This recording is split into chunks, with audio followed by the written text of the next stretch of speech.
into their finals, and in the end, Vitality was not only Hello, hello guys, welcome to the new stream. But they were able to keep themselves at the top Welcome of the leaderboard. to the Nami's new just stream, barely above them guys. with a first and second place under their belt, but these are two clubs that we're going to be keeping our eyes on the entire time. But of course, that's not all that happened. So now it's time to start talking about Dota 2, because this is where things get a little bit interesting for week 2. Dota 2 actually had a winner that is not part of the club championship in P-Vision. That means those coveted 1,000 points were ripped away from our CC teams, and they will not be able to add them to the leaderboard. However, the runner-up in BB team was able to get some CC points on the board, so that'll be good for the club moving forward. Then, of course, we move on into League of Legends, and a similar situation we see here as well, because League of Legends also had a winner that is not in our club championship. That was D plus Kia. They too took those coveted 1,000 points away and will not be able to see those on the leaderboard. However, the runner-up again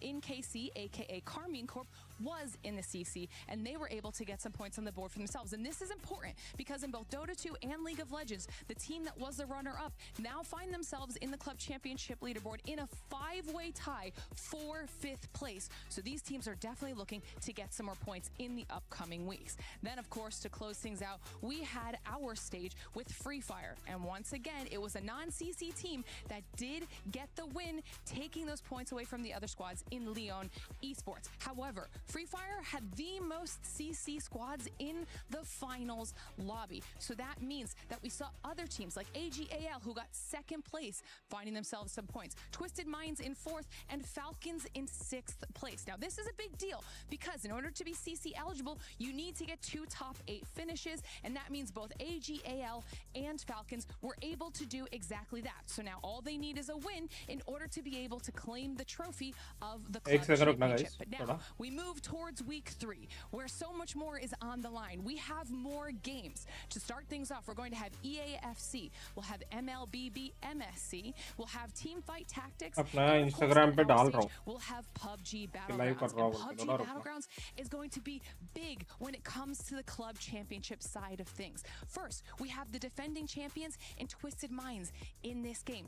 But even bigger for the teams I was just talking about, Team Falcons and AGL, both squads that could potentially take this home. Falcons at least expected to get a top 5, and AGAL could very well take home the entire thing. And since both of those clubs are looking for a win, this could be a pivotal week for those squads. Of course, lots of action still to come for the rest of the week, and we don't know how any of it's going to play out, so you'll have to stick around. Thank you, Glitter. I'm wondering, too, if this week we're going to get another surprise. Is it going to be a CC team, or is it going to be one of those that nobody expects here at PUBG Battlegrounds at E? बस आप लोग double tap करो guys, एक बार My name देखने वाले. is WG, and I'm going to be your studio message भी host. करो I'm joined थोड़ा. by some amazing experts and caster, as well Toffees and Matt Ram. आया तो कैसे चलता चाचा थोड़ा like and subscribe भी करो. Chance to work together. How are we feeling in Paris? It's good to be back. It's good to be in the West for an event. It's kind of nice to see the players again and be here with them, and I'm excited to see them take the field. They know this is the biggest event of the year so far, and you can see it in the way they walk, talk, and carry themselves. Okay, Matt Ram, thank you so much for joining us, by the way. I appreciate Guys, click on double tap, guys. You're like, you know what? Screen पे double tap करना. 3 games because I want to be here with the guys. Double tap and people. Yeah, I'm totally prepared for a death segment today, without a doubt. Jumping in, we're going to be tackling the last 3 games coming into it, but I mean, this is the start. And like Toffees, you talked about, it's been forever since everybody. Create Eclipse, hi bro, welcome to the stream. Thank you so much for joining. I'm incredibly excited whenever we're starting off everything today.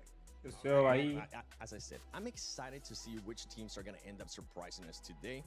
We'll get a chance to talk about all of that. But before we actually jump into PUBG Battlegrounds at EWC 26, let's talk about the creator program for EWC. If you guys want to go ahead and join that, stay tuned, because on this right here, on this section, you're going to have a QR code where you'll be able to scan it, go join it, and you'll be able to earn rewards. And no one pusher, hi buddy, welcome to the stream. Thank you so much for joining. At the end, on the finals. I'm not sure though, but I mean, there is some really, really cool prizes. And while you're doing all that, make sure you check out the EWC website and also the app. Put on your predictions. You saw earlier Avenger Kalaris talking about those predictions.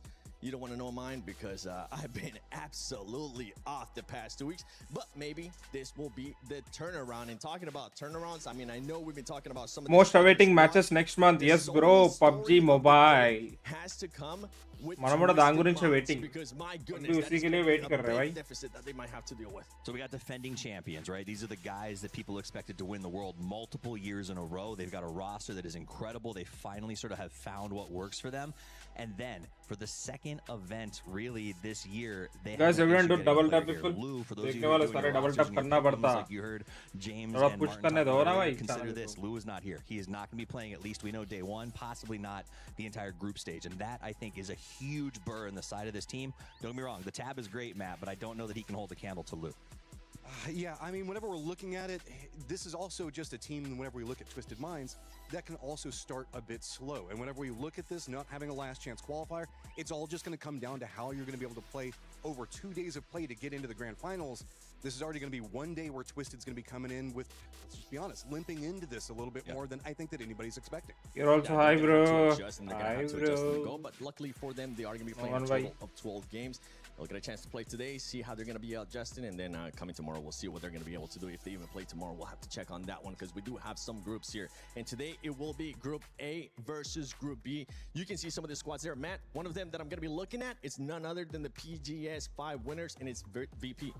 I mean, come Ah, on. yeah. VP right now, AG, whenever we're looking at this AG. lobby, no disrespect to this lobby and Team it's vitality specific, अच्छी खेलती but है it इस is पे. on the weaker side. We're going to see some change-ups on drops. Where Gamma they, Esports I भी guess, अच्छी we're खेलती है, gonna see R8 that भी R8, अच्छी the खेलती है, Center and Twisted stuff भी like अच्छी that. खेलती है. That means that VP is going to be the most consistent squad on the day. That is what they're Kylo known भी for. अच्छी खेलती है. If they've got 4 up, they will just decimate you with firing lines. But even if they have a solo, somehow they will squeak out a way to get into Guys, that आप लोग top double 4 tap करना and guys. find a way to Stream backstab देखने you वाले when सारे. you least expect it. So it should be वैसे a थोड़ी ना phenomenal कच्चा होता way for भाई. Yeah, you were talking Subscribe about भी करो these थोड़ा. groups being weak. One of them that could take advantage of that. And guys, is आपके none पास other than stickers है Shadow तो Esports. gifts भेजो Yeah, भाई. so Shadow Esports, I think, is a little bit lucky that Say Gifts Twisted भेजो. Minds is down a player right now, and they've got some other things to worry about. They are an Indonesian team, first time making it to EWC Pubg for the entire region or the entire country, so that's pretty cool. They want to represent themselves well here. The issue is today, they've got most of 17's drop spots because they don't show up till tomorrow. Tomorrow, they're contested or have to move on almost every single map. So if they want to make a play and say, I get the finals, I want to do it for my country, I want to do it for pride. they Double have to tap have a करना guys, really देखने वाले good player सारे. here now, and the चलो. luckiest thing that could have happened to them is Lou not बस making the देखते play. रहेंगे He's क्या? going to open some doors, I think, like for and some of these subscribe teams करो that may थोड़ा. not have traditionally been expected to get that pass. And that might end up helping out that team from Sony Story of the Day, which is Twisted Minds, right? Allowing them to just have a bit of a breather if things aren't going their way today. Well, it's all going to come down to consistency. Whenever we look inside this lobby, it can be pretty dangerous, right? Because whenever we're looking at how this is all going to stack up, this is a little bit more of a loose cannon lobby. And whenever we see Sai Mohammed, hi bro, that means welcome to the more stream. often Thank you than so not much that for it's gonna joining, be buddy. Squads kind of Do bumping like into and each other in subscribe. rotation much earlier than we can expect. And a squad like Twisted is very formulaic. They are going to scout. They're going to make sure that they have everything under control. But that could also just be they're driving. They've already know exactly where it's going to be free at. But suddenly 2 squads are rolling up on them in angles that they just weren't expecting. And talking about some of the Ask other them squads about that we Navara, might be seeing some surprises of, we got to talk about the PGS 6 winners. And that is Myth, because boy, did they end up absolutely smacking the lobby when it came down to the finals. What are we expecting out of that squad here? So we're expecting some fun stuff. I think this is a team that has had some really good moments, but then you go back to what we saw from Myth previously for us when we get to PGC last year, and it really fell apart for them. So this is my question. Myth looks good when given those opportunities at the smaller events. This is no small event, right? This is a massive prize pool, a ton of pressure, and a chance to sort of represent yourself on a global stage unlike any other. That pressure, I think, is really going to come down to can Kiss and the rest of his crew. Hello Shindu bhai, welcome to the I stream. don't believe that they did. आज PUBG Can they PC, turn it yes around bro. here? Teams that are able to handle that pressure are usually the Chinese squads. For Angry Men, I know you've been wanting to keep an eye on those teams. Look, I think that you can't really call it an underdog story today, but 4 Angry Men is my team to watch on the day. फिर तो मजा ही मजा They're going to have आएगी. a great Let's performance off go. the start. There's no argument on that. Like कर दो I'm भाई expecting and channel 4 को Angry Men. We've subscribe been करो और seeing share them करो on a भाई bigger दोस्तों come को. up time and time again. This is Share he squad नहीं that's करते way तुम more लोग. comfortable, and I'll be honest, often got a थोड़ा lot of share trash करो talk thrown दोस्तों their को. direction because they go hide in the circle somewhere. Now they're a squad that will frag their way in and they will firefight. And God V is not here. And that, I think, honestly, as much as I hate to say it, because God V is like immortal, right? For many games, he's been here for so long. I think he was holding this team back a little bit. It sounds like he chose to step back. He chose to let the boys run with it. And so far, it's really paid off. So I do think he will be supporting. He is on the back, got these guys' backs. He's looking out for them. But he stepped back and said, okay, I trust you to run with this 4 a.m. thing. And I think it's going to go really well. Oh, I like that. इधर भी like कर दिया, तुम लोग भी करो guys. Yes, अरे सब लोग करो भाई. लाइक ही नहीं कर रहे. And I'm gonna put you on the spot. क्या Hold बोल रहे on, हैं? give me this tablet real quick, Toffees. I know you got something in your back pocket. And it's Everyone do not like the- this stream, people? the chicken. So I'm gonna put you guys on the spot. Who's gonna be getting that first win today? Wild guess. It's pretty much like closing your eyes and just throwing a dart and hoping it lands on the correct team. If I have to pick who walks away with this chicken, game number 1, I would go with none other than. No, I honestly don't know. I think ALG. All gamers will. AGAL. I'm dyslexic. Why are you doing this to me? AGAL has Oh, so bhai. much on the line. Team with का नाम ही right भूल now गया. that they're going to come out aggressive, and they are a scary team ये in तो general. गलत scene हो So गया look for भाई. them to come out hard. That's a good pick. I'll go with the. Yashwant hi bro, welcome to the And I'm stream. gonna say Virtus Pro. I mean, if you're going to look at consistency, that's a squad that should be hyper Hello, consistent. Yashwant bhai. I'm expecting them to walk out. Dale. But sometimes they don't always get the chicken dinners. Second true. place seems very common for them. I like those picks. You know what? I was gonna pick a team, but the team that I was gonna pick doesn't have one of the players here today. Yeah, well, we were all gonna. We were all gonna pick them until that happened. On game 1, I don't know if I would pick for game That's a fair 1. point, actually. Twisted, they usually take a little while to warm up. So who do you pick now, though? I'm looking at full sense. ఇక్కడ కూడా like కొట్టినా. Thank you so much bro. You like this? Bold That's choice. bold. I respect it. ఈరోజు PUBG PC my I was favourite there. Game. I was Indian there teams ఉన్నాయనా? working with you guys when they was on the Indian other teams side ఏం of లేవు the bro arena ఈరోజు. for that one. Their IGL got stolen though. Yeah, That the should IGL be got okay. jacked. Totally. Traditionally, if you Indian win teams are all PGC, you don't do so great the next year. Damn. So, you know, see, it sucks because it's not the second day. Because if it would have been the second day, then I would have been an easy pick. Falcons would have been for me because they always end up performing so well here. Yeah. But yeah, they're not here at the moment. So yeah, I'm gonna stick with full sense, even if their AGL got stolen. you look like a genius when they come out on the first win. मे भी एजी के साथ जा रहा. Meanwhile, now? Twisted is actually going to win the first round, and we're all going to look like fools, having been like, "Oh, well, they're AG missing का आ a player, सकता है, blah, AG blah, का आ blah, blah, blah." Listen, Welcome to PUBG. listen, if Twisted wins the first round, everybody needs to be worried. If they come out here, because Tab is not a slouch, okay? Their coach is a pro in every aspect of the word. So I expect them to still do well, and if they win one, all bets are off. Chat plus hello भाई, hello chat Make भाई. sure you put in your predictions in the chat. Use that hashtag 27, EWC. Let us know who's gonna be 26, winning 25, the first game here because 24, PUBG Battlegrounds at 22, EWC 22, 26 21, starts now. 20. Let's go. सब लोग like करो guys.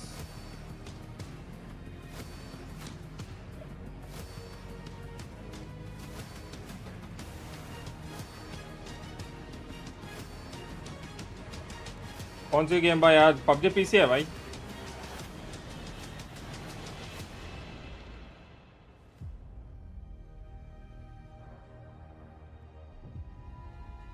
PUBG mobile कब है फर? अच्छा PUBG mobile कब है फिर? PUBG mobile तो नेक्स्ट मंथ है भाई. नेक्स्ट मंथ 4th या 6th से स्टार्ट होगा. अभी तो नहीं है PUBG PC. Sorry PUBG mobile अभी तो नहीं है.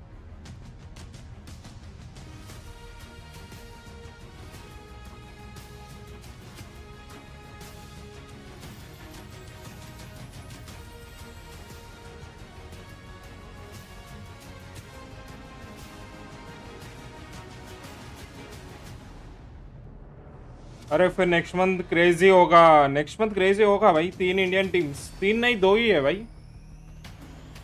एक ओजी है, एक गॉडलाइक है. ये दोनों ही टीम्स जा रही है और कोई भी नहीं है.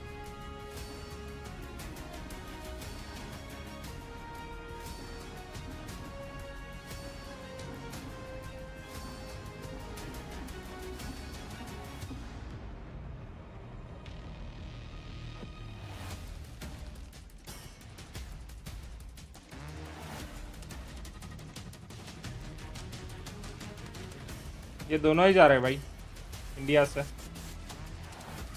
एक टीम ओजी है ओरंगटन और दूसरा टीम गॉडलाइक है.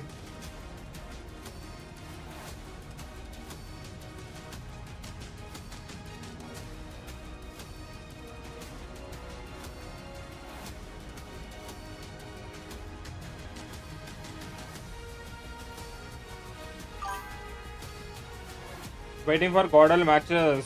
Ah, yeah.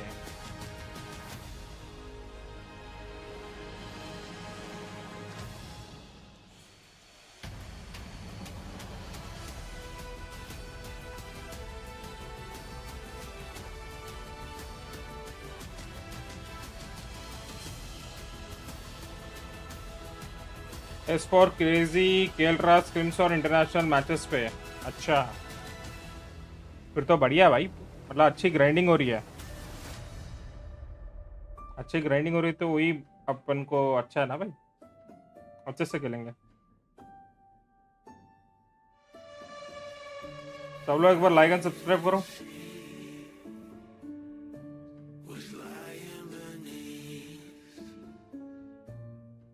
With the group we are in, I would probably say AL just because they are such a horrendous team to run into early. So we just try to avoid them as much as possible. Crazy team है भाई For me, ये। I would say it would be MIF. They show pretty good this year. BBN, below. My biggest rival is PP. In Group B, I'm going to go with Twisted Minds as our biggest rival. Myth is going to put out the performance they did last PGS. They are a strong opponent for sure. Mid, Made in Thailand, and Twisted Mind. Honestly, it doesn't matter for us. We're just ready to fight everyone. I don't want to fight Navi because they got Hakatori. That guy's built different. He's very scary. He's very good at the game. I would like to fight Twisted Mind because very strong team. I think they are still the best team in the world. 这个小组也没有我们想打的队伍，因为这个小组比较均衡。 I think a spicy take I would probably put is maybe Vitality because they are a bit of a wild card. Vitality The VCR as well. I'll go with R8 Esports. 其实小组赛我们没有怎么怕的对手吧，然后因为我们的整体实力其实也不差， R8 然后也都是老对手了，然后他们的整体风格。भाई सब लोग एक बार double tap कर दो stream पे। For Falcons, I think they not gonna make it. Like करो बस, like करो। Bienvenue आ à गया। Paris. Welcome at AWC for a new week of competition here on our Battle Royale stage. Today there is chicken dinner on the, there is chicken dinners coming, and there is of course Pubg.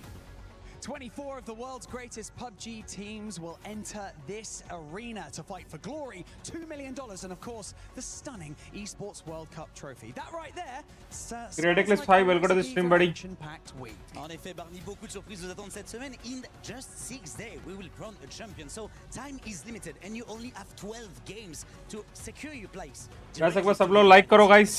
Only the teams double tap मारना। pressure, adapt to every challenge, will be able to lift that trophy. My name is Barney Banks, and I am your host, joined by the awesome Looty. And we can't wait for this story to unfold. But before we do, it is time to introduce your teams to the main stage for day one, starting with R8 Esports. R8 Esports। हंसी आ रही भाई। Team Nemesis. Nemesis अलग ही है नाम तो। Petrichor Road.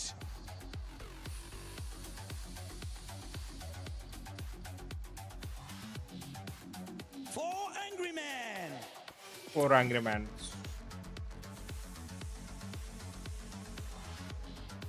ये भी crazy team है गाइस, 4AM।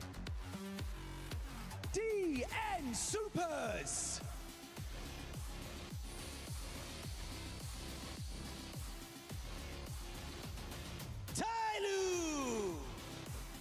टाइलू ये भी अच्छी टीम है गाइस, इनका भी मैचेस मैंने देखा था, क्रेजी खेलते हैं लोग। Full Sense.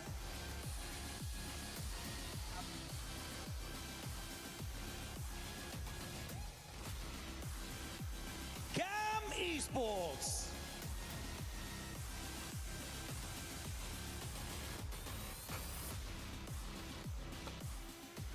Myth.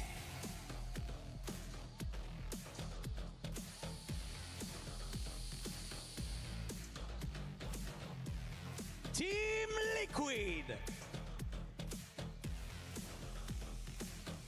लिक्विड भी अच्छी है, ठीक ठाक। Shadow Esports.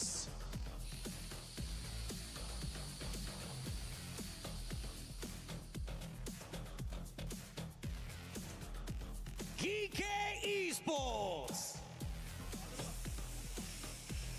ग्रुप ए और ग्रुप बी को दोनों को बुलाया क्या? AGAL. ये क्रेजी टीम है.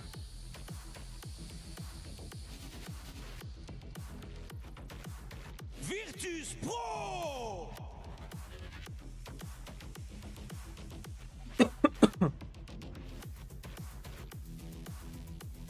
Team Vitality!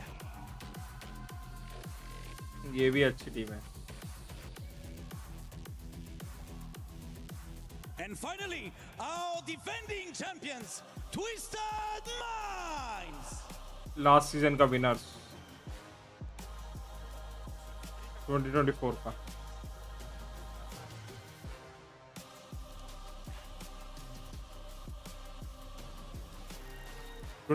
का sorry my bad. Nous y voici. The first 16 teams are locked in and ready to fight. There is no better time than the day one to make a statement. And so, coming to you live from the Qiddiya City Grid in the Port de Versailles, today is not the day to be lifting the trophy. It's about proving that you belong in the race to lift that trophy. And so, welcome to day one of PUBG at the Esports World Cup.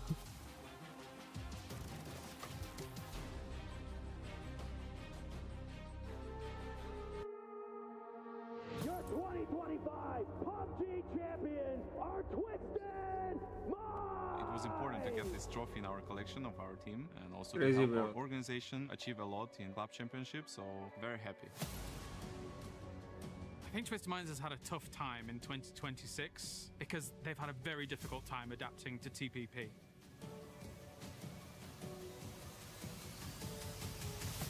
In FPP, they looked fantastic, always in the conversation to be the champion of a tournament. This time around, though, it feels like a lot of teams have been able to catch up with them because of all of these changes, and it'll be difficult for them to kind of keep up to the excellence level that they're normally used to.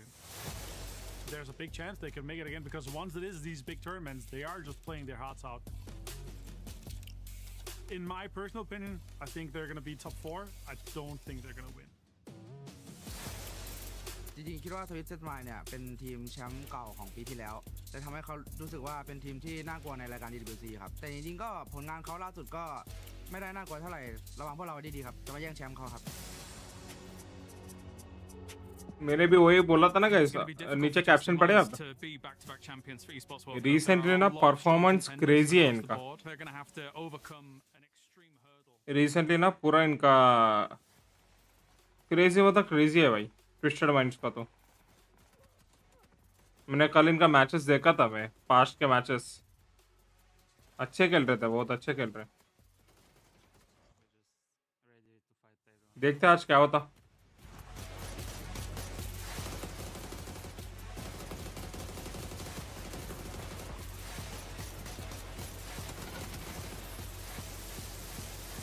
Be careful, guys. We're gonna win it again.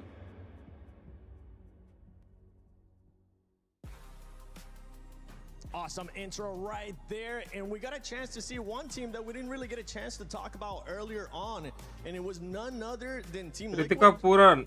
Oh, welcome to this team. Thank you so much for joining, buddy. Wins my heart, but can't seem to win the game. This is a squad that somehow manages to, like, they've got a core of 3 that rotates in a 4th that is always a phenomenal player. Presently, it's Cowboy. Previously played on Al Qadsiya, managed to really qualify up and I guess punch above their weight last year. Before that, they had Sparking, who's just walking off of a PUBG Nations Cup That's got to sting for them a little bit, though. This is a squad that got 2nd place behind the Expendables at PGC, but somehow just can't seem to navigate managing to make it in later stages. It's like they're afraid to take the fights, and what we're seeing a very kill-heavy meta going on right now. They'll make it in the late stage, they'll get placement points, but they won't get the kills. Yeah, it seemed like the team that's going to be the champion of PGC 2020 maybe sometime, okay? This is the issue I have with them. They dropped Sparking. I think it was a good call. I think Cowboy is fitting in with this roster well. Yeah. That said, it's got to be a little bit of a kick in the shins when you see the guy that got dropped go ahead and win PNC and walk away. And not only win, but get the MVP award as well. They got a lot to prove, and Cowboy, I think, is going to be the key to that. Well, let's see if Team Liquid's got what it takes to end up proving that they can also do it even without the PNC MVP. Let's send it over to Avenger and Poro, who are going to be starting us off with the first match. Thank you very much, boys on the desk. And much like the Swallows of Capistrano, when the breakdancers चलो match चालू हो रहा है. you know it's time for another PUBG international competition. I am Porosaurus. Joining me once again is Mr. Avenger for the first time, I feel like, in a long time. Yeah, we haven't casted in ages together. Now we get to do it here at the biggest stage. Esports World Cup 2026 just about to start here. And there's 24 teams for us. The fact is, after these 3 days, 8 teams will be going home. 8 dreams will be broken, and 8 keys will be crushed in our crusher. That is indeed the calculus that we are dealing with here as you see the keys lined up by the crusher. Eventually, those will, as you said, 8 teams will be sent down in there. We'll see who will be moving on to our final, but a lot of big names on the board here today, Avenger. Most notably our returning champions, Twisted Minds, but they are kind of playing a little bit hamstrung here today. They are, even though Tab is a great player. Missing out Lou is a big name to take away from that. I'm not too nervous about them, for them, to be honest. I think the top 16 here for them, even playing with their coach, is very achievable for them. The question is, are they able to get that substitute in for the final here? But we're just about to start here.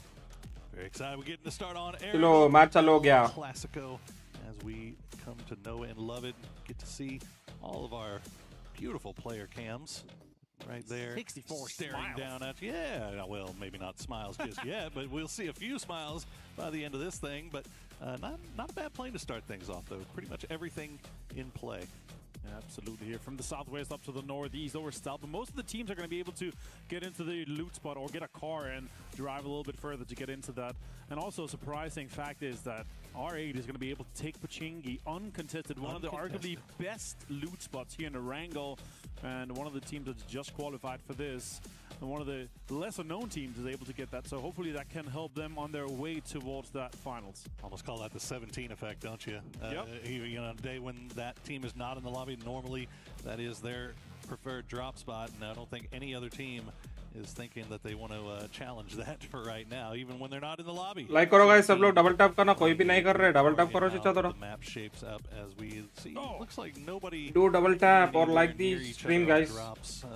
No early थोड़ा shenanigans push to be करना found. stream को. A nice circle right in the dead center. चलो that starts कूद गए. off. Yeah, and let's talk about our defending champions here. Twisted Minds, Patudans, the IGL for this one here. And then on top of this is they're not in their usual drop. सीधा गाड़ी secure करो पहले ही. From school and apps, and they're looting here on that military. Like इसने कि नहीं किया guys, थोड़ा like कर दो. Screen पे से double tap करो बस. Road are uncontested currently.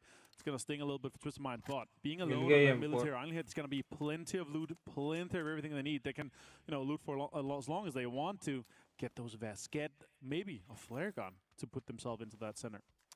I'm going to ask an interesting hypothetical here. Do you think if they have Lou there, do you think they challenge Petrichor Road? I don't think so. No, it's not worth. They did it earlier this year. They have been. Oh. There's some of the early fights here. Vitality Vitality are का एक बंदा defending down. that spot that they want, that South George and crates area. I talked to them yesterday. They feel like those crates are so valuable. They don't want anyone to take their cars away from them. They don't want Vitality to take anything from this spot here. South side of the river is liquid. पहले एक kill मिल North गया sides इनको. belong to Vitality.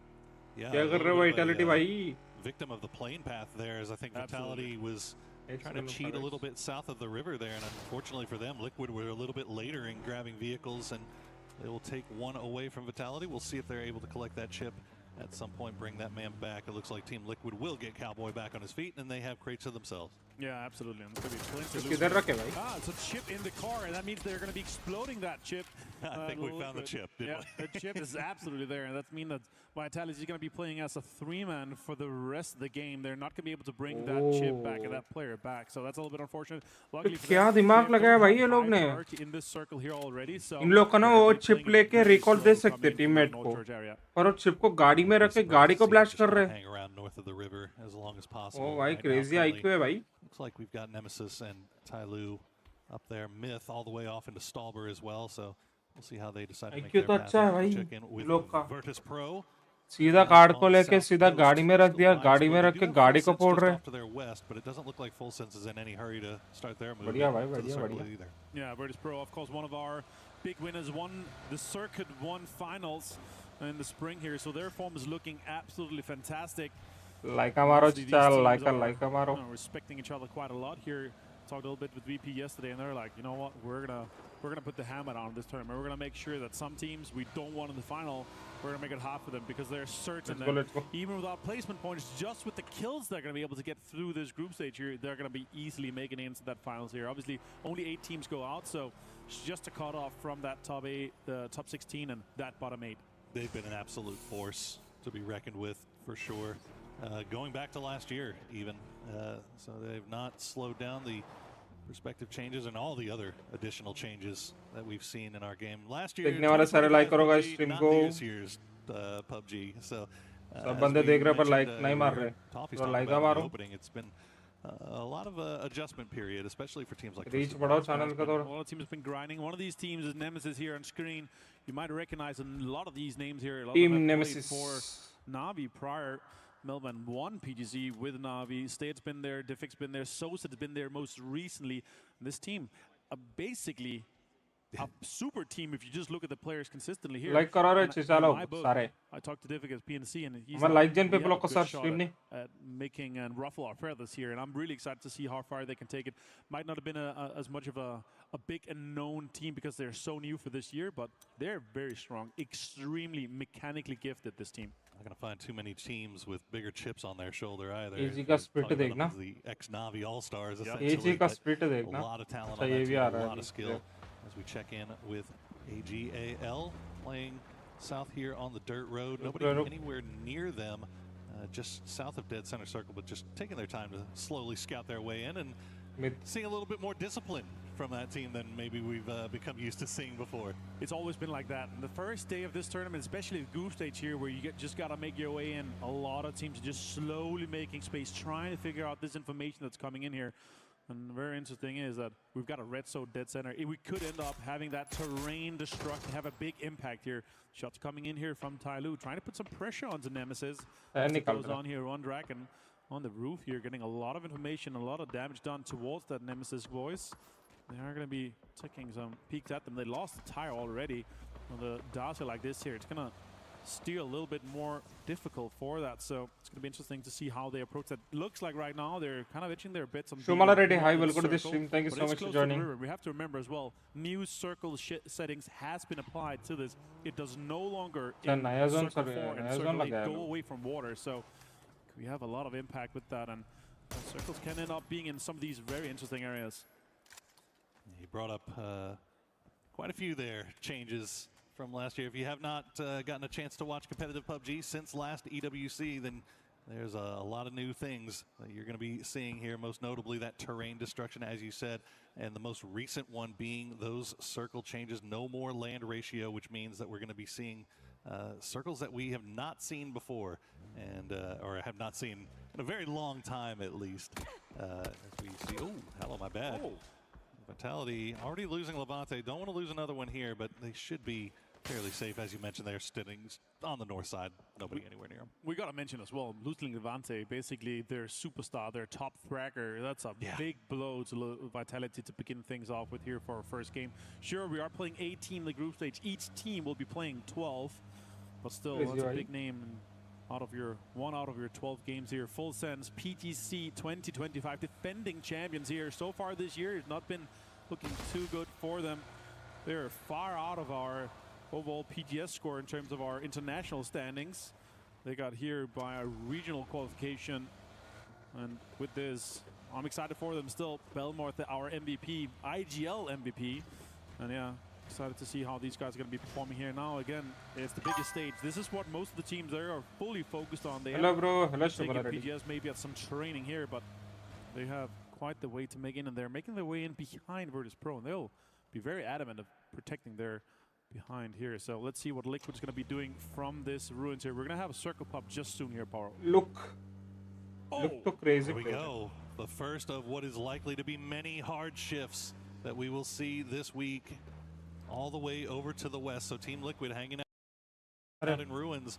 Looks like that'll pay off pretty nicely for them, as GAM will be hanging out in the boatyard. They have to basically rearrange themselves now to defend from all. GAM, the expendable 2024 PTC champions. 75% of the roster still together with. They have a dead center spot. He's looking really good for them. We talked about this circle setting. This circle has such an impact.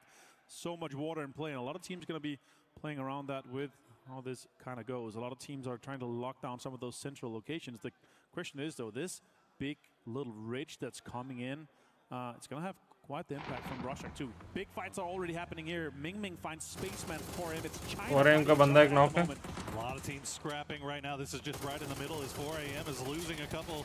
Oh, with nice seat swap there. seat change करके मार दे. Oh, crazy man. 4 AM has just decided to take this fight in waves. 2 down for Petrichor Road. I-26 V6 with that side angle though, causing some problems. To see 04MB in the vehicle on the move, trying to rejoin his team to see if they can get involved. But now Supers has arrived as well, dropping utility from the high ground. But Guman, I think that might be all he's going to do. See if he can go fishing with dynamite, but he's not going to come up with anything.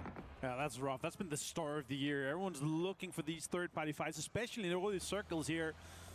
DN Supers taking space. Both sides of the road here for Rostock. Very greedy. I like it though, but with 4 AM having lost one of those kills. Guys, इनका देखना guys कितना अच्छे dip है ना इधर.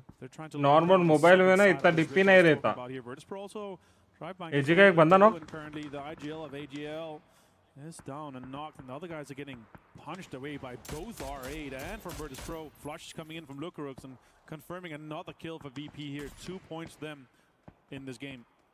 Unfortunate there for AGAL, running into Virtus Pro on that very south side of this new zone, just outside of Pachinki. But as you mentioned, R8, AG का दो बंदे knock. That northern angle onto that could just free farm fire down onto it, so it kind of forced AGAL's hand. They lose 2. We'll see if Destroy and Sololzi can make their way forward as a duo. As we now check in with Nemesis, they've made the long wrap on the north side, managed to avoid. It looks like GK and Vitality, yes. So Nemesis, they're continuing that long wrap. Looks like it's going to pay off pretty well for him though, as that western side on the north end is pretty free. वो तो bike पे rotation करने के लिए आ गया भाई. Crazy है. To look for these backfills here, and right now they're looking for a lot of players. They're going to be able to come into that cube area. इधर bike इसको अच्छे rotation చేస్తున్నాడు. Quite significant amount of space. Let's see if they go south side or north side of the river. Right now, just waiting for that next circle pop to see if we are going to go any side of the river. Likely going to go south, but let's see what happens here. It is going to go south, southwest even. Virtus Pro is going to be laughing at that. Nice one, man. Free high priority compounds available. Looks like Virtus Pro is going to be trying to grab some of that southern space here. Look at all the teams that's currently in around the Rostock area and outside to the northeast, Oporo. We're going to have so many fights happening in from that eastern and from that northern side. The GAM hold-on boatyard was going to be very difficult to do. It's a very difficult spot to hold from all comers. It looks like Tyloo was able to get everybody in there, and now they're just going to go ahead and reposition all together as Vitality is starting to make their way over. Myth also making their way over. Geekay, they're going to come over here from the eastern side. They're going to try to avoid Twisted Minds. It looks like Twisted is perfectly content, just eating a little bit more blue zone, waiting and biding their time to come in as they have spotted out this rotation. Yeah, and there's been some reses coming in as well with the recall. We're going to have to check out what happens with that. Twisted Mind continues his wide wrap on the southern side here. And even in phase 3, it's 1 damage per second is fine for them. The next one does have an impact. Here actually has the barrel hand tied to maybe set up for some shots. It did feel like a little bit that Gige was kind of hurting them towards and to stay away. Especially with the cars driving, those drive-bys can be extremely strong here. Let's see how far they end up going here. Guys, double tap karo guys, 30 likes complete karna. Towards the eastern side here. They might run into their countrymen from DN Supers on that east side of Rostock. Let's see what happens with that as the recalls are coming in here. Tyloo looks like have been able to have a recall on some of those players. Also, always concerned about that inevitability of a third-party fight, as we see level 3 gear there on Sungjang from Geekay. So Geekay looking pretty stacked as they make their way in a little bit late. And finally, it looks like they find a nice little path in to avoid shots from most of the teams. Tyloo, though, they're just sending it right down the middle, and they are getting absolutely peppered right now. Looks like they've managed to keep everybody. Oh, nope. Kong going to go down, and so will One Dragon. So Tyloo, they try to make the bold send to the north side of Boatyard, and they pay the price. And Lee's last player here. Just going to try to go for that res potential. One Dragon. But oh, coming in. Myth and Jacob saying no. Going to be eliminated. Last play here from Tyloo. Can he make something happen? Well, they have so many teams in and around the Boatyard. Goes for the very greedy for the res on One Dragon. Let's see what happens here with Tyloo as they are in this fight with Boatyard. Circuit is going in so fast, so compressed with the amount of teams that's in and around that Boatyard area. Lee maybe just making sure that nobody was intending to crash on him before he goes for that. I mean, he is so scared to go for that revive. It's just, and I don't blame him. I mean, you hear footsteps all around you essentially right now. Check back in with GK. See, they got the P90 in hand as well, but Super's coming up over the top. We'll see what their utility situation looks like as that circle will hard shift to the north. So Boatyard it is in the end game. We see a number of teams from the south trying to regroup. Those are so rare again because those circle 4 AM ये ऊपर वालों को मारेंगे और नीचे वाले safe है DK. These circle settings that we've seen in England like this, and all the teams already kind of GK तो पूरा safe that area. Talu tried to send it in, but didn't have an Halo. Finds Getrox from Vitality. So Vitality has a lot of pressure here as Liquid tries to hold on to that western side control here. Ruin's going to have another fight as well. Full Sense potentially going to third party or join that fight with Team Liquid and Vitality. Yeah, Team Liquid sending 2 into the south side of Boatyard, so it's just Alo and Party Curdy holding on. Keeping Vitality at bay, but you can see Full Sense starting to look over in that direction to see if they can get involved. But all of these teams off to the south have to make a move, but you see Nemesis तो पूरा Twisted Minds now ऊपर से इधर तक आया है. Pro maybe need to get उनका भी rotation अच्छा है. Together, try to repel any invaders with a united front. Absolutely. AGL here on the eastern side. 4 AM fight about to be happening here. AGL वाले revive हो गए. With a Pants of Faust onto Batul. एक ही बंदा revive हुआ. Heaven finds a Khan as well. Vectix finds Empty. As Twisted Minds takes control of this rich line here. Third parties with nades coming in. 2 बंदे knock हैं इनका. Last बंदा RX का. Or it gets found by Tab here as the Jar and Aimbot. Revive हो जाएंगे. Third party comes in as well with VP taking space next to them. No, this was just never going to work, was it? Twisted Minds tried to send it for the dip, but unfortunately just so many teams alive, so many have available to play on there. Nice grenade will take down him. Perfectix will try to go for the revive on Batulins by the grace of the smoke, but you can just look at the mini-map, so many gunshots being sent over in this direction, and that actually might be what saves them. Petrichor Road going to have to retreat off of this. Flash one nade पड़ा. Next to them, Aimbot finds them. R8 tries to defend this area. Another nade comes in. Nice nade, be crazy. R8 is going to be eliminated here. Fisherman's easy revive. Rest here, but we have sharks in the water. Both Nemesis is trying to get in. Petrichor Road is trying to get involved, and VP is taking so much space close and next to Twisted Minds. I mean, they see teams. There's a good grenade. Batulins just barely survives. Nixie. that one up, but you see what Virtus Pro is working Twisted Minds out of the game. That's it. That'll be it for Twisted Minds. Crazy nade. They go out in 15th place, but gotta say, surprised to see this many teams alive, this many players alive in a circle this late into this game. 17 minutes in, but you see the kill feed just lighting up like a Christmas tree as now AGAL is taking it with Myth. Nemesis is trying to hold off 4 AM. GK and Supers are fighting on the east side. So many fights happening all at the same time. Yeah, absolutely. A Melman gets found as well here by Shen. 4 AM getting involved in this one. AGL 14th place. Shen tries to get that flush here, but Nemesis is trying to finish as quickly as possible. Shen's probably going to go down to blue here, and Nate's going to come in and confirm. Stade gets that easy kill confirm कर दिया बे zone से मारा तो भी also out. perfect net था. Cloris hit the mortar. Flash away, get a couple of those much needed points as the circle does shift to flash the north flash और तो again. All water all need the time. Indo को down है Indo. We wanted, right? Nemesis still trying to finish off HSMM. And the rest of 4 AM as quickly as they can, but now getting shot in the back by Virtus Pro, so that timeline has reduced significantly here. With that circle shift to the north as Cowboy finds Lukarux. Liquid's going to be involved with that fight, trying to defend that southern side. We'll also see it. Samemi here, shots coming in. Crazy knock with the M4 headshot. Soset and State tries to make the most out of this one here. They got भी हो गया so उसका. far, but Finish भी हो गया. Extremely difficult. This team's going to have to try to make it inside the circle. I don't think they're... दूसरे लोग ने उठाया पर knock तो अच्छा निकाला बे. Nixie finds 2 members of Petrichor Road as VP's taking so much control. Guys, सब लोग एक बार double tap करो guys. But it's going to be a Boatyard Team देखने वाले. ending here. What a first circle we have here at Esports World Cup 2026. Wild stuff there as Vitality does get eliminated in the end. Nemesis. ये तो knock लेगा. पक्का ये knock लेगा. Keep an eye on Hasameme. But as you said, I mean, it's just getting that one kill. Shots तो cut रही है, तो knock होगा. But there's just no easy outs here. No. EWC lobbyist Beamy will find Sosid. Hasameme just stands there, healing up, laughing, surviving just a little bit longer here for 4 a.m. Pimi got the confirm onto Sosa. It means nothing. He was inside the zone, but shots are coming in here, and VP's realizing, let's try to farm and close as many teams down to the southern side, and then we can fight for some space south side on that boatyard here. It's Mehmet. Looks like it's just going to be him trying to get some heals. Obviously, we're also playing on the patch where heals have been buffed. VP has making their way in now. Oh, lots of damage from that nade here. Great pre-nade, but all 4 members alive. 7 kills for Virtus Pro. Looking extremely poised for double digits potentially in this game. Just picking the right times, showing the right amount of patience. They've managed to get all 4 into this south side of Boatyard. That one grenade from Cowboy could have caused so much damage from him, but it was just a little bit too late. As we hear the mortars coming in, Luke 12 will find Sentinel in flash. But what can they do to capitalize off of this? As you see, the vehicle will explode. Full sense, they might be able to reset here. Potentially, if no more mortar comes in, but it's another one. It gets 2 confirms onto Full Sense and knocks Tigger as well.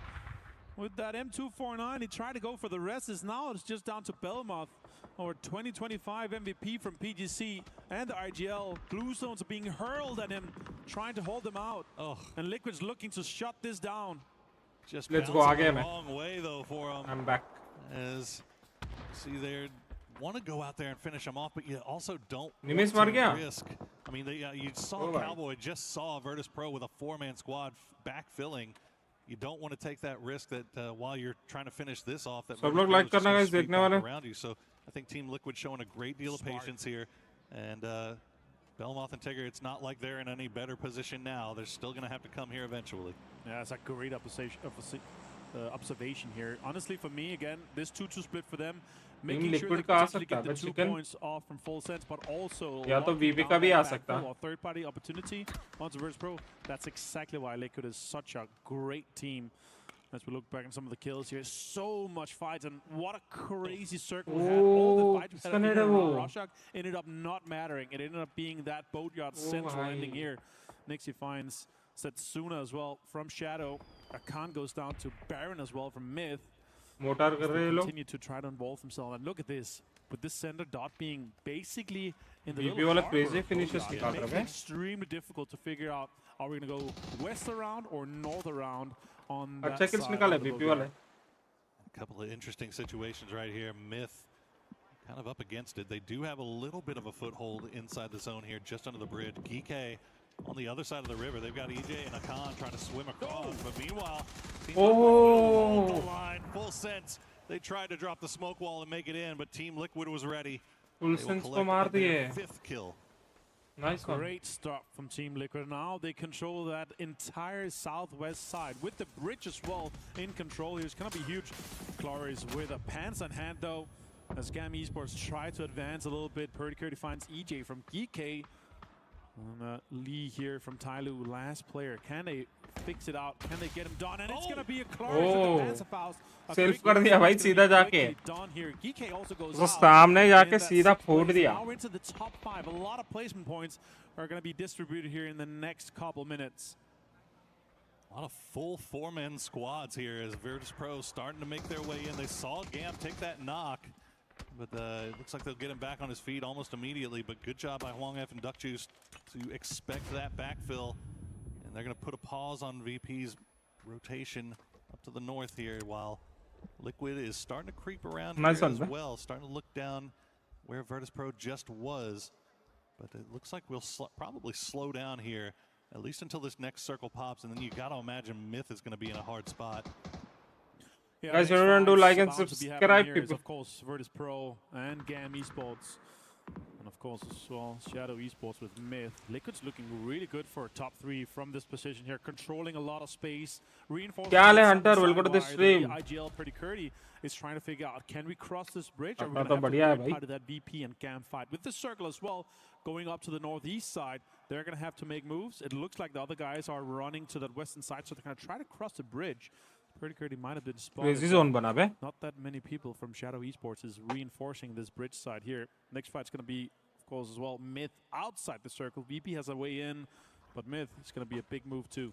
Just going to swim across, yeah. Smart. It's a tough call, isn't it? Because you know, over here, on the eastern side, if you go, you're going to be backfilling VP. You have the possibility of getting third party by another team. But if you go on this western side, this is what you're having to deal with. Yeah. And seeing maybe they feel like they've got a pretty good read on where Shadow Esports is. Particardi will upgrade himself just a little bit. Yeah, why not get a late game just for the funsies? But Jexy kind of on the clock here for Shadow as the rest of his team is watching Myth currently. Guys, double tap karo that part of the harbor is actually nahi to subscribe karo. Got bridges on multiple sides. Kamalzo takes some shots towards Kiss. See if they can take Myth out. Deny them space here. But utilities being thrown. Wangef as well go down to Beamy. Lukerux also finds Duck Juice. Being a big fight here in the southern side and northern side. Multiple teams denied entry. Yeah, two scraps going on at the same time. Myth versus Shadow and Gam versus nice one. Liquid entry मिल गया अब. Swims around, working their way towards the middle. Myth will use that दो smoke knocks to get up to the किए. walls. See if they can gain a little bit of safety here as they were just getting peppered with utility in the middle of the street. But you can see just off in the distance, Gam has taken a few knocks. They will get their man Hwang F back on his feet, but Virtus Pro still 4 strong and being very methodical about how they push through. Yeah, they know exactly where they are. They're looking for it. They're using utility to create space and to put pressure onto Gam. Lots of utilities being, and you know, Gam right now just immediately disengaging from this fight here, trying to go towards the mid area. So we just have 1 player left from Shadow Esports, 3 players left from Gam, and 2 full rosters on Liquid and Virtus Pro. How on earth does Liquid and VP crazy कर दिया. Across and not take a single ये last player को eliminate करना हो जाएगा इसका team eliminated. Down to just Jexy. He's got the shotty in hand. Oh, for the best. Nice knock there. Have the worst as he does Good get knock, the good knock on knock. the Scappy, but nobody really near enough to capitalize on that. Pistol वाला shotgun रहता है ना उससे knock दे दिया इसने. Crazy है. Straight onto the hub, and look at the amount of control that Liquid is setting up with controlling those bridges, those small ramps to get up, and that's going to be difficult for some of the team to make it in here. It looks like it's going to be ending just on the curb of the harbor edge. What a circle to start things off here at Esports World Cup. Let's see. Oh, good grenade and Cowboy with a follow-up. We'll take down Lukerux. We'll try to return. Team Liquid को देखना भाई किधर खेल रहे लोग. The smoke wall is blooming down, but good return utility. पानी में खेल रहे हैं अच्छे से लोग. Enough to save Luka though. Gonna be difficult here. Now does VP just go onto and try to push onto Gam here? Next he finds Tanvu. Big names to take down immediately here with the AUG and the headshot. And now Gam, it's a 3v2. Grix has been hit with the Molotov. Very methodical in their approach for this one here. Losing Lukerux is not going to be a problem for this engagement. Beamy still has a Panzerfaust as well. Glorious finds Beamy. Nixie gets found as well, but Grixie returns the fire out to Glorious. Wangef. What a crazy man. The last player left alive will take down Corexi, and it's going to take down Virtus Pro as Gam now up to 9 kills as they will try to get their man back. अच्छा निकाला, team eliminate हो गया उधर पूरा. Duo, very dangerous stuff for Gam, but Myth still 4 strong, inexplicably 4 strong after fighting their way from that northern side. Team Liquid has got the wide spread swimming around, but you can see that road, the role that it is going to play. It's Team Liquid start to kind of regather themselves, trying to figure out how they want to approach this late game. You got to imagine, just not much utility in the bags left for any of these guys. Maybe Myth, that might be the only one. Yeah, Myth have looted just a little bit here. Pretty curly. They've got stuns, they got nades. They've got plenty. 8 kills for Liquid as well. If I'm looking at anything here, it looks like a Liquid victory. Liquid chicken dinner for this first game here. Just based on how they're set up, the amount of control they have, and also look at the dot. It's just in their backyard with where we're going to be. Myth, Gam's going to be fighting each other. It looks like a perfect third-party setup for Liquid. Lots of Doritos falling from the sky here as you see whatever left of the smoke in the bag being put down by Gam, seeing if they can at least get to these walls. But Myth, just eyes on. Tanvu has the high ground. For now, he's going to jump down. He's been spotted out. 5 kills, 9 for Gam. Liquid पूरा kill उठाते ही देखना guys अभी. A few more smokes left to drop down. Liquid is just waiting for all of this as Alo will take a little bit of damage. So Myth doing a good job of keeping eyes on where they need to go next, as well as the Luke 12 Molotov will take down Tanvu. Now the utility's starting to come out. Crazy knock. Another one will take down kiss from Myth. Baron goes ओ down as well. भाई crazy है, crazy knocks. Team liquid पहले chicken dinner, वो भी domination के साथ, और एक net crazy. Nice and team liquid. And that is one heck of a way to start off your Esports World Cup. Team Liquid in a boatyard finish. Good one. Manages to secure the victory with a nice stack of points to go along with it. Absolute cinema here for Team Liquid. You can see how excited Extreme their coach is. What a way to do it. And also the control they had to move all the way through the boatyard from ruins, had to defend from full sends. Our PGC 2025 winners, and they did it easily, methodically, perfectly executed here for Team Liquid. What a way to do it. Using everything in the bag as well. Mortars, grenades, Molotovs, guns. Team Liquid finding kills however they can get them as they manage to secure that first victory. But a lot of other big performers in that first game as well, though. We saw Myth. They have been looking so strong here in 2026. Good one, good match. They make it all the way to second place, but in the end, the fight from Team Liquid just a little bit too much. Yeah, it was indeed. What a way to do it. Although the team's still 5 more games to play today here, but that is going to be such a moral booster, confidence booster for these guys here. I talked to them a little bit yesterday, and they were like, you know what? We're looking at and into all the teams that we're not used to playing against. It didn't matter. They just rolled up and dominated. And what a Panzer to find Jacob through the smoke there, denying the Panzer from Scappy as well. Wow. What a play here for Luke. Crazy play. Let's go. Get those comms. Yeah, they're very excited as well. They should be. Let's that go. was a chaotic late game, to say the least, as they were frogmen, essentially. Navy SEALs fighting from the water up onto the shore and into our hearts and into the leaderboard. Team Liquid, your Game 1 winner.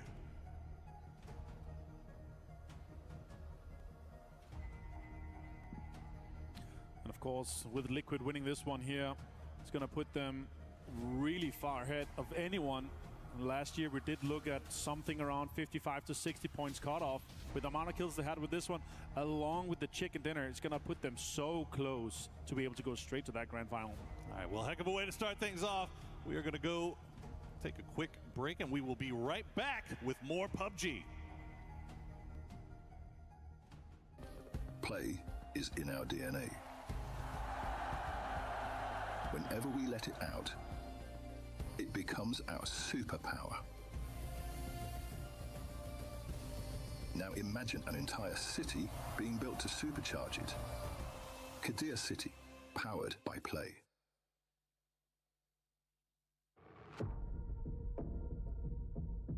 उनका cities का तो पूरा promotion ही करते हैं भाई, पूरा.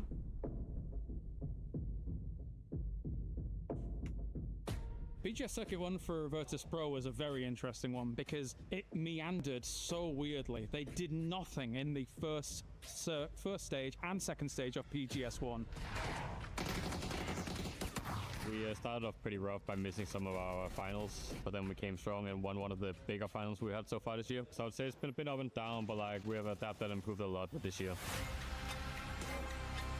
I'd say it was like average performance for us. There was also a lot of up and downs, but we're looking to show our best performance here at EWC.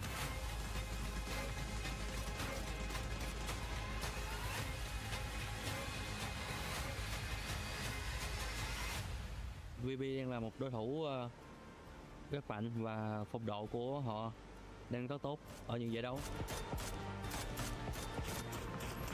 เพราะว่าเขามีเพลเยอร์อย่างนิกซี่แล้วก็บิมมี่ครับที่เป็นตัวแบกของทีมมีแบบพลัง Rupa Plus, hi, welcome to the stream. Thank you so much for joining. เดี๋ยวเด่นขึ้นมาครับ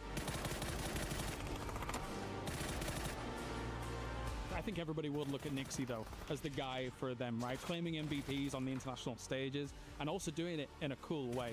He's very nonchalant, one of the best players in the world because he grinds. He's a grinder. So we got to pick Nixie.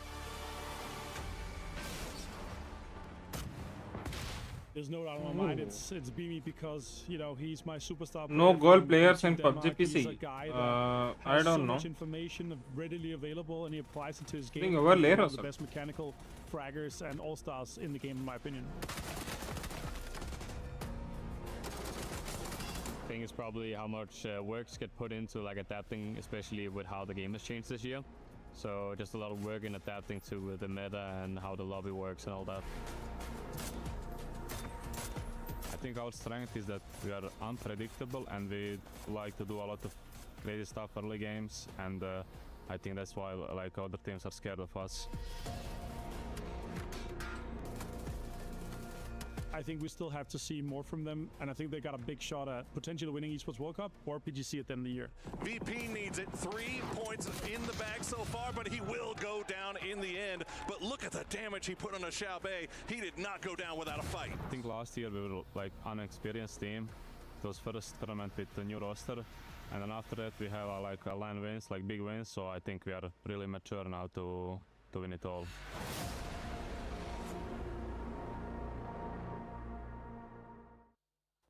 Any doubts that the Team Liquid fans might have had coming into EWC? You can kind of put them to the side because this squad showed up in a big way with that win. Sorry, I was fixing my microphone. Oh, you're good, All right, so it was a huge win for them. Liquid, again, this is that team that I spent the entire last year saying, these are the guys who are going to take the championship. This is the team, second best in the world. They know how to play. And here's the thing. They've been playing since like 2018, right? So these guys know what it's like to win a circle while swimming. That is a really good point, but they had to really fight for that, right? The utility they had to go through, the nades that was being rained down through them from Myth. That was a really intense game for them, but they were calm. They were composed as much as you can be in the water when nades are raining down on you. And the way that they were able to kind of approach that too, especially when they had VP, they were throwing nades at VP there towards the end.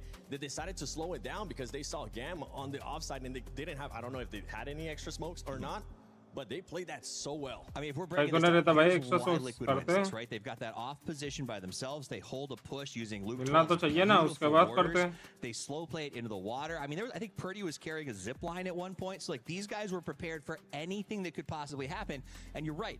They showed restraint at the right times. They let the other teams deal with each other. And then, like in VP's case, they go, oh, there's 2 knocks. Let's just go ahead and slip in and finish this team off. But we're not going to overpush. We're going to make sure we maintain our defense. There was a few moments where they were pushing across the bridge towards Myth that I thought maybe they were actually going to overcommit and then just get torn up, right? Because there was another team, Gam was entering on the other side, and that was going to cause a big issue for them.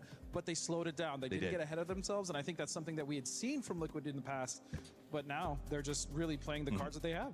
Oh, as we look at the overall ranking right here, and I'm going to go to just directly to one team, even though we have so many top dogs that were able to perform there, and it's none other than that team in 5th place, Toffees, Shadow Esports. It's taking advantage, even though it's just game 1, but they're taking advantage of today. Well, I said they got to have a decent day 1 or they're going to get absolutely lambasted tomorrow when 17 shows up on their drops. They come out, they got to a good late game finish, but only 5 points, guys. I mean, I think that comes down to Myth was just better. Scappy welcome to the stream. Tried to hold him off on. I mean, Myth just basically decimated anyone that was coming in from the north side of Boathouse, right? They made sure that everything was covered. Now, Virtus Pro was also doing a pretty decent amount of work backstabbing the teams that were trying to get in on Myth, but VP as well. I want to talk about them. Gam with a honestly a really good first game. All things considered as well.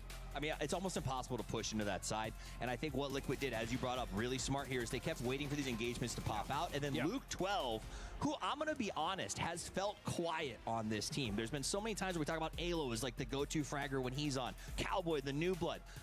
Luke has been here a long time, and Luke has been one of the best exports out of his region for as long as I can remember, and there's been kind of, last year it felt like he wasn't playing up to his potential. This game looked like classic Luke 12, man. He was out there with the mortars, with the panzers, with the guns. It doesn't matter what you hand him, he's going to kill you. The mortars, okay? That's what I was looking at. The mortars, because they were absolutely amazing. We didn't get a chance to fully see them, but hopefully later on today we'll get a nice little replay of just those mortars coming down. Now, for everybody currently watching Esports World Cup, there is something amazing coming up later this year, and it's none other than ENC.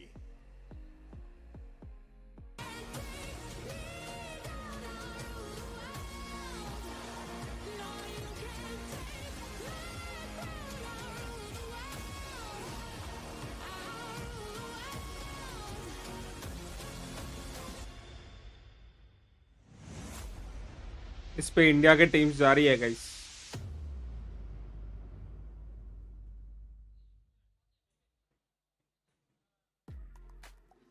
For the first time ever, nations will compete across 16 titles over 4 incredible weeks, all in the pursuit of one championship. So get ready to stand behind your country, celebrate your favorite players, and witness history from day one.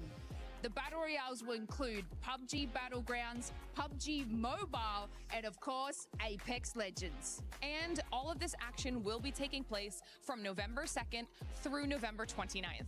And the real question here, Lace, is who are you supporting? I mean, I'm going to support the Aussies, of course. Aussie, Aussie, Aussie. Oi, oi, oi. And if I have seen the Apex Legends rosters, I mean, side ko nikalo usko. Listen, I'm obviously also supporting the US, and I'm just going to say we typically do a bit better than you guys. I mean, it's because you take our players from over there, and then we finally get them back.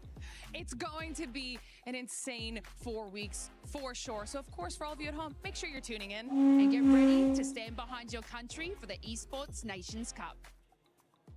Let's go. Down here on the ground here with Paper Thin, my name is Claris, of course, as we take a look back at that game and how everything went down. Of course, what's crazy about that, Paper Thin, is the fact that a boatyard finish makes things super crazy. We don't often get to see that in the previous circle settings. Now, this is going to throw a spanner in the works. Yeah, exactly, and it forced the teams to adapt to a very bizarre situation, one that you're not going to be used to unless you're like hot dropping in that area just for fun, maybe in your normal game. So getting a really interesting part of the map that forced teams to do some really interesting strategies. And no doubt. I mean, Team Liquid, looking at how they were able to capitalize off of that, the transitions and the holds I think that they were able to do there were quite special. No, this was an insane performance from Team Liquid in terms of adapting to a really bizarre situation. They to hold off full sense over on that western side. Really nice.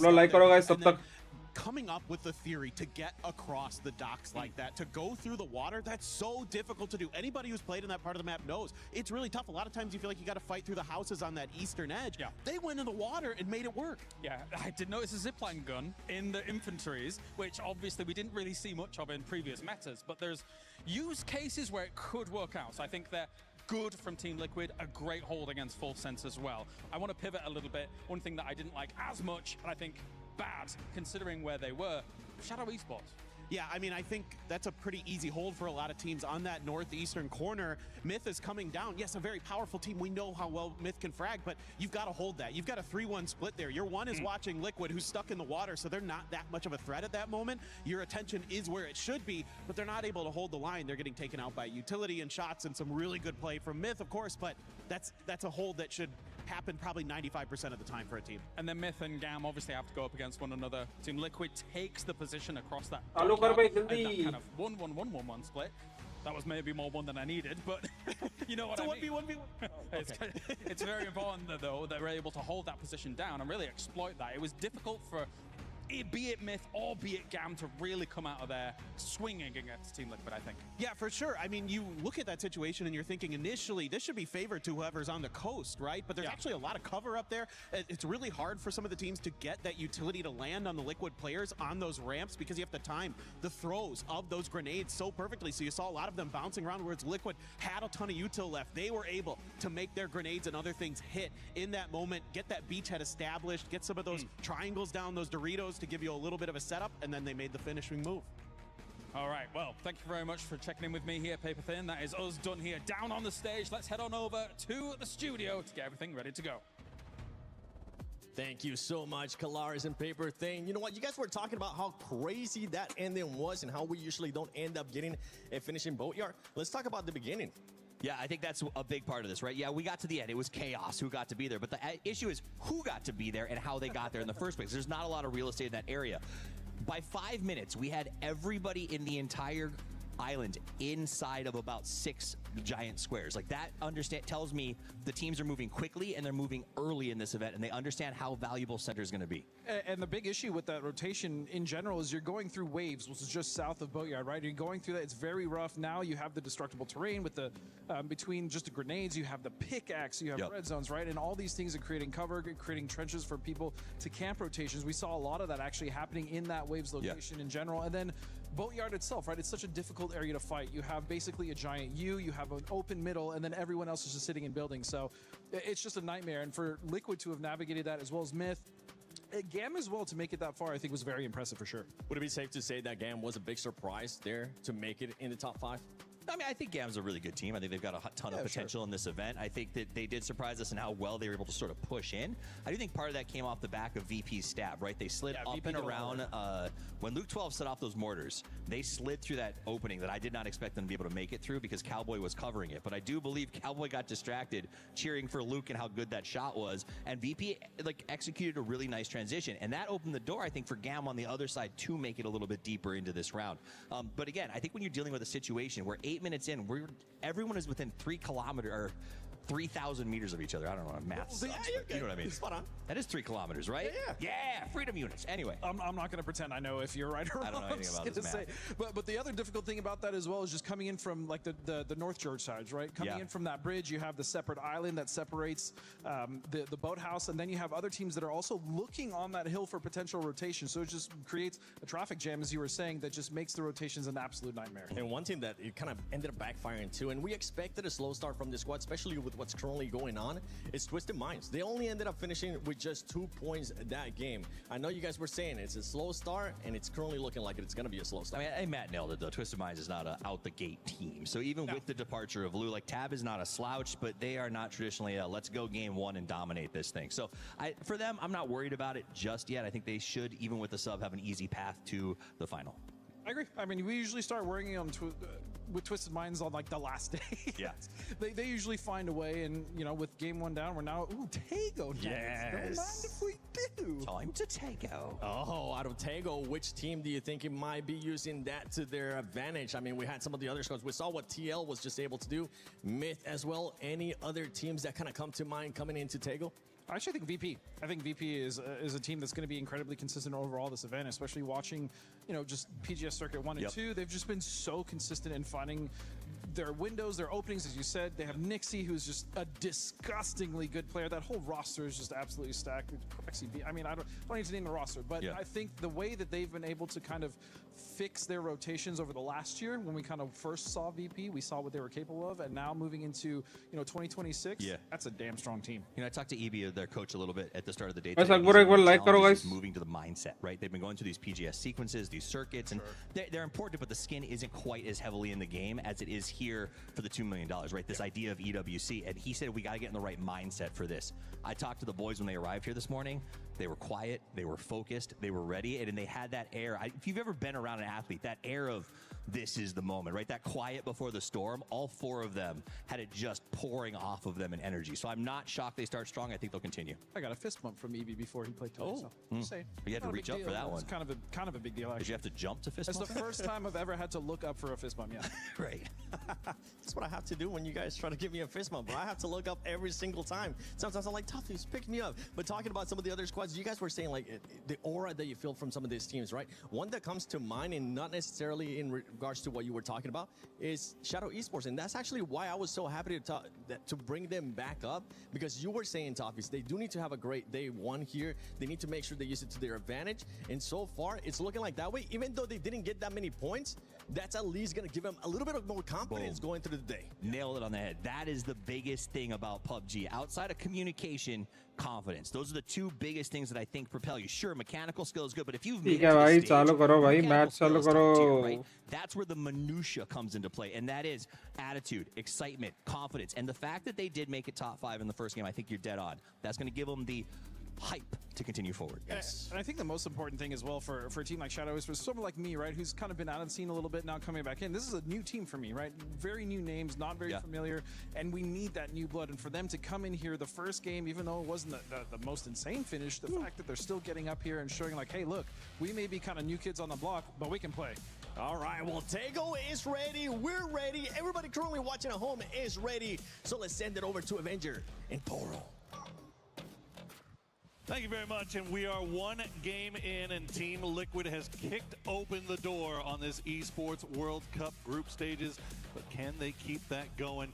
It's going to be a tough challenge, as we saw a couple of other teams that were really stepping up there, Avenger. Absolutely, and you know what, for me, here in this game, this circle being this wild from the top, from the very first that just throws a spanner in the works for everyone here, and we have to focus in here. Just 5 more games to go today. 11 more total for all these players here across all the groups. We're about to get Tego kicked off. It is time to Tego, Baro. It is time to take on lots of spanners, lots of works being thrown about here as we get to see all of our boys in the plane right now. Everybody looking a little bit more locked in. We started to see a little bit more gamer poses, a little bit more guys leaning forward this time as opposed to leaning back after that first game. But looks like we've got a pretty easy plane path going from southeast all the way to the northwest. So don't think we'll see any early game shenanigans once again. Well, most of the teams trying to get into their usual drop spots here, and of course, yeah, sure, you have to get some cars, maybe get into Yongchong for Virtus Pro, get some of that. Get into your locked location here for Team Liquid to be uncontested in Palace here. It does feel like it's going to be an easy qualification, maybe potentially even on day one, hitting that 60-point plus threshold. Be amazing. Also, पूरा कितने matches है? 6 matches है कि 7 matches? Here. A lot of teams in and around and close to Hosan. Tailu trying to get into that area too. And 1, 2, 3, 4, 5, 6. Yang here. Again, we've had some wild circles, and historically so far this year we've had a lot of them very wild on Tego as well. A lot of hard shifts too, isn't it? Yeah, and especially towards that water area. But we do have quite the east one here. Southeast, a lot of the teams are already in and close to this area here. Centers up somewhat close to Buksansa here for Petroka Road. That could be a great one for them. 4AM looking poised for this one too. Vitality, all fall strong, not having lost Levante, they star fragger. And they could having some high priority compounds in this start here from the second game. So you mentioned आज पूरा 6 matches है भाई, कल 6 matches again. अच्छा ठीक है भाई. Of course we have over the course of the 18 games we're playing in the groups, the teams are playing 12, and last year that 60-point threshold was around where we ended up being here. VP is looking to be pulling up onto Rex here. They saw he was a solo in this compound, and they are 2v1ing or 3v1ing this player right now. You're trying to put some pressure onto Rex. Shots coming, headshot with the shotgun, and Lukrix jumps in to take him down. First player out. DN Supers is Rex here, and I love that punishment. They immediately saw it. They know, playing with Beamy here, they know that they usually take too much space around there, trying to take as much away from them from the beginning here and punish that greed that DN Supers have. They have both Go-Dog, they have the south side, a lot of the compounds around this area here. And yeah, Virtus Pro, just from knowing and having played against these guys for so long, they knew they could punish that. And Rex is a great player to lose early on. Yeah, that's a perfect combination of doing your homework and having that confidence to play as aggressive as possible, knowing how important every single point could be when it comes down to getting that cut line, making it above, getting into that top 16. As it looks like, did see some gunshots coming from Virtus Pro there as well at the end there, so I think Rex may be done for as that blue chip has most likely been destroyed. So Supers will be playing this one forward as 3. And they've got a long way to go to get inside this first zone. And especially when you look at the circle, like that's the approach. You see, okay, we don't have any high priority going to this next circle here, so we have time to maybe go in and take, you know, one big name away from one of our huge opponents in DN Supers. So really love that approach. It's so VP, it's so smart. And you know, all with this, they're at 14 points total. They're going to be fragging their way into this final so far. And yeah, here with on board with R8 also have pretty good priority inside this next circle here. They could take some of these compounds away, but they could be bombing into Petroka Road. And Petroka Road has been looking great so far this year, obviously having the win in our Series 1 finals, the first PGS of this year here. Looked great for them. Good performance out of them so far. Now with a red zone straight onto 4AM, close to Geekley and close to Vitality too. It's going to be creating lots of space here, as Spaceman is also creating some terrain area for him to set up. Maybe a little bit of a mold destruction if someone drives by. Yeah, not too surprised to see this, as this has kind of become the story of Tego now that we have destructible terrain, is teams taking these, the top of these hillsides here, digging in little trenches and kind of playing in between, waiting like wolf spiders to eventually spring the trap on anybody that unfortunately gets too close. So we'll see if anybody falls into 4AM's trap as we check back in with Twisted Minds. Big wide 2-2 split here. That's getting a little bit close to Shadow Esports, but looks like they've got eyes. Yeah, the 2-2 split is huge, keeping Perfectix and Tab on the northern side. Maybe for information onto VP here, Liquid is driving straight up and close onto VP. I see shots coming out as well, potentially a big fight here between Liquid and VP. Alo finds Nixie. outside Yongchong. That was huge. Ah, okay, look at that. It's a BRDM for Twisted Minds. Okay. Oh, bhai. Team Liquid took a name away from VP here, trying Ye to kya le backfill liya, that bhai? position inside Yongchong, maybe getting that bridge. I think VP was waiting because they now have a red zone coming in and close to them. Hopefully Perfectix doesn't lose this BRDM to a red zone destruction. That would be insane. He feels pretty bad about that one. It looks like Team Liquid actually sticking around here, or Virtus Pro maybe just repositioning themselves while in the city of Yongchon. They're trading shots back and forth. No more knocks coming through but just yet, but Supers is also starting to make their way over there as we do check in with the Polar Bears after losing Nixie. That is another big loss for them, but honestly anybody on Virtus Pro that gets lost Guys, PUBG PC में गाड़ी का skins लेके आया तो कैसे रहेगा guys? Songjang here. एक number उनका Out of PWS. PUBG PC लगा नहीं. I remember him back in Super cars 2018. He's से been here crazy for उनका. a long time. Of course, representing Korea and PNC as well, just recently in Seoul, just a couple of weeks ago. And now he's here back with his team. They dominated the regional. And now he's here back to dominate once again. But yeah, it's a little bit unfortunate for him being involved this early here. Shen getting that kill. Malaysian superstar on these Chinese teams here. I think EJ might have been going for the... Yeah, I think EJ is trying to go for the chip here. I'm not sure if he was able to get it yet or not, but definitely seems to be the plan. See if we can maybe get Songjang back. And he might be able to get it because it's really only Shen that's over here defending. The rest of 4AM already kind of making their way in. Remember, at the top of that hillside, kind of entrenched here as we check back in with Liquid. Virtus Pro still keeping tabs on them as they make their way through, but you can see Liquid, it looks like they've managed to avoid the barricade for the most part, and they've made it to the bridge. Yeah, they're going to be going over the shipyard bridge now. And look how close it is. Yeah, Super's also getting close and involved here with VP. Multiple teams. Beamy now trying to go for this one here. Deal with a nade in hand. It's going straight for Beamy. No damage just connected just yet, but Beamy saw where the nade come from, so he could potentially see him just a little bit. That's a great nade. Gonna do some damage onto him. Doesn't knock him though, but let's see what VP and Dean Supers getting involved just again. And now it's going to be a fair 3v3 since Liquid took one of the names away from VP. Indeed. And yeah, this is Human going to find Beamy through the smoke. Will take down one player, but Virtus Pro not in really a position to save him either. So yeah, he's going to get run over. And now Corexi and Luca trying to send it across that bridge. But already back in vehicles. Looks like they might be going for the chase. नहीं छोड़ दिए. Makes sense here. Down to a 2-man now for VP, and that's what you get when you involve yourself early on with some fights here. Dean Super's looking for an instant retaliation towards them, but it was Liquid to take the name from Human. Some good driving here. I don't think that's supposed to do that.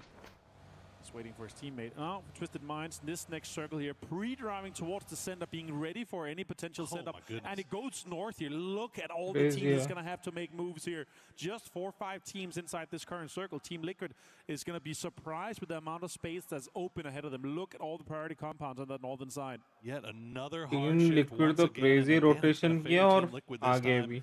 As they make their way in on that north side, as you mentioned, just nothing but miles of space. And they also know that they can expect Virtus Pro or Supers coming in from that northern side. So knowing that the potential coming in from the north side are also pretty good when you're kind of playing from that edge location. As we check in with Shadow Esports, getting a little bit close to Twisted, but it looks like they'll avoid them for the most part. Yeah, after hearing those shots, just trying to make your way into a safer spot. Yeah, trying to sniff out open space, trying to sniff out if there's any compounds available. And right now, sure, there's one of these center spots here, but it's a 2-2 split for Twisted Minds. And, you know, some of their aggressive teams, if they figure that out, they're going to be able to pull that off. But Twisted Minds does look like to be connecting and going towards each other. Look, Liquid is coming in from the northern side, and shots coming in onto full sense as well. Yeah, lest we forget that Twisted Minds does have that BRDM. We've seen how important those vehicles can be coming to the late game, and Twisted Minds, one of the teams that knows how to play around them very, very effectively. As we check in with Petrichor Road on that south side, as you mentioned before, whenever the shift did come through, so many teams on the south trying to find their way in. It looks like, for the most part, they've managed to avoid each other for now. Nemesis really I-26 V6 क्या है भाई नाम? Tyloo very far off to the south. Looks like they're going to ये कौन सी नाम लगा दिया उसने? But overall, looks like teams have kind of found a little spot to play here, although it looks like AGL I-26 maybe getting V6. shot at by Liquid, but it's more just forcing them around here. With this next circle here and how this pseudo river is on that eastern side here, and not that much space is going to be able to be played until we see that next circle pop here. Liquid being very greedy with the amount of space they're taking. Liquid. Especially this western compound is very breachable. Slightly less greedy than I think they were planning to do, because they had left Alo up towards that revive station up on the northern side, maybe expecting somebody from Virtus.pro or Supers to try to make a run for it, but they will pull him back, instead play that tight 2-2 a little bit closer towards the center. And especially if you have, you know, top 3 prior compound locked down already in your 4 guys line, I'd rather see them play to be for as long as possible. And especially with this next circle about to pop here, all the teams are coming in from that southern side. They have nobody except for AGL north of them here. So let's see what happens. Virtus.pro, last 2 players in that emergency pickup here, and it's indeed an emergency for them here. They're going across. They're seeing all the cars that's locked down, and potentially some guys are going to be shooting towards them. Maybe it's just a drop for an open space, or even towards a shack to take some of that central location. This is going to be rough for him as the circle does pop in. Fortunately for them, it does donut up right towards the center, a little bit favoring west, but I think Virtus.pro maybe not having a good read on how heavy the south side of this zone might be, and maybe they think they might have spotted something along that riverbed that they can play. They're going to drop 2 down, but unfortunately they're right on top of Petrichor Road, and Corexi will find one, but Ming Ming and I-26 going to go down as Vitality is getting involved as well. Corexi will get क्या कर रहे भाई वर्ष and he pro will get taken out. VP वाला क्या कर रहे Going out in 16th place. सीधा आके मर गए One with 13 kills to last place in this one. Sure, they got a kill, but yeah, it ended up being them getting that retaliation straight onto them here. And Petrichor Road trying to reinforce this position. And on this southern side, oh, look at that. So much space, so much of these open fields being controlled by so many teams. They have each their quadrant locked down already. Melman finds heaven. Well, having to play these rice fields, these ridges early on, this early on, can't feel great, but important a storm here as NS will steal away heaven. That's another one of the Supers players going down. I think that's Guman and Deal now left as they'll make their way from the north on that dry riverbed. Liquid already in place. They're getting shot at in the backs and from the side by AGAL with a 2-2 split, but Nemesis is coming in here quickly. We'll see if Supers can survive a little bit longer as they get a little water on their tires. It's going to be difficult. They're trying to get anything just to have just slight pause here in this circle here, but everyone is shooting at them, and in a lobby like this, in a competition like this, everyone just hits their shots, even from far away. Lots of pressure being applied to Supers here, and now they found a little space, a few rocks. Oh, Human down to 6 HP. Oh, Luke finds him from Team Liquid. Oh, Luke just finding that mini right now as they will secure the point as well. And now Deal, the last player left alive for Supers, and he is not in any better position than he was just moments ago as he will retreat back to the rock. Actually going to try to send it right in, because I think the shots from Geeke and AGAL on that eastern side of the river a little bit too much, but Deal going to push right into the midst of Myth. And if this next circle does not go north, we're going to have an absolute slaughter in those fields. Look how many teams. It's so congested already. And with Myth holding on to just a little bit of an open space, they're going to be able to pop out and put some pressure on. They already got lots of pickaxes going on here. They're going to be molding up and putting some pressure onto some of these teams that's in the fields. But now let's see, just 10 more seconds, and we're going to see that next circle. We're going to be ending up here. Twisted Mind still aggressive with the space they're controlling too. Surprising, haven't seen any mortars really come into play yet. Do you maybe hold on to those a little bit longer, wait for the next circle maybe? As you say that, donut up once again here. Half fields, half a few compounds in space where Myth is. And Myth actually holding on to tons of control. And as you talk about it, mortars are coming in. It's like Vitality. I'm going to send a few over, but they're just not finding the mark as the skies have started to light up with these mortars. As soon as that circle pops, Thanadol will get that knock on a Duck Juice. A big game for Gam to start things off, but now they are down to 2, maybe down to 1 here as Duck Juice will get flushed out. Gam in a little bit. And honestly, around especially the TDM fields and the TDM hill here in the southern side, they have quite the information and control from Full Sense here. They're going to hold out Gam, they're going to have a fight with R8, and then they're going to be bringing the fight to all the other teams in this field here. AGL with a big send on that eastern side. But Tulins finds an R8 player here, but and more. Oh, look at the nades coming in. Lots of damage done. Beautiful. Finds another knock on JJR. Good nade. Perfectly placed, as you would expect from our defending champions. R8 down to just Teddy and Empty. Fighting in from that southeastern side. Batulin's right back into that BRDM. Go. Make sure you collect that point. Don't want anybody stealing that away. As we said before, every point so precious here as Gam will try to send it right through. You see it on your mini-map. Clories and Wong F go right into the teeth of Tai Lu. He's knocked onto the car, Boro, and it's blown up onto him, so that's just gonna bleed out and be confirmed later on. Perfectic finds Wong F and gets flushed immediately by Tab. Meanwhile, it's Mehmet finds Salalsi. Gam Esports is going to be out in 15th place here. It's going to be a good game for Twisted Minds. The amount of control they have already. Spaceman, though, finds the confirmation onto Salalsi. For Ingerman being extremely angry and holding on to drops. देखना भाई कितना गिर रहे हैं. Keeping eyes on any potential third partiers here. This fight is close में net डाल दिया उसने. AG वाला. Will find Spaceman. He's going to go down as will jump peeking through the smokes. The grenade's going to land. It's going to find a great grenade from Hamas. And now 4 a.m. is up against it. Shen on the riverside will find the spray window. Will finish him off as Hamas just peeks past the smoke. Will reveal himself just enough, but he should be able to survive a little bit longer. But now Nemesis is starting to make their way down here on the riverbank as well. They could get involved in a third party. Yeah, I like that. That's a great setup for them potentially to be able to third party this fight, get some points, steal some knocks away.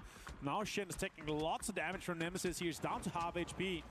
And Winda is going to have to try to make space and maybe potentially get this confirmation onto him as the rest did come off. He's low, he's going to have to heal, but they are disengaging just a little bit. They're trying to maintain control of this little crevice that they've held on to. Oh! It's a double nade from Winda. Beautifully placed. Crazy nade. The discipline to drop two smokes first, and then team eliminate कर दिया. Again, AGAL gets wiped, but Window will go down to Sosid.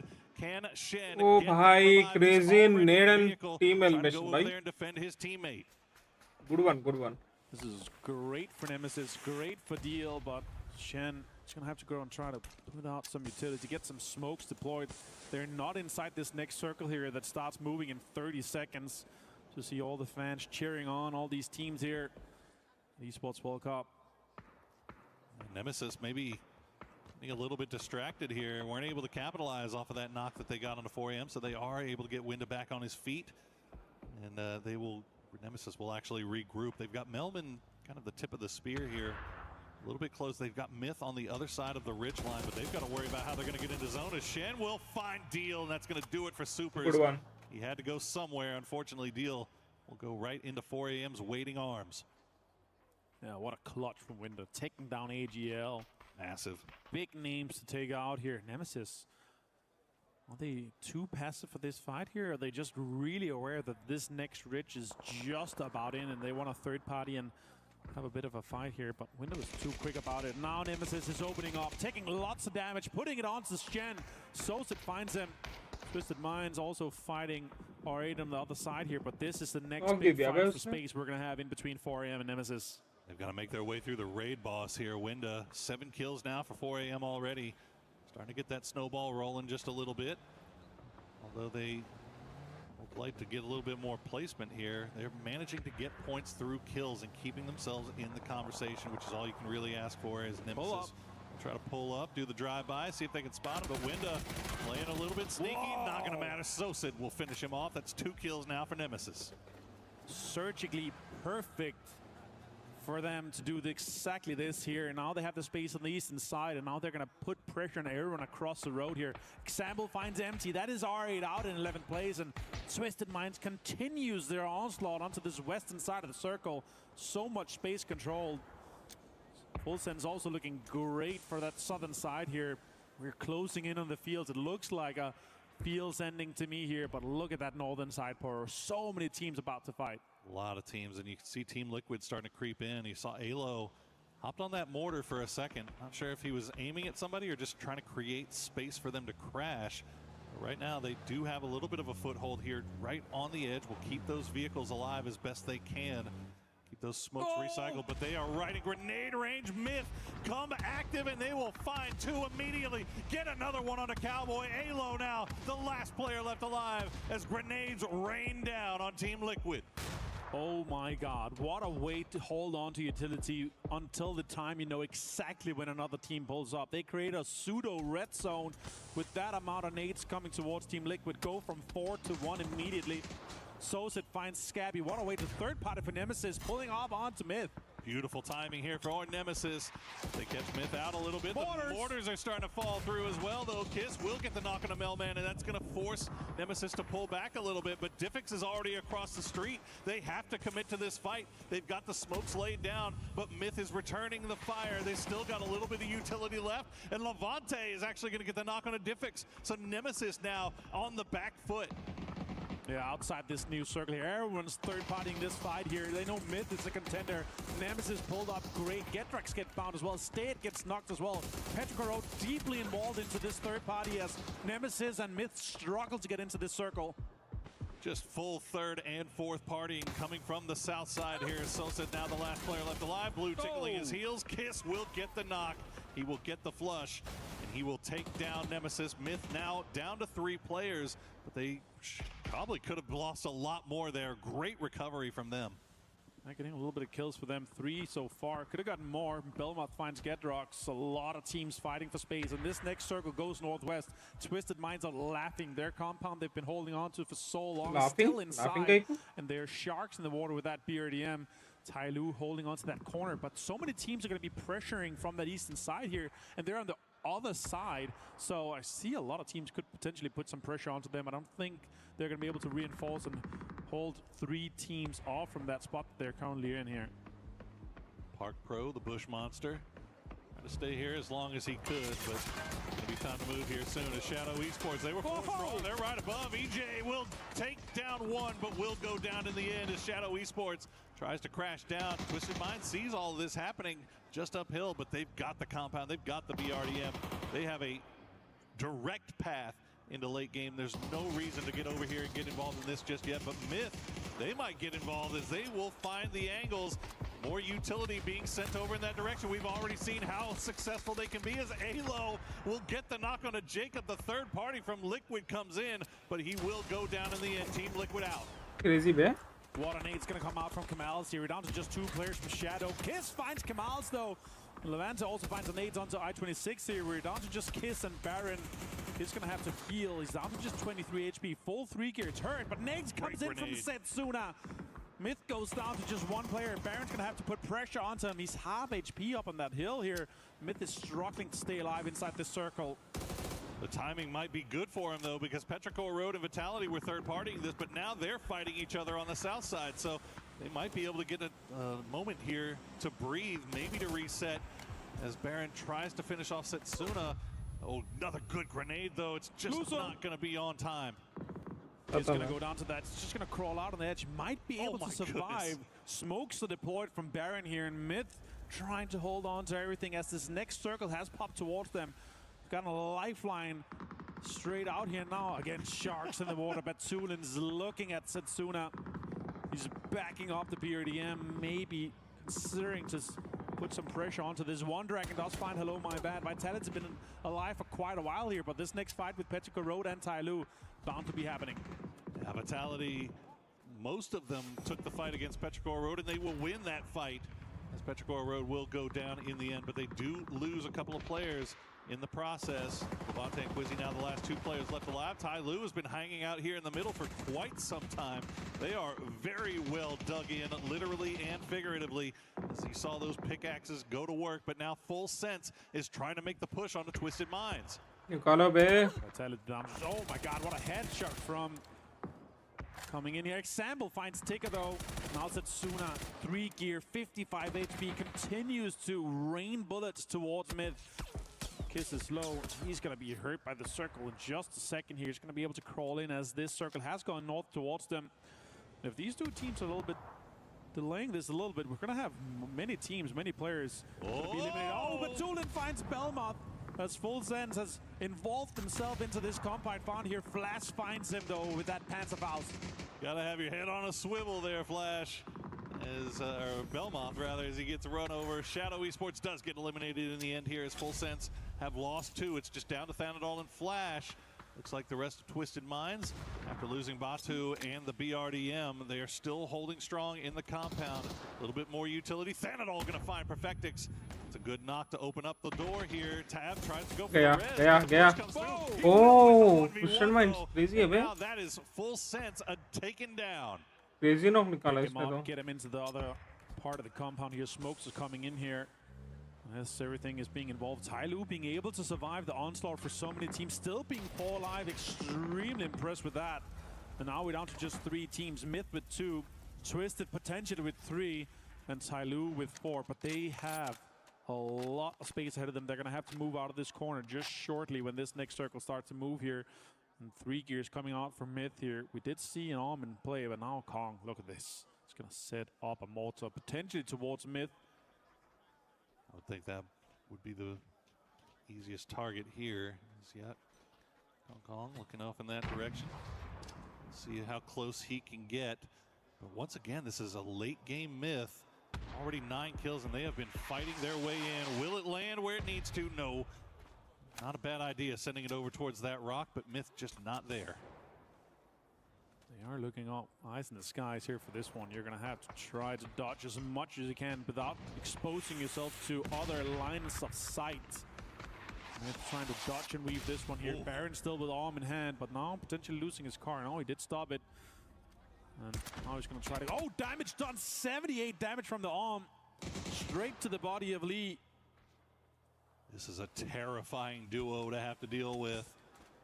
Even if they're down to 2, and even if they're in a bad position, they do not go down easily. And they've got some pretty big weapons in the bag. Tyloo does need to be careful here as they're going to continue to empty the bag. Send a few more mortars in. But Baron and Kiss doing a good job of keeping those smokes down, and unfortunately the mortars just not landing where they need to. Baron retreat back into the smoke. Now they're inside the circle. They got smokes deployed here. If they can get a little bit lower ground and start maybe using the pickaxe just a little bit, they might be able to create some space ahead for themselves. The circle does look like to be ending up close to this center rock here. And if you're able to maintain or grab control of that early on here, the next fight is bound to be happening. And it looks like it's going to be Twisted Minds and Tyloo. That's it, yeah. It is just basically try to survive long enough. Mates! As the nades will start coming through, they're going to land close. They're going to do a lot of damage, but one will bounce a little bit too far. That one will take down Example. The Tab will be able to stick the heel in time, but more grenades being sent over in that direction. It's going to fall just shy. Quick rest here onto Example. Now Tyloo advancing, getting control. Look, Baron actually got control on this one here. They're looking to third party, looking to put pressure on both of the teams, so they do as much damage as they can to each other here. Kong does do some damage onto Perfectix. Look, full gear on him with 3, and FAMAS. Lots of heals still possible. Goodness. It's going to be a huge fight in between these two teams just soon here. I love the fact that Myth took advantage of that briefest of moments where Tyloo was distracted by Twisted Minds and took the spot, took the rock closest to the circle. They are not out of this thing yet as Tyloo has set themselves up here.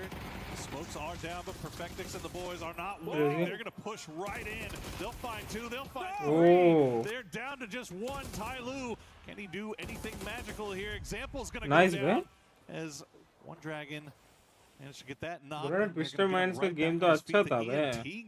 Crazy खेल रहा है अभी. Big for Twisted Minds here at the end. Knock हुआ अरे. अरे. ये बोलते हैं मर रहे हैं. He does have the 3 gear. Lots of damage done here. Oh, nice one. Baron. He is him.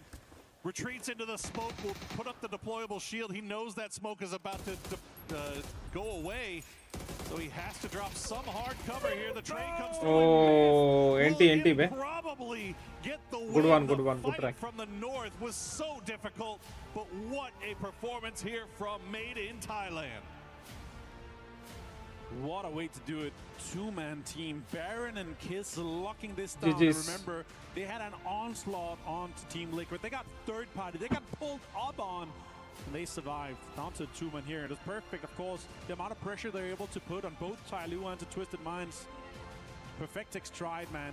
What an performance from him. What a famous headshot he was able to apply to so many of these players here. But yeah, it seemed difficult. It seemed impossible for Twisted Minds to do this. And yeah, that center control, that rock we were talking about in the dead center, they were able to take it at just the right time. Those peaks, Myth being able to do this and get this done here. Here's some screen.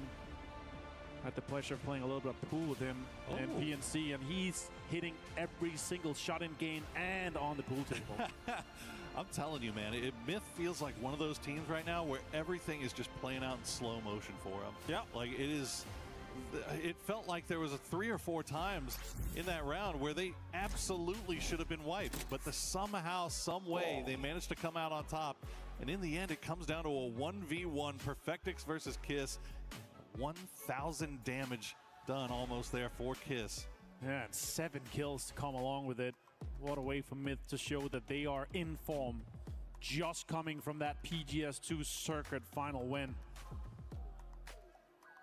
I mean, we've talked about it. They've come in here probably as the hottest squad after getting 2 wins really in that circuit 2. I think it was PGS on the first series in the circuit 2, yeah, first series, and then circuit and then 3, 14th place, and then they just need a little bit of a break in that middle series there, but then coming back and then smashing. They're almost doubling the points of second place, and that's just unheard of. They broke all the records we've seen prior to PGS, and just so what they're made of. Very impressed with Myth so far, and yeah, with this game here, being able to put out that amount of points after what we saw from them in game 1 as well, they're going to be so close, even potentially after this day, going straight to that final after just having played half of their games. Well, it's a pretty scary thing for the rest of the lobby to see. They 2 matches खत्म हो गया, अब देखते तीसरा match. They know what can happen when Myth starts that snowball rolling in the right direction. They've seen it before. They might be seeing it again here soon as Myth gets a massive win here in game number 2. Also, gotta say, first game, they didn't do too bad there either. They got a nice little stack of kills for themselves despite going out a little bit early. Remember, they were the ones that crossed over the road, took down Shadow Esports, fighting their way in. But to start things off here, we do have an interview with Purdy Curdy from Liquid. Let's throw it down to Caleres. That's right. Thank you very much, boys. Here I am indeed with Purdy Curdy, talking to him mostly about that game number 1 here from the tournament so far. So thank you for joining me, Purdy, here. Let's start things off with that map on Erangel. The boatyard finish. Not something that we see too often at all. Can you talk to me about that? Obviously, you guys were holding full sense. I want to know about what you were thinking about all the other threats around whilst you were holding them. How much information did you have about where teams were in boatyard? We were pretty well set with information. I think the biggest thing for that game specifically was at some point Luke goes, "I've got a mortar." I said, "Set that fucking thing up." Like, full sense is our biggest threat, and the fact that he was able to get some mortars off on them made our game very easy. That felt like a shortest range mortar, like 120 meters or something. Exactly. Yeah. Fair. Let's move on then about the new circles, of course. It's not too many tournaments we've been playing with them, and you're going to have a lot of water in. A boatyard finish, obviously extremely uncommon as a whole. What do you think about these new circle settings? I saw that you guys had zipline guns available and stuff like that. What do you make of it? Yeah, that's the new land ratio in effect, for sure. That mixed with the speed of the earlier zones, it makes for some chaotic moments, and hopefully you guys enjoy them, because I don't. Hey, what the viewers get to enjoy. I know it's going to be difficult for the players. मुंह पे ही बोल दिया भाई. तुम लोग enjoy करो, मेरे को अच्छा नहीं लग रहा. How has prep looked like for you guys for EWC? Because of course, अपने लोग तो इधर BGMA में कुछ भी glitch को बारे में बात करने के लिए डरते. You guys had an amazing year, of course, and then kind of had a harder time trying to catch up to that. So where are you guys at right now? What's the prep look like for EWC? The prep is really good. It's actually been very good for a while. We got a lot of hardworking guys. We got Nomi, our analyst, works his ass off. Russ, our coach, works his ass off. A lot of it comes down to execution recently, and that's something we got to improve on. All right, Purdy, thank you very much. I'll send you back to your booth. Good luck in the next games, my friend, as I now head on over here to have a little bit of a chat about what was going on here with Mr. Matrim, who's going to be joining me to talk about this Tego game. Hey, Matrim. Oh, hey, man. That last game was a barn burner. I loved the end of it.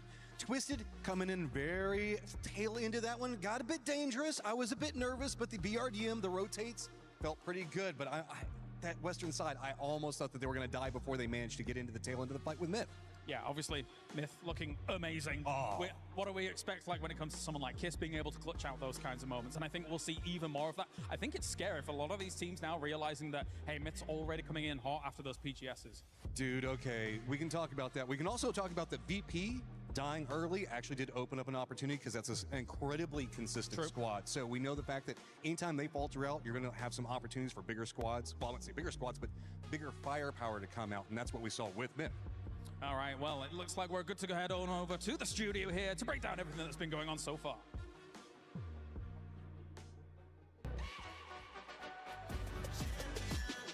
This ain't no regular thing. Came for the ring, you know what I mean. You see my name in the lights. Better get right, I'm champion.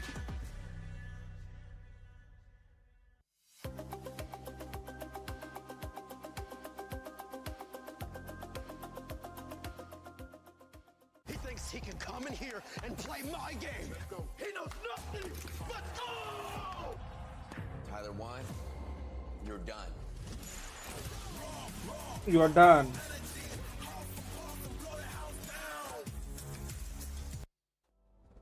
Ladies and gentlemen, Myth has arrived. As the casters were saying, they had an amazing game 1. This game 2 absolutely blew it out of the battle. By the way, Godspeed, Lace, Toffees, and the 7WG. Welcome back. Lace, thank you for joining us, but Myth.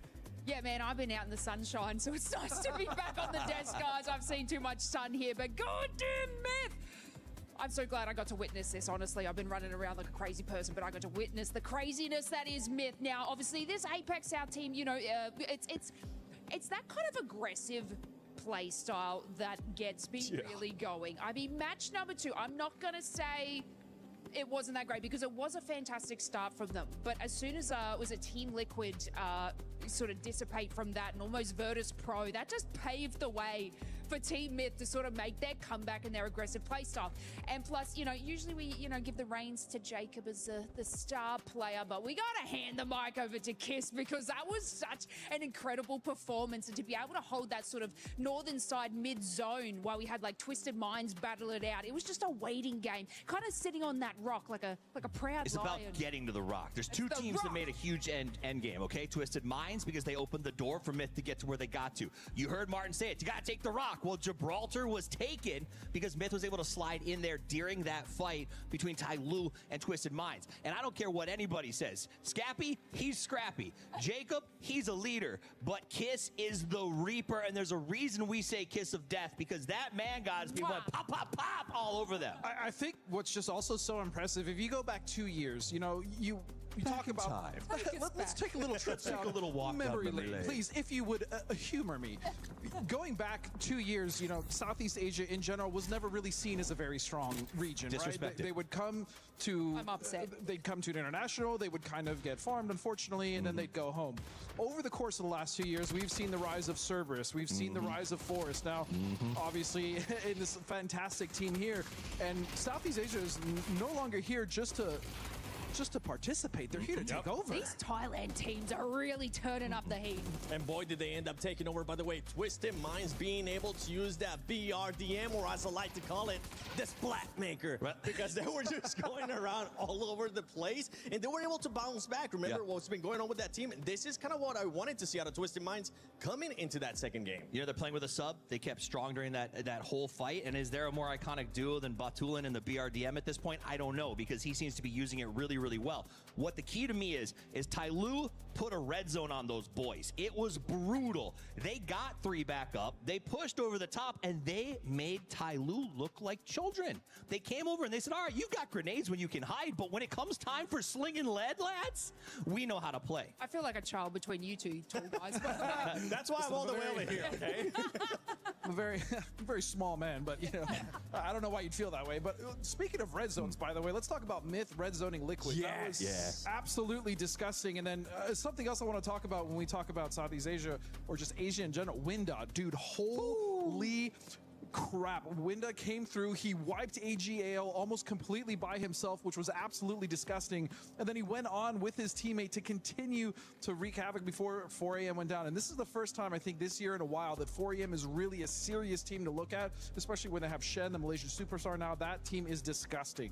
4AM was given the reins to run the way they want to with this team this year. This sort of the latter and you can half. tell. And it is turning up really well. I think the other thing about Winda is you're right. He's dead on. He's phenomenal, but he's this sort of new blood that's emerging, right? It's the same idea as like, where was Kiss Fresh 3 or meat. 4 years ago? Becoming monsters. And that is the thing. You brought up SEA, right? The whole region has been powerful, right? We got from that region, PGC champions, 2 in a row. I think Myth has watched that and said, okay, we can do what they do. They've moved from forest. They got out of the trees. They've picked up a great support system. Now they have that behind them. In addition to everything else they're doing, they're named after their own country. Like, that is all the hype you need to drive yourself and go the distance. I got a chance to interview them both as well, and honestly, the focus on these guys, and I'm quite a yappy, chatty person if you can't tell at home. We didn't know. We didn't know. Sorry, guys, it's coming out now, but my God, these boys are locked. I hope you guys get to see what I was chatting to him about. We did. You can see Earlier it. on, we got a chance to see all of that. But yeah, Kiz being able to perform, Winda as well. I can't wait to see what other teams and other players especially are going to be stepping it up in the coming matches. But I want to take a look at the overall. I want to see how everything is currently looking, because another squad that's kind of building that momentum, building that confidence, Shadow Esports. Once again, not crazy stats, but I'm just with them toughies. I just want them to do well, but you can see right now, Myth just kind of running with it. So at their win at PGS, they averaged 5.1 points per game. They are already pushed well over that number, which means they don't have to really stress at this point. They have the freedom to run. And just to touch briefly on Shadow, they got wiped again. You know who wiped them this time, Godspeed? Bonnie and Tommy. Myth for the second time. Myth has their number. And so those guys need to adjust and just avoid the monsters. Now you can see the eliminations from all the squads. Team Liquid, I mean, we saw what happened with Team Liquid, especially what you were talking about, Godspeed. Those, Myth just demolished them, if we're being completely honest. Twisted Minds with the bounce back at Esports, but I also want to take a look at some of the other teams on that second page, because these are teams, as we're heading into the first half, in a way, halfway through today, we need to start seeing a little bit more out of some of these squads. So, Lace, I saw Team Vitality in that game. You saw it pull off the sort of the pickaxes, try to lock it down. It was a tough situation for them to sort of decide, do we go in, do we get out of this defensive position? And I'm not sure. That's what I'm worried about. Are they making proactive decisions? Yeah, look, I was sort of touching on I like an aggressive squad, and I'm not seeing it from Vitality whatsoever. And this is what you need to do in these starting matches. You do need to really sort of push through and get those eliminations early, because otherwise people are going to take that lead. And I did not see that from them. And also Team Nemesis as well. I did sort of pick them as my underdog, but now they're a little bit too under. To be honest. A little too under the dogs, as they say. Yes. Some of the other squads, GK, not really having a great day here at this Star. I know a lot of people are expected a lot out of this squad. They were able to previously be with CIS. Now they have a Korean team coming in here. What are the expectations going into this next 4 matches, especially going into the next match? I mean, I think for the organization, the expectations are high. I think it is a challenge. I mean, I saw, it's hard for you to give a hype speech that involves a translator, right? So, like, the team owners are trying to hype up their guys, and that can be difficult. I do think, again, 2 games in, and you and I know, like, we've played this game, Seven, you know that it is not something that is won in a sprint. This is a marathon, and so I'm not going to write them off for a tough 2 games where circles may not have favored them. I mean, Boatyard is kind of a one-off. Like, I almost got to throw away game 1 in terms of teams that didn't get in. Like, it's hard to do. Well, let's give it a second, Godspeed. I want you to put yourself in this mindset, all right? You're one of the squads there towards the bottom. You're their coach. What are you going to be telling them, trying to hype them up? Let's just act like they don't have to. I don't say it. I don't actually think you. My coaching style is a little less. How do I say this? Hand-holdy. I would just lock in. You guys need to lock in 2 teams that I think need to lock in specifically are AGAL and Supers. Right? Those are 2 rosters that have absolutely no business being on the bottom. Now, again, we talk about only first 2 games, sure, yeah, whatever. But again, this is something that can snowball. You and I have specifically seen this so many times where a team that we know should make it, they're like, oh, we're not worried about them. Oh, we're not worried about them. All of a sudden, 2 games left, they're 40 points away from qualifying. So I do think those teams and those rosters are obviously strong enough to make a push. Again, we're early, but seeing them down there this early does give me a slight. you're not out of it when you let it slide, but every inch of rope you let slide rips the skin off your hands. You know what I'm saying? So you have to make those plays early. And for every chance you fall lower, it becomes harder, it becomes rougher to mentally get yourself back into this. That's my word with Soup. I think the Supers are amazing. Everyone knows I love Soup, but I need them to step up and slam down here in Game 3. All right, well, we're going to be working on our coach talk here and make sure that we can actually end up airing it when we come to the desk. Because, Lace, you'll be the next one. Not right now. You'll be the next one maybe if one of these teams don't end up performing well. As we're going to be going into the last game, and for everybody watching at home, make sure you end up predicting some of these squads. Go to the EWC website, go to the app, and just put in your predictions because it's out there for everybody. And if you do share anything on social media, use that hashtag EWC and hashtag EWC26, as we will love to see some of the stuff that you guys are sharing. But it's time that we send it over to none other than Avenger. Thank you very much, gang, and we are back for match number 3. We are heading to the dusty dunes of Miramar. So far, made in Thailand, and Team Liquid at the top of the table, but right behind them, Twisted Minds, GAM Esports, Virtus Pro rounding out that top 5. But as the desk mentioned, there's a couple of teams that haven't really shown up just yet, Martin, and maybe it's time for them to find some success here on Miramar.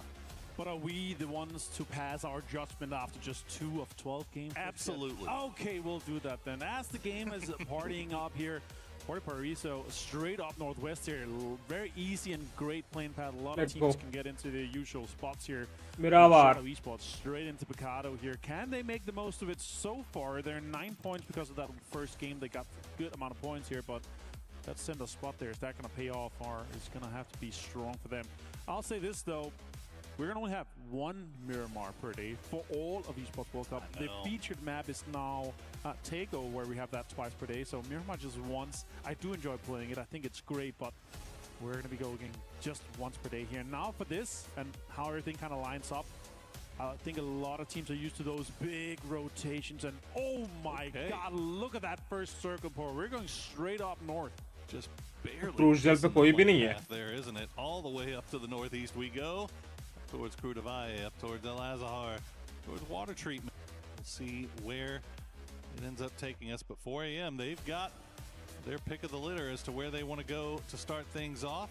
That could be a good thing, could be a bad thing. I know you've had a little bit of experience in game.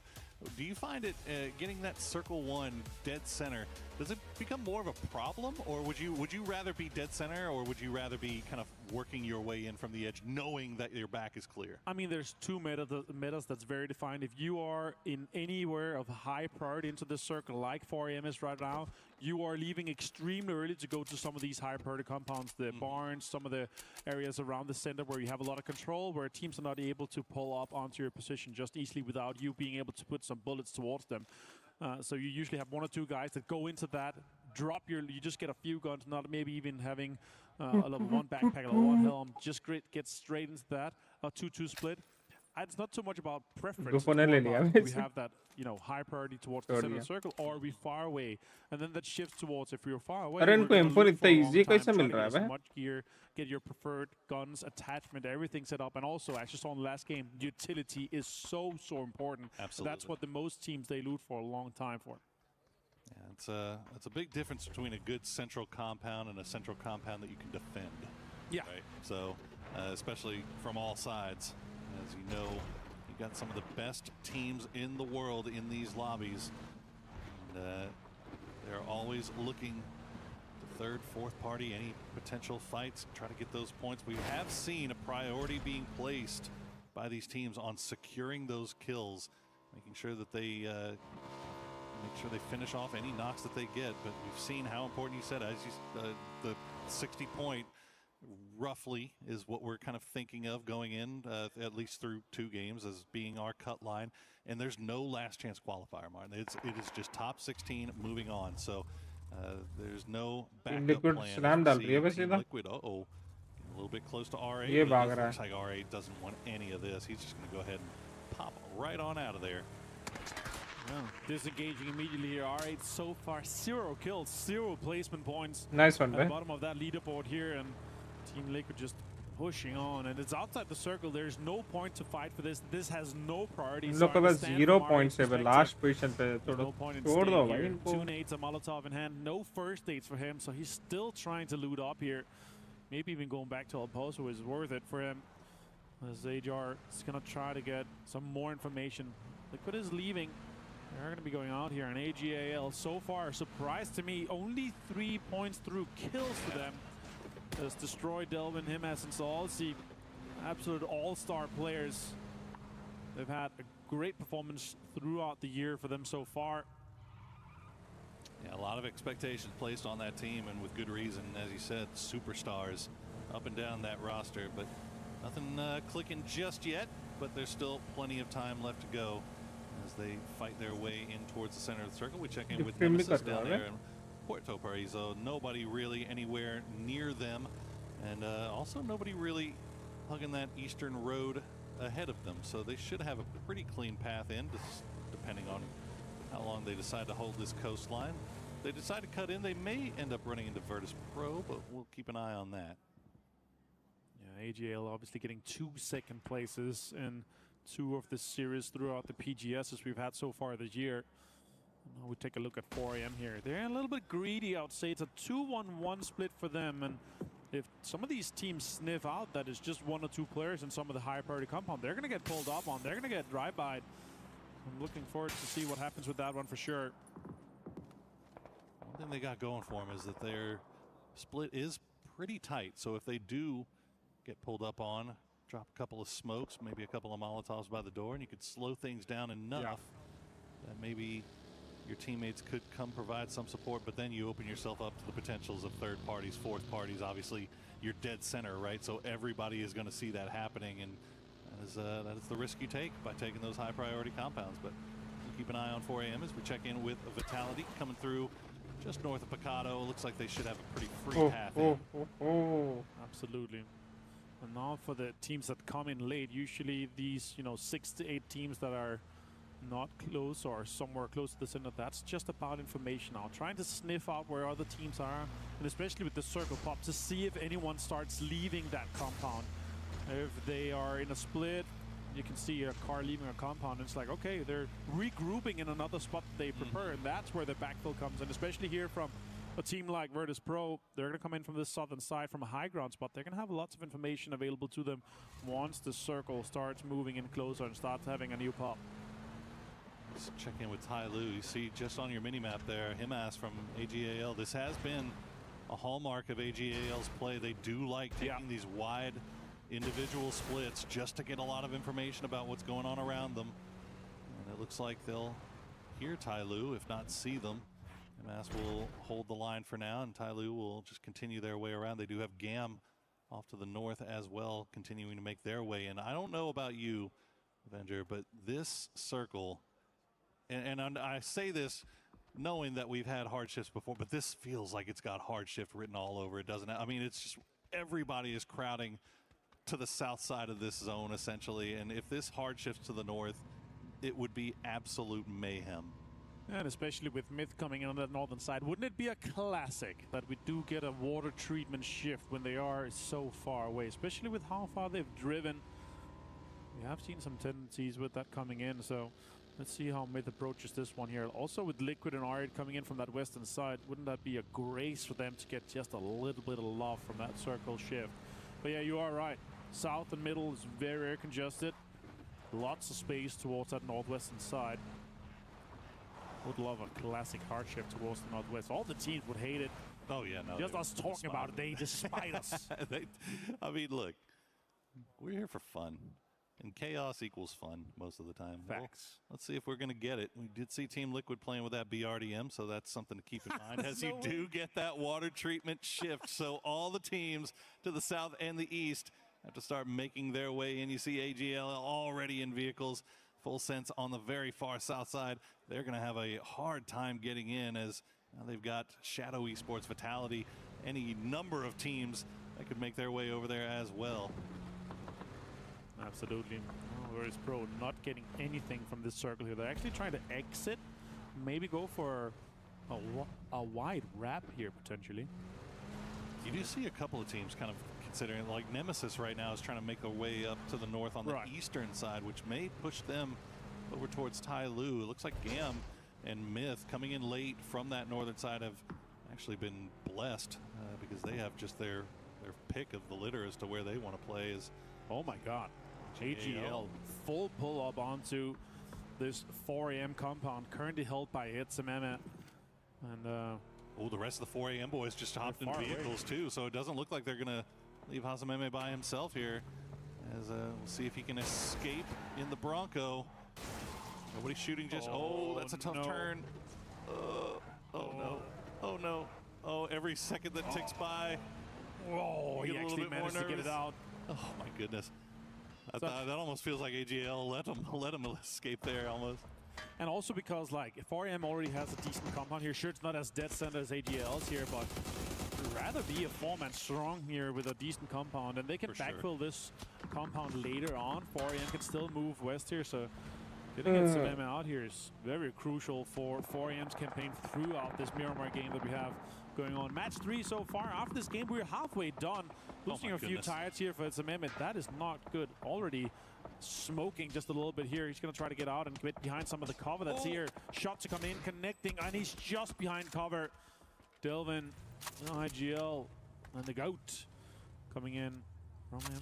There's a little combination there between AGL. Looks like Spaceman might be going on a rescue mission here to get Hasameme, but keep an eye on that. Here's Full Sense pulling up on this southwestern side. Now they got Tigger off in the blue, and they're going to spot out R8 just ahead, and they should maybe spot out Team Liquid as well. I think Luke 12 was the only one left behind, but Team Liquid, nice path for them. They managed to make their way into that northwestern side relatively cleanly, so a lot of space for them to work around just on that western part of water treatment. But Vitality, they might be in trouble here. They're making the send in right between Twisted Minds and R8. Oh, look at all these shots. And in the arena, it's rumbling. You hear everyone pumping their DMRs towards 4AM. And now with this one here, next circle's about to be popping here, and DN Super's ready for this emergency pickup. It goes somewhat south here, so I might wonder if one of them just stays. Twisted Minds looking great, GK looking great, AGL still in, water treatment's completely open, and Team Liquid is moving in, and they're getting extremely close to Myth here. The two top teams potentially fighting shortly for water treatment control. Are indeed, and it looks like Team Liquid's going to go for the treatment plant itself, while Myth will continue hanging out on those hills just to the north. Looked like Virtus Pro actually went south. They left the circle, then came back in. So that south side, you can just see it's so congested that the teams are being forced to kind of make somewhat awkward moves here, as Full Sense will full send directly into the south side of water treatment, but Liquid not really set up for this just yet. They're still kind of finding their way around, as Purdy Curdy has that BRDM scouting around, and that Sandstorm hitting at the worst possible time. I'm not sure if he was able to hear Full Sense pull through. Here's Nemesis. We'll take a few shots at GAM, at least the trailing duo of GAM making their way through their territory. They're trying to take some open space along these ridges here, but Myth is there. Jacob, the IGL, is out front scouting, trying to get information from Myth, as the other guys are backfilling and having high ground control, putting a lot of pressure on GAM as they move in and get closer to this spot here. And yeah, sure, they're inside the circle now, but have teams on multiple sides here. With Jacob's spot here, that could easily be an approach for Myth to take control of this northern side. Purdy Curdy and the guys from Liquid are maintaining some of the control here of the water treatment, but I don't think they are aware how close and how many of Full Sense is inside the southern side of water treatment. I feel like if Jacob had any more than just one grenade, he might get a little bit more active here. But if nothing else, he's going to at least keep track of GAM. Just on the other side, you see Scappy Baron and Kiss still off to the north, still kind of keeping track of everything, making their way through. But this is not a bad spot for Myth to play here, as I think Kiss has actually just popped on the mortar. He might be getting the coordinates from Jacob. And we'll see if those mortars do fall on top of GAM here. I love that approach from Myth. I think that frontline man with the information, the brain of the operation from Jacob, and then trying to set up a potential approach and assault onto GAM. Let's see what happens with this one here. R8 also getting somewhat involved here with the Full Sense and Team Liquid's shenanigans inside. They do have a lot of control on that western side here. If they get a western shift here, it could be huge. My biggest observation right now is that the 3-1 split from Twisted Minds, having example inside that little gas station, if that shifts towards him, it's going to leave a lot of open space with the big Twisted Mind compound in the center. Go. The mortars are falling, but they're going to go a little bit too far. But Jacob will find Tanvu. He'll find another one as well. Jacob with the high ground, making that Og sing, but now he's getting shot at from the side by Sololzi. He's got to retreat. Scabby might have hurt. He's right here. You heard the nade. Shots coming in. Oh. He drops the nade though. Could be doing damage to him. Doc Juice confirms himself, but does some damage to Scabby. One more player left alive. It's Cloris. Nades are hauling towards him. It's doing damage to him. 39 from that one. Does have a Panzerfaust in hand. He saw Purdy Curdy pulling up in the BRDM and pulled out the Panzerfaust. Looks like Kurt was able to escape just in the nick of time. Virtus Pro gets eliminated, crashing right on top of Petrichor Road. But that south shift so huge right now. As you mentioned, Twisted Minds had that compound, but they are now sharing it with Shadow Esports. Oh my god, this shift is insane. There's so much open fields in play here with that road going through. Chailu sending it. Cowboy finds Kiss. Diffic got the nade, but everything is opening up here. Guman did get Dragon. Jacob goes out as well. Team Liquid putting so much pressure on it. All the teams on the northern side, they realize we have no priority inside the circle. We're just going to fight for points. Try to get as many kills and eliminations as possible. Oh, so many teams opting for the salvage game right now as you see all the scrapping going on the north side, on the northeast side. AGL just trying to send it right through the middle, through the GK 4 AM gauntlet, and it looks like they're going to get away with it for now. Twisted Mind still managing to keep all four up while holding the line here against Shadow Esports, but there are eyes looking over in this direction as it looks like Sense might be sending something. Myth will get eliminated in the end as Gam and Nemesis crash down upon them. Looks like Team Liquid is now going to leave water treatment as well. And this is a very breachable compound right now with Supers and Tyloo both having lost players. A lot of pressure is being applied here. For him is considering, is this worth it? Shots coming in. Tyloo is out in 14th place. As Human and Deal is left to a two-man in this compound here, but 4 kills for them is going to push them up the leaderboard. 4 kills definitely by Supers considering the start that they've had right now, but 4 AM is starting to regroup as we see Nemesis trading off with Gam. Only Clory's left alive, playing around that ridgeline, stayed with the blue zone flank. Not going to find any joy, but Clory's is going down to the blue quickly. The grenades will get sent out. He's going to put one up against the backboard. It's not going to do enough to take down Diffix, but Clory's is bleeding out. Team Liquid will find Huang F, steal one more kill away as they continue to just play from the edge. See if they can maybe third party this, get some more points. Shots and damage done here. We're talking about it, but Team Liquid was so smart. They're putting on pressure onto them and still got that BRDM in play here. Now they're going towards Geeky. That might be a big fight here. I don't know if it's worth pulling up in a compound like this, but there's no priority. Cloris finds Diffix, continues to have an impact onto Nemesis. These solo players are so hard to get rid of as Clory's showing him out, and there you go. Stead will end up finishing him off, and we'll try to see if he can make his way in. It looks like he's electing not even to try. We'll just go ahead and try to heal up and heal through the blue, see if we can get anything off of that as we see Twisted Minds still having to deal with a shadow in their midst, but it looks like they're content with letting them hold that compound for now. But you see Team Liquid getting peppered from range. They're going to have to hop all into the BRDM just to survive. Just down to Purdy Curdy and Luke 12 here. Gonna go out for the center. Look, there's a few open spots here. That might be very playable for them. Yeah, actually it is somewhat center in this zone. And we do have a big road in the middle that's splitting the zone in half here. And now Guman is going to be trying to defend this spot here from 4 AM. We were waiting for this push. It looked like 4 AM was sniffing around in this direction, knowing that Supers was down to 2, but Supers holding the line so far. As we see the circle will up to the north once again. More fighting going on as R8 is getting eliminated. It looks like Shadow has overstayed their welcome. R8 trying to crash into that same compound. That's a little ambitious. They're going to pay the price for it as they are down to just 1. Yeah, Nemesis out in 12th place here. So many teams trying to approach this Twisted Mind compound. They're being smart about it. They're holding off. They're maintaining control of the western side because they know they can third party later on. They didn't want anything from this very breachable side of the compound here. Now, damage done. Look at this. 4M got the res, but Supers are trying to put so much pressure onto them to get the most out of it. Perfectix finds Belmont, and now Spaceman. Look at that. The off angle from Deal pays off. Supers just 5-head plays here, but there's just too many men to deal with, and Deal will get spotted out in the end, and they know exactly where Guman is. Up and on the high ground. You hear shots coming in. This is Vitality third partying from range, making things a little bit difficult as they'll steal away Deal. Now the grenades will come through. Blues on grenade do a little bit of damage, but Guman just a pain in the butt right now for 4 Angry Men. Molotov as well. That's going to be him out for sure. He's laying down into that's going to be DN Subers out in 11th place here. Winner gets it with the Molotov. Duke managed to collect a few kills there before going out, so not the worst thing ever there for DNS, but again, 3 games in, only 8 points, not the way they wanted to start their tournament. But 4 AM still 4 up as Vitality have to send something in here, find a spot to play, and they've got some ridges that could actually maybe keep an eye over here on this Twisted Shadow R8 compound. Well, it's going to be a lot of fights with that. Fulson's also trying to survive and make the most of it, but Flash, so much damage being done here by Phase 5 as everything closes in 20 seconds. We're going to hit Phase 6. Parkbro finds Quizzy. Some damage done here onto Vitality as they have this center spot here. It could pay off for them, but let's see how much time they got for it.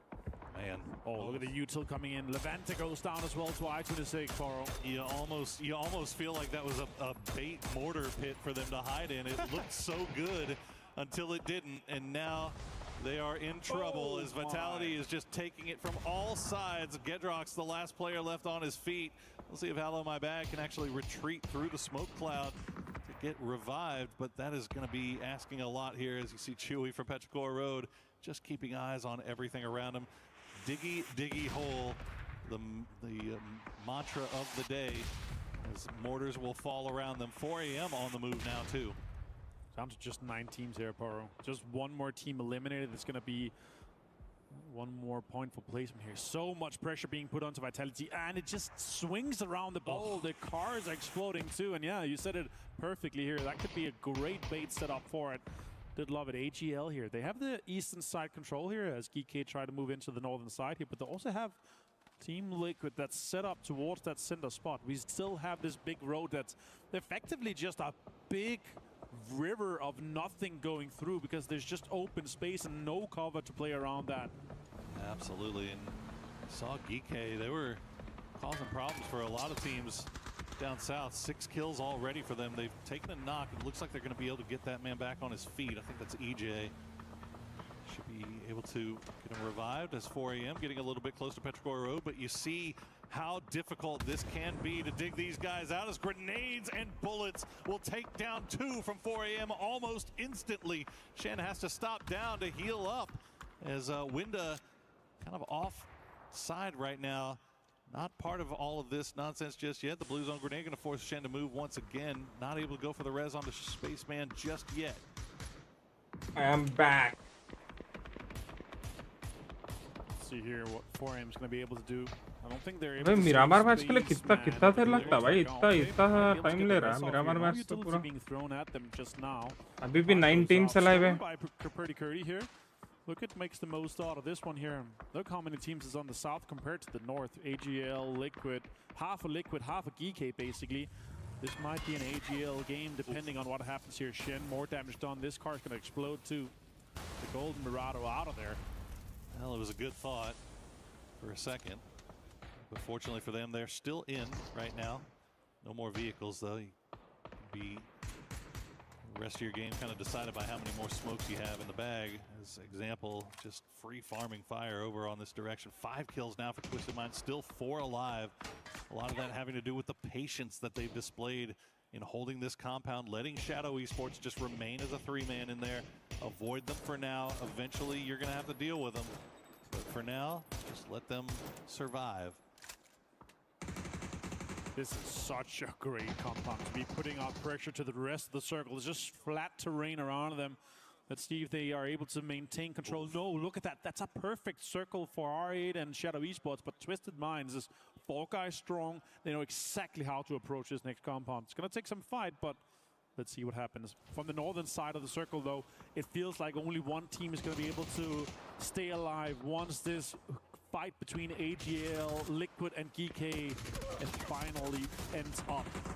Shadow Esports going to get an opportunity to fix their mistakes from game 1 whenever they weren't able to hold off Myth as they made their push away We'll see if they can hold off Twisted this time around, as 4 AM just beaten, battered, and bruised, but still alive and still in it, trying to fight their way in. But Chewy and I-26 just dug in so well. That is so difficult to try to dispatch with.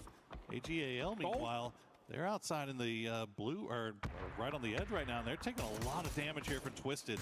Oh, so much damage being done to AGL. Destroying him has gone down. It's going to be rough. It's going to be difficult. Maybe even impossible for them to get in. Delvin bleeds out. Setsuna gets the point for Shadow Esports. As the leaderboard does light up quite a bit here. 3 teams from the top is alive, but look at that. Twisted Minds just exerting pressure across the entire lobby right now from the last bit of high ground.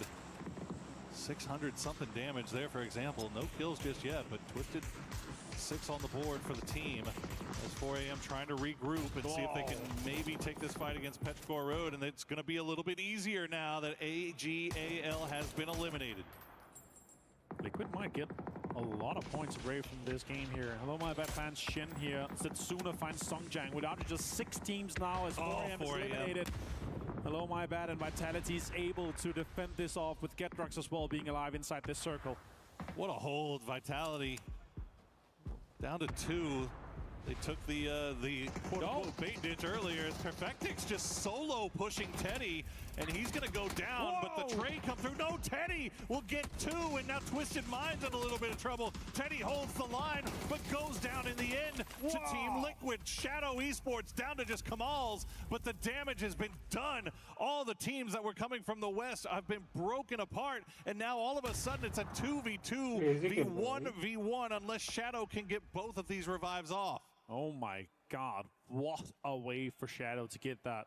Teddy made everything possible, and they could third-party that fight between Twisted Minds and him. And look at this next circle here. Does go off the road here. Liquid's going to have to make moves. Petrichor Road is going to have to make moves. And Shadow, a gift from the gods. Their compound is still inside.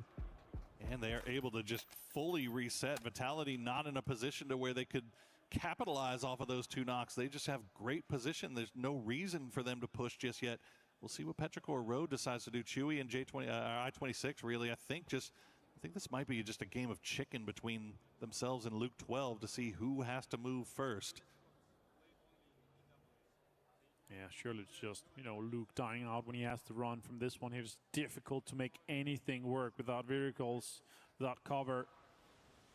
Yeah, Petrichor Road about to be having a fight with Vitality. This could just be a straight up gift to Shadow Esports. Perfect third-party opportunity from them. It looked like Twisted Minds had it in the bag, but Teddy denied everything from R8. Finally some points for them. 4 points overall, and now AGAL, one of the favorites in last place. Like it might have been a rare misstep from Twisted Minds, maybe just not keeping track of R8 and not knowing that he was there, because he saw Perfectix just solo push into the building like there was nobody in there, and that is not something you see very often. And first rule is you should never go in solo in a house you've not cleared together. Sure, you have confidence, but you need to go in together to be able to refrag so you don't lose players like that. Twisted Minds made exactly that mistake, unfortunately. Pay the price for it. Now Team Vitality on the hold here against Petrichor Road. They've managed to find a little bit of a foothold with the high ground. They've still got grenades left, and they're going to drop them right on top of Halo My Bad, but it's not going to land. Whoa! Those grenades, you have to hit those if you're Petrichor Road, and that's going to take down I-26. The smoke walls are going down quickly. He's going to try to go for the res. We'll see if Vitality lets him. That's difficult. Getrox might even be stuck under the car. It exploded straight onto him. He was stuck down in a hole. Oh, no. He can't even get out.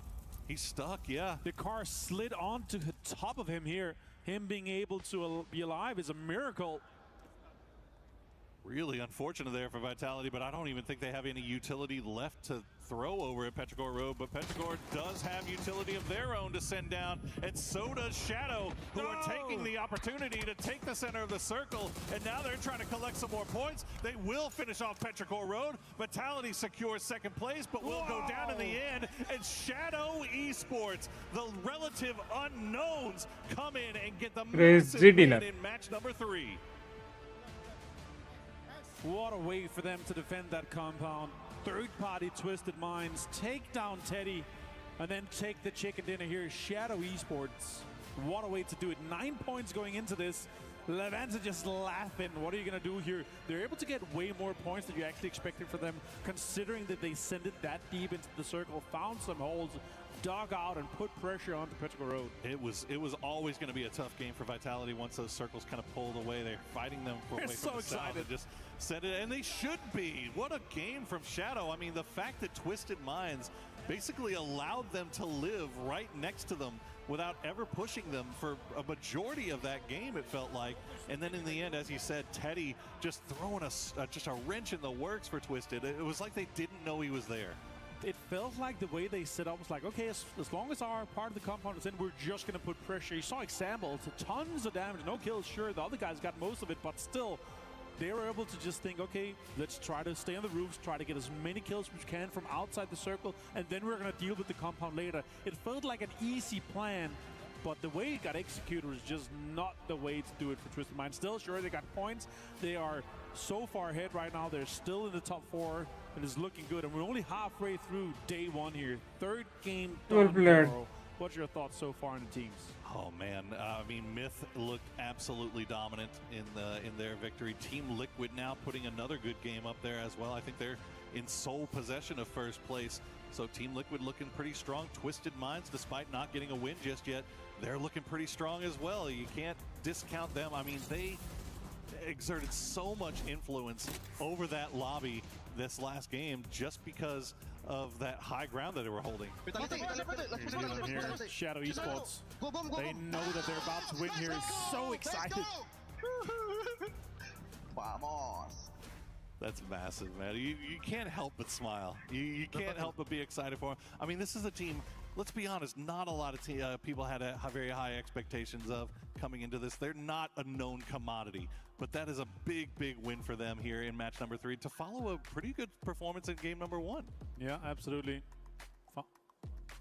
Found themselves in the boatyard. We're able to set up and then take the chicken dinner here in game 3. We love that. Well, 3 games down. We've still got 3 more left to play, so don't go anywhere. We'll be right back.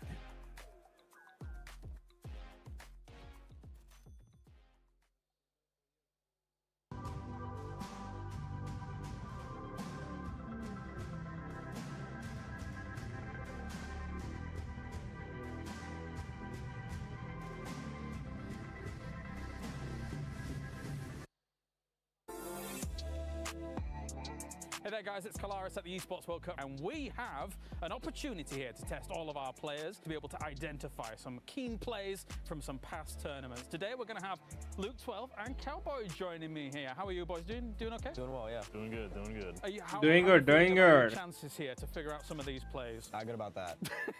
Not too good, not too good. Not too good, not too All right, good. well, let's roll the first clip and see if they can identify a play from the past. Okay, we're on Miramar. A crash. Which teams or players may be in this clip? Genji and T. Ding, ding, ding. That is a correct answer straight away from Luke 12. I know this clip, I can't remember who. Yeah, I see the Genji did logo now. There you go, Genji and PE, the hold, 2v4. Okay, that's 1-0. Let's move on to the next clip. Actually, I can see on the leaderboard why this might be easy to identify. It's Twisted and... Twisted and someone not doing well. Genji again? I think Genji again, almost. I'll give you a few more seconds. You're right with one team, obviously. Can't tell who the second team is. I don't know. No, I think in the end this one is Twisted versus All Gamers Global, actually. AGAL. Next one's yours, okay? Yeah. You've got this next one. Oh, Team Liquid. Wait! I got it. He did it! I did it. He did it! All right, Luke, what happened here? You can tell it. I think we almost throw. Well, what's happening right there? Some chaos. You know what's funny? Genji, yeah. What player is that? I don't know. Some bullshit's happening. You know what's funny? Is that actually, yes, of course, it is Liquid versus Genji, and it is described as Liquid BRDM Chaos versus Genji. Okay, that's amazing. Okay, let's move on to the next clip. Team Liquid. That's us. Who are you shooting at? Let's see who that is. Ooh, Bolt look at that shot. Who's the Bolt? It's T5.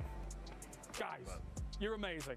I think we're camping T5 right now. Out of North George? Yeah. You can, Purdy Headshot versus T5. Oh, yeah, I remember this. Yeah. There you go. The bold guy. All right, the final clip. Let's run it. Also might be quite difficult. From 2023, game is 8. This Pixel?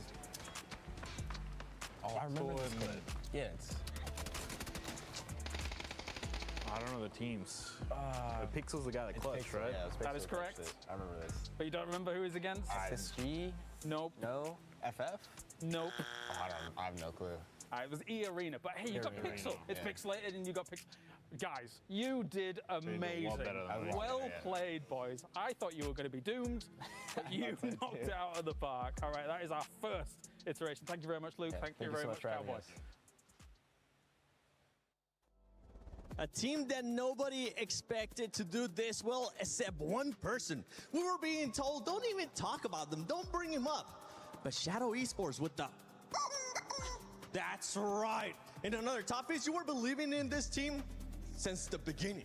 I don't know if I go that far. I will say that I said that they needed to have a good day one because tomorrow is going to be probably the worst day of their competitive career because they have to go up against 17 for a bunch of drops. So they need to have a good day today, and my goodness, they sure did. Now, that was handed to them on a silver platter the way that end game sort of played out, but I'm not going to disrespect it. A win is a win. It doesn't matter if it's an inch or a mile. Look, we've seen a lot of teams with the same position who should have won not win, right? Not take the advantage and push that envelope forward. So the fact that they were able to get the win is great. Also, Setsuna, just great round from him. Really coming in the clutch right at the end with a couple kills. You know, maybe 1 or 2. Who knows? Especially when we talk about that finish. I know Godspeed, when we were watching, it's like, man, that is one of the toughest finishes for a lot of the squads. Yeah, so that circle, there's a few circles in Miramar are just horrible to play. That specific one around that compound south of water treatment is one of those, because if you're not already set up in the zone, especially where you saw teams like Twisted already trying to get set up, it's a crapshoot, right? How many times have we seen that Death Valley Road kind of just become a problem for the teams? And as you can see, it was not a problem for Shadow, though. They were able to kind of put themselves in that compound that I'm talking about, and that's exactly why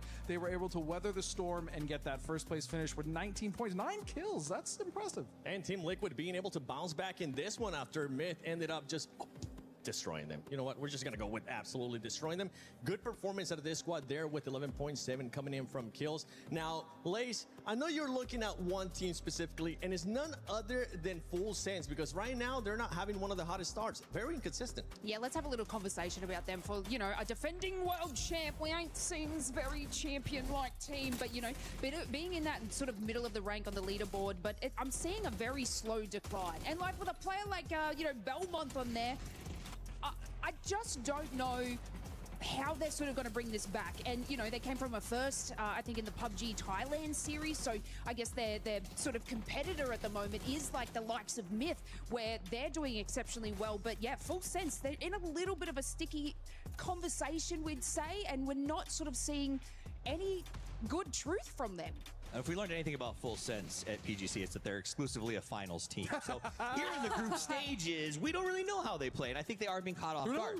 Now, they did well in the Thailand series, but my pick for that, and the reason they did that, is I think A, it's a little bit weaker as a larger group, but more importantly, it's an aggressive style of play over there that I don't know that it translates as quickly to the international. It's an APAC thing. It is. It happens in multiple games. I don't know what's going on in my region, guys, but we're just full send, but sometimes it don't work. I mean, but that's literally what built APAC, right? When we talk about, you know, the slump 2-3 years ago when they weren't that great, that was still always their style. You look at teams of the past like Day Trade, right?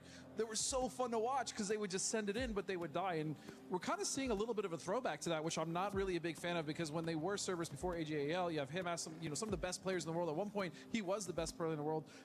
The trend of going backwards is not what we want to see from these guys. And something that ended up helping out some of the squads there that were in the middle of the pack is that I believe from first place to 6th place in Circle 6, we only had 2 squads alive. Only 2 teams, which kind of allows some of the other teams to catch up, especially with the dominance that we were seeing earlier on out of Myth. One of those squads being Vitality as well. Yeah, I mean, as far as Vitality goes, and we'll get to, I'll turn that over to you to talk about in a second. I do want to say that you can't hold this circle against anybody, though. As you brought up, this was a nothing burger of a circle, right? Yeah. And some teams had to try to make a feast out of it. I know Vitality tried, and others came through with a little bit of a better position. I mean, I was just going to touch on our joke that we had. I think they may have heard us because we were talking a little bit of smack about Team Vitality being down the bottom there. But honestly, I think that kind of pulled in their favor. Do I think it's down to skill and... No, I think it was a bit of luck. I stared into the camera and said that one. I'm so sorry. Toughies, you mentioned burger earlier, man. Come on, I'm over here gonna get hungry because I know somebody that's currently hungry for a lot of kills is none other than Luke 12. My goodness, his performance today, Godspeed. We saw him earlier on with the mortar, but now backing it up, it doesn't matter what he uses. He's just performing today. Look, when Luke 12 first joined the STK standouts, right, Steve, you know this, he was arguably, in fact, I don't even say arguably, he probably was the best player on that team. We saw him clutch. He was the reason that Purdy was able to finally win his first regional title, and so because of that, Luke has always been such a staple and such a performer on this team. Over the last 2 years, I don't want to say he slipped, but he definitely hasn't been that top performer we've seen or that we're used to. However, seeing this performance so far today, it's been wonderful to watch because Luke has always been a powerhouse on that squad. The spark is back. Yes. Okay, the spark left and brought back the spark, if you understand what I'm saying. And it seems to work well. Brazilian. Well, but I'm saying, see, you know, I think the change in the squad gave a little fresh air there. But you got to remember, like Alo, Purdy, and Luke have been playing together for we had like decades. 7-8 years at this point. So they have that chemistry, they have that system, and when it works, it works. The thing I love about what they did is they got caught on that rotation trying to go over to the left side from the top. They lost 2 players and they turned back, hunkered down, held their position, and salvaged, I think it was 4 or 5 points out of that recovery. And that's what the difference is between winning and losing these events. I also have to say, that roster, you talk about the core 3, but when Sparking had joined that team, everyone was so excited and he was so dang talented. But Cowboy, I think, has been a wonderful addition, has been really stepping up in that roster as well. So I want to give a big shout out to Cowboy and his performances. And he needs a haircut. You might see that shortly. Okay, I'm not saying all that. He said it to Haircut me, चाहिए, like, कहीं को "Where's the haircut barber?" देते? And I said, I'm pretty sure there's one at EWC, don't worry. There is one, actually. I ended up using it, so hopefully Nice. it looks okay. Okay, well, there you go. Well, I'll let him know exactly where it's at. Maybe we'll have Kalaris catch up with him and talk about that hairstyle that he currently has. But for some of the other squads, I mean, we got to look at the bottom, too. This is the halfway point. We have AGAL there towards the end too. This squad is gonna have to step it up in a big way. You know what? We'll actually get a chance to talk about some of these other squads later on. But for right now, I'm hearing that we got something going on in the stage with Barney and Luti. Chris. It's called the City of Love. Yeah. But you guys put garlic in everything. You must go through breath mints like crazy. You know what, Bunny? What I wonder about London, it's called the Big Smokes, and you all have bad teeth. Yo, okay. Well, snails are gross. I know, but British food is like testing of nothing. Yeah, that's fair. You suck at football! Yeah, that is fair. Yeah. Truce? Okay. Okay, so we're about to go into match number 4. We need to rethink our strategy. What's our approach? I think we just find a pickaxe, and we dig a hole, and we stay in it. That's a good idea. Or we could get a third person's perspective on this next one. Casters, over to you. I saw what you did. Thank you so much, guys. It is going to be Matchroom and Paper Thin reunited, and it feels so good, my man. So good, my friend. I am so happy to be back. It is going to be awesome. Been having a ton of fun watching the games. You know, not as much fun joining, you know, James on the stage just because it's James. But other than that, it's been a lot of fun. Yeah, we both got to go hang out with James for just a second. We're getting a pretty interesting situation going on with Shadow having to come up here at the end. Big shout out to Setsuna, of course, just a magnificent performance. And we just got to see them step up and him step up for his team whenever we looked at the ENC qualifiers. They got into that 4th place cusp position and barely managed to qualify for the main stage. So it has been just a good couple of weeks for Setsuna. For sure, and he was also at PNC representing Indonesia just not too long ago. A very, very good player in his own right, really showcasing what he can do, given a little bit of space and opportunity. Very impressive the way he's able to lock down that compound and keep some really good teams out. You know, they struggled with it in that first game. We highlighted it quite a bit that they couldn't hold Myth out, but there on that Miramar, no problems, and they come through with a big, big win. But over to Rondo we go next, Matt, and this one, playing path looks pretty fair, pretty much down the middle, almost a little southernly shifted. Yeah, but we keep getting these like hints of Jadina City here lately. We haven't gone Jadina City yet, but we just keep going on that eastern side. I would love to see if maybe we can get a Jadina City some point in the future, but we got a boatyard. Team Liquid off of a good salvage in that last game is just being really consistent. We started the day kind of talking a little bit of trash about him. If it takes talking trash about Team Liquid for them to perform like this, consider me a #1 Team Liquid hater. All right, go ahead. Speak your piece, my friend. I'll let you wrap. I might need to start going off a little bit about the Korean teams then, because they have been not doing so hot here today. GK and the Supers have been just a little bit kind of underperforming, I'd say. I mean, it's day one supers. I kind of consider that to be like kind of how they start. It's always a slow roll. Circle does pop a bit off that river coming out of Jadina City over to the west of it, so that is going to be Full Sense, who also just had a little bit of trash thrown their way by the desk. Now they're going to find themselves centered in a very open circle, so this is going to be a really intriguing situation for them and how they're going to handle it. Myth going to be pretty close to this, but let's go ahead, and I think that we've got a little thing that we're going to check out here. Yeah, I think we got a little bit of an interview that we want to hear from 4 a.m. soon. I promise. When does it happen? Eventually. Oh, I see what you did. Oh, how did I miss that? That was good. Well done, my 龙 friend. 都我最喜欢跳的是地图中心的车站，然后因为也是跟沙漠是雷同的嘛，然後地圖圈中心，然後物資肥，然後肉點的人也多。All right, Winda. 4 Angry Men, not a terrible day, not a great day, not a good day, but this is a squad I came in with a lot more expectations. Spaceman's been popping off, Shin kind of coming into the squad, having a lot of success, but Winda has been the guy so far whenever we've been looking at this, most notably today. 12 points on the day for 4 Angry Men is going to make for a lot more angry fans. Yeah, I mean, they're a team that we know can pop off. We've seen it this year. I mean, we've seen what Shen can do. He is outrageously good when he's at his best. So having the players behind him, like the caliber of Spaceman, who we've also seen be really, really good in the past, with Wenda, if he could keep performing at that level where he can bring in 2-3 kills for you, that's huge. Like, that's going to open so many doors for a 4 a.m. team that should be really frag heavy.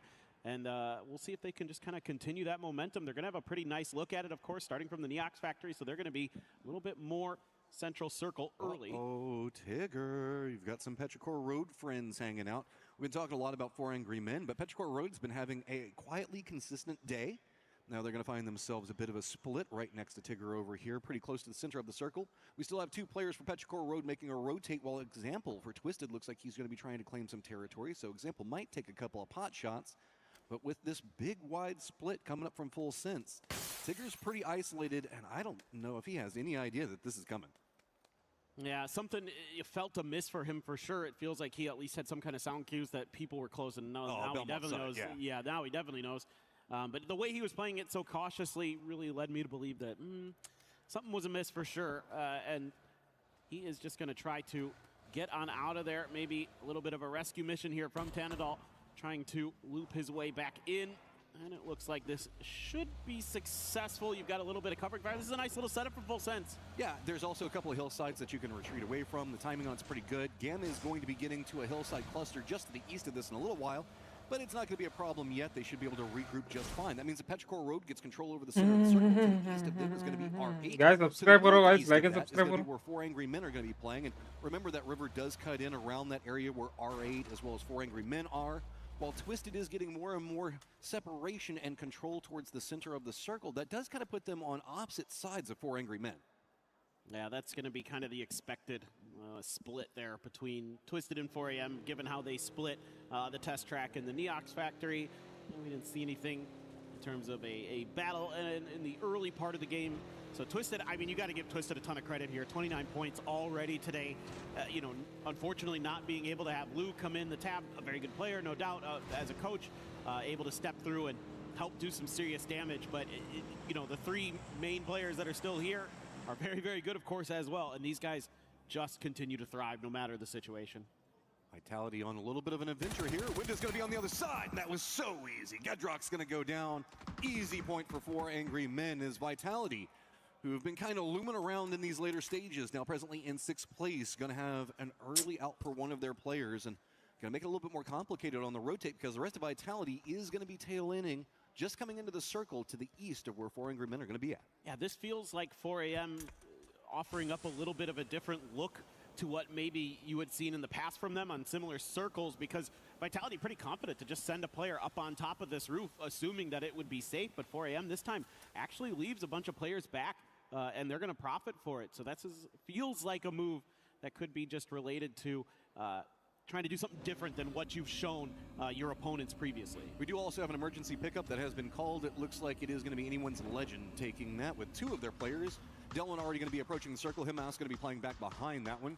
Trying to jump over the EMP. Vitality is going to have tons of information. Remember, they just lost their player up on top, so trying to see if they can get eyes on Winda, but he's not providing too much of an easy target. Instead, it's going to be a couple more shots coming from range, make it a little bit more complicated, but Winda should be fine as that emergency pickup is called.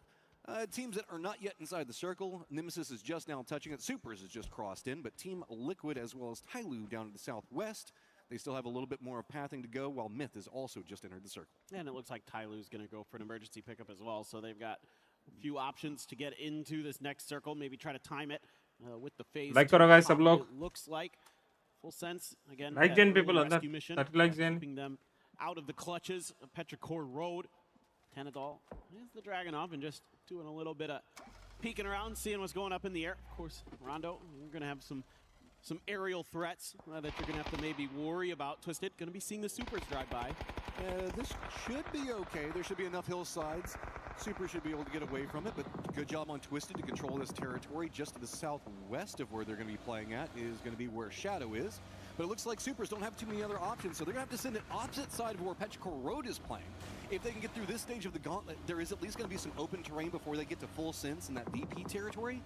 But there's not going to be a lot to play over here. A couple of hills, I think there's a couple of shacks, and yeah, okay, a couple of rocks too. Rex is fine, able to hang on there with a little bit of a love ये दोनों ही टोक गए भाई. teammates as see how they want to split this up. Supers looking like they're trying to figure out exactly what they can, you know, work with here in this situation. It's one of those moments where you realize, why is nobody playing the center of the circle? Oh, this is the center of the circle. Nobody really likes it here. So, I mean, yes, they can dig down, they can do some stuff, but I just get so nervous in this section of the map for mortars. Especially if you're playing this the way that Supers are playing it, there's going to be so many mortars just watching around the outside of it. No, ho gaya. It's going to be anyone's legend, as well as Geek kind of bumping into each other. Dylan's going to spell a con, gets flush on. Yeah, Needs to be आ गया, nice. Taking a little bit of this high ground position earlier, so they're going to profit from that. Geek thought maybe they could do a safe rotation there, but AGAL sets up a little bit of a trap, and Delwyn comes through with the big kill early.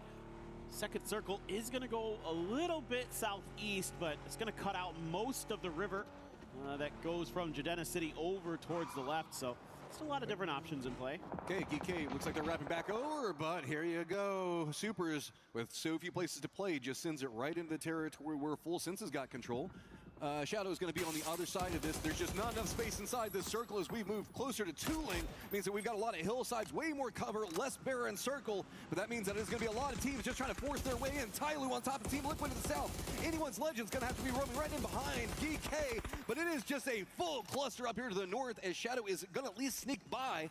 But on the other side of this is going to be Twisted, as well as R8, and just to the south of it, of course, Petrichor Road. Yeah, things are getting really clustered. A lot of teams feel like they need to get in here in the Dantong, and it is, of course, one of the few areas that's safe. Like you were talking about, a lot of wide open stuff that's not so good. Example, will take down I2 6v6. Christian Weinstein knock निकाले. Slam गया सीधा. Put pressure through here. Love to see them play with the confidence. That's a good grenade towards Ming Ming. Doesn't catch him though. Ming Ming able to get around the side of that box quick enough. Isn't going to find any more damage. Perfecto though has to be diligent, but he's getting shot in the back. 0-4 almost takes him down. But the molly, it's Ming Ming's gun who's going to get the job done. He's just got to run and flush this as fast as possible. He knows he is swarmed by Twisted. He's going to come up all around him, and it is going to be Example that gets the knock onto Ming Ming. Twisted's going to come in, get a little bit more control over this territory. Petrichor Road looked like they wanted to go in for the res, but instantly rebuffed by a very aggressive Twisted Minds. I love this from Twisted Minds. I mean, you know, the circle shift not super favorable for you overall. Some teams were ahead of you in the rotation game. 0-4 is laughing a bit there. He's like, that fence normally. I feel that. It's every single time you think you're going fast enough just to break through the fence, it never feels fast enough. I don't believe there is such a thing. I just don't try to hit him anymore. I just gave up. सब लोग उसको ही मार रहे हैं भाई. Yes, everybody's going to be trying to hit him. बेचारा. He managed to hit the fence and manages to survive so just narrowly. It's HP भाई बहुत कम है इसका HP. For sure, but he will get there, and well, it's a place. It's not a safe place in the long run. Maybe he gets unaccounted for. Crazy भाई. The teams that know. भाई सब लोग एक बार double tap करो guys screen पे. has to deal with other 30 lakhs stuff, and complete he's करो. left to survive for a while, but that car is going to make it very obvious. My eyes are drawn back up to the north. You can see R8 that we kind of have eyes on looking at Twisted. But Twisted's trying to get their reses back in. 4 Angry Men has to go over to the east. Vitality's got to go to the west. And remember, this is the more open section of the map, so they have to make it by R8. Twisted, luckily being distracted right now, should provide a little bit more maneuverability for both these squads. Circle Pops does go to the southwest. So Perfectic's going to come right back into a very clustered circle. Oh my God, just look at everybody stacked up on top of each other in the center. Yeah, and it's going to remain that way for at least another couple circles, it looks like, for sure. Pretty much about like 99%. That's going to be the case for 4AM boys. They found themselves a little bit of a prize. BRDM will be getting a really nice bit of extra protection. We saw this BRDM be really impactful for Team Liquid in the previous game, where Luke was able to use that to get into the fields and survive a lot longer than you normally would in a situation like that. So looking to 4AM maybe try to replicate that success. Anyone's Legend just creeping in right back behind Team Liquid. Team Liquid does have Alo right on the edge of the zone, so they're just going to go ahead and let Team Liquid rotate in front of them.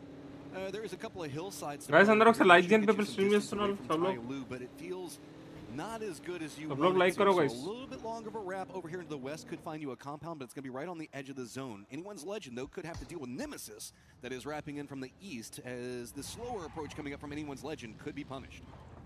Oh, you're right. It is kind of their game, though. They're willing to take some fights out in the open. Curious if anything will brew. Meanwhile, Vitality trying to thwart 4AM from pushing in this direction. And maybe 4AM, even with the safety of that BRDM, feels like, oh, we should try something a little bit different here. Your biggest concern, of course, when you're in that armored vehicle is that there's just a Panzer waiting for you on one side or another. Meanwhile, teams are just going to light it up as much as they can to weaken it as much as they can for the later stages. Empty, getting a lot of damage in there. He's protected by his own vehicle. Not sure how much longer that'll last. Just wants to see how much exactly he can find. This doesn't feel good. There's no easy approach in, but 4 Angry Men jumps out, does get the knock and the flush on to Teddy.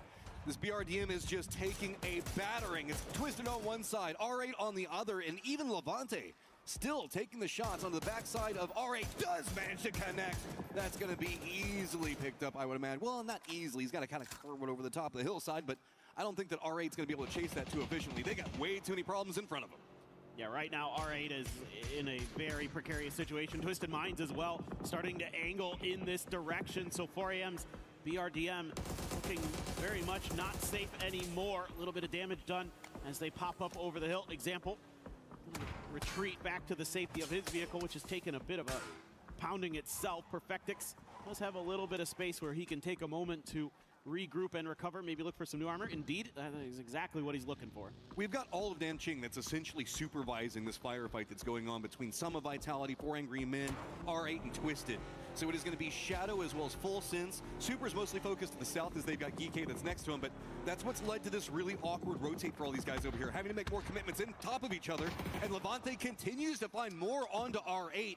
This is going to be bigger and bigger for Vitality the longer it goes, because Vitality's got so much control over the west. Yeah, and I'd like to see Twisted Minds strike right now. They should. Levante going to clean up a couple more there. And here comes Twisted Minds. 4 AM. They are trying to take them down. Shen is taking. Guys, 30 lakhs complete karo. Short fly पे. And there's a ton of util still in the bags here for Twisted Minds. As we cycled through some of their players, I saw a lot still available. Vitality had to surrender the position with Levante, so they're going to go back to their high ground where they have Quizzy at. Also, still have Hello My Bad providing some supervision, but it's Twisted on the manhunt right now. They know where R8 is back behind him. They know that 4 Angry Men is weakened in front of them. Hello My Bad's going to be taking the shots right at 4 Angry Men in front of him on one side, but here comes the rest of Vitality. As 4 Angry Men has nowhere to go, they're going to have to run up this hillside, but good shots. 2-4 Hello My Bad down to his belly. Oh, what's the escape valve? Crazy बच्चा है भाई वो. Is he just really stuck? Is there really no hope? Just trying to fight through and see 4M का बंदा मर गया. Kill out of it. Meanwhile, Winda. that was a knock from Levante, an example.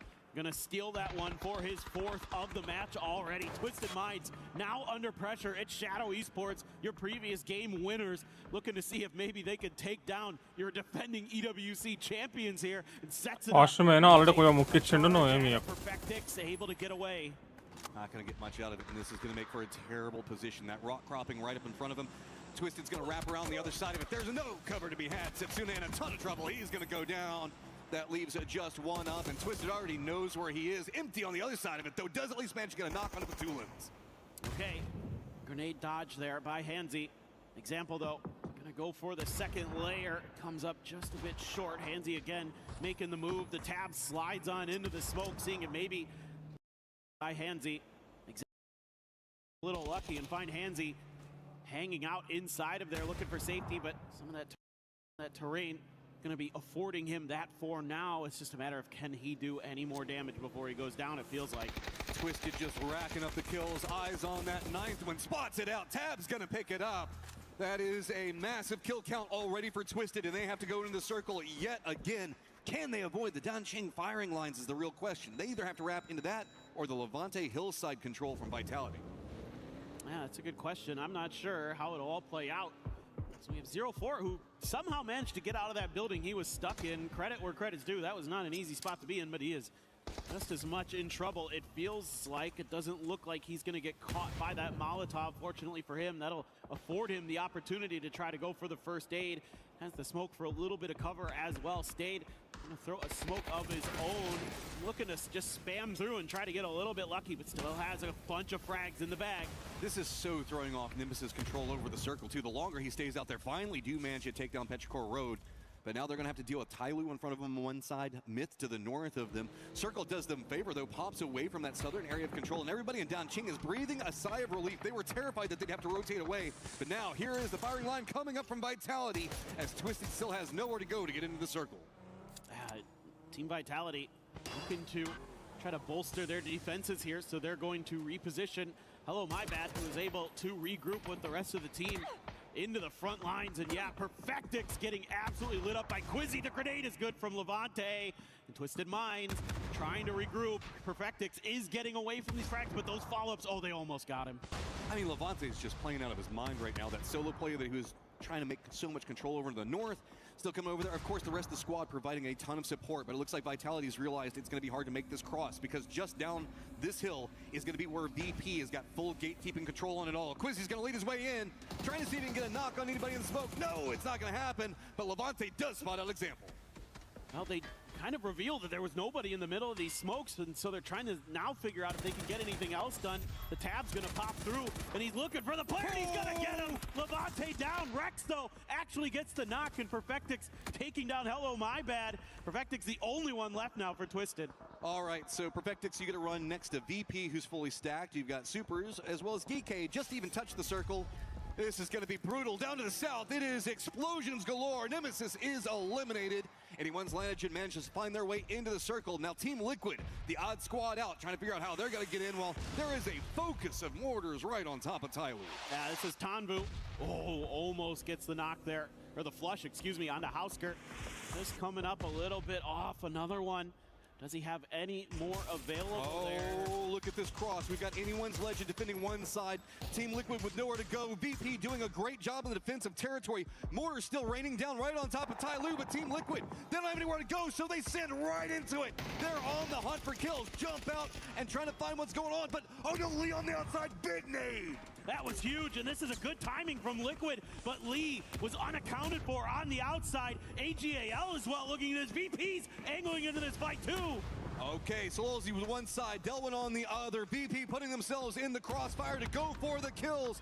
Nades rolling down right on top of Team Liquid. Can they weather the storm of VP? And they are doing just enough to stay alive. That stalled out VP, but VP's now turned their focus looking into Anyone's Legend. I mean, it's just a timing thing right now, and there's enough protection for Virtus Pro that they can rain damage and grenades down into some of these other teams. Look at what they've created for themselves with this little valley that they have on top of this hill. That's going to be Purdy Curdy going down to Nixie's grenade. Himas is backpedaling because he's realized he has stepped out into Virtus Pro's firing line, and he is in trouble. Oh, there is nowhere to go. Everybody's gotten too entangled over here, but VP has more space to work with. The circle's popped, and it's moved away, gone a little bit further over to the northeast. So Anyone's Legend can try to step away, but it's such a barren circle. There's nowhere to really go. Anyone's Legend knows that they're going to be walking into a potential crossfire that has now been set up by Myth, who's got some of their players in Danqing, but has Scappy all the way over in the due east. And I'm also looking at the Supers to try to make their way out from that very northern side. Gam losing players left and right. Clory's trying to scramble in there to see what he can do about maybe rezzing Tanvu. Hong F keeping Baron pinned down. Perrin does get the flush onto Duck Juice, so that's one player out of the equation for Gam. That blue zone, I don't know if that gets anybody. Luke 12 just got a double on the backside. Myth has to be so focused over here. We've got Myth on one side, DK on the other. Don Ching has been abandoned by the circle, so that means that Supers as well as Full Sense have to fight their way in. And we still have this long standoff down here to the south with those nades that you're talking about. VP trying to crawl their way forward, but Luke 12 has done enough to defend. Is anyone's legend going to try to pounce on this? That's a great question, and I think this is a perfect opportunity. Luke here might have spelled the demise of Virtus Pro. Nixie looking to stick the revive. Looks like he will get it onto correct. Hi Shadow, look at this stream. He's fighting tooth and nail to stay alive. He did take down Tanadol. Oh, Flash still alive, but very beat up. Himas has just abandoned that firefight. So there's going to be now somebody taking peppering shots, maybe on the other side of Myth. They've got to be careful. Scappy has gone down. That's open more territory. So suddenly Gam, who is fighting from the back foot, has some assistance from the circle itself, and Myth can't keep control over this angle. Gam's trying to fight their way in. They're doing their best. They are holding on by a thread right now. The grenade is perfect. Jacob nails it. Clory's out of the equation. And now you're looking at Myth afforded an opportunity here to go for some revives. Double res, full abandonment of control. They just need to get their players back up and ready to go. Full Sense has now made a push more over into the west, as it is going to be Supers right on top of DK. And Supers just can't find a way to get through this. Finally, at least gets one knock. But they have taken so many casualties on this push. Yeah, they're not exactly sure where the players are, and they're trying to fish through the smokes to see what they can find. But right now, DK not offering up much. I mean, Park Pro even has a JS9 here ready to go. Oh, Heaven trying to run through. He's getting lit up as he tries to do so.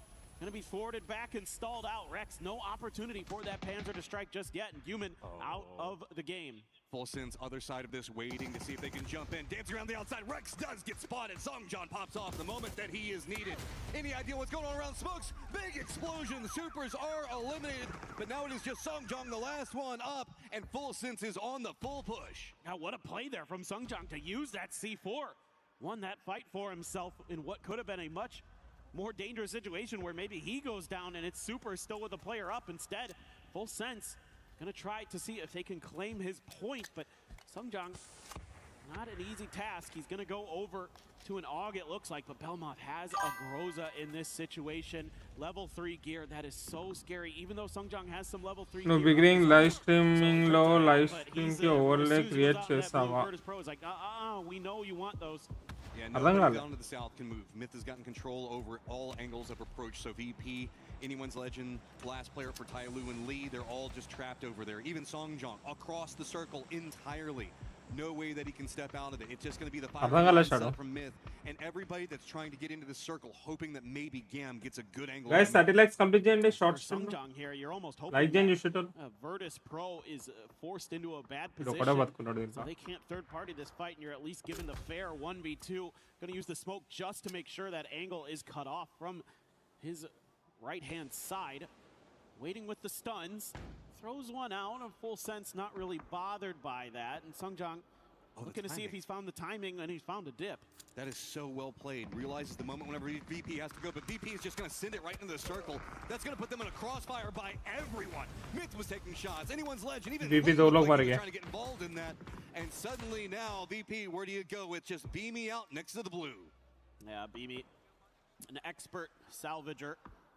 Just seeing if there's any more scrap available in this game. Clory's. Yeah, that's. Oh my God, Clory's. That's so crazy, good. He's got a blue zone to follow up here too. That's the last of the damaging utility, and it looks like that he had. But Hung F still had a little bit. Baron trying to get up there and thwart him, but he can't.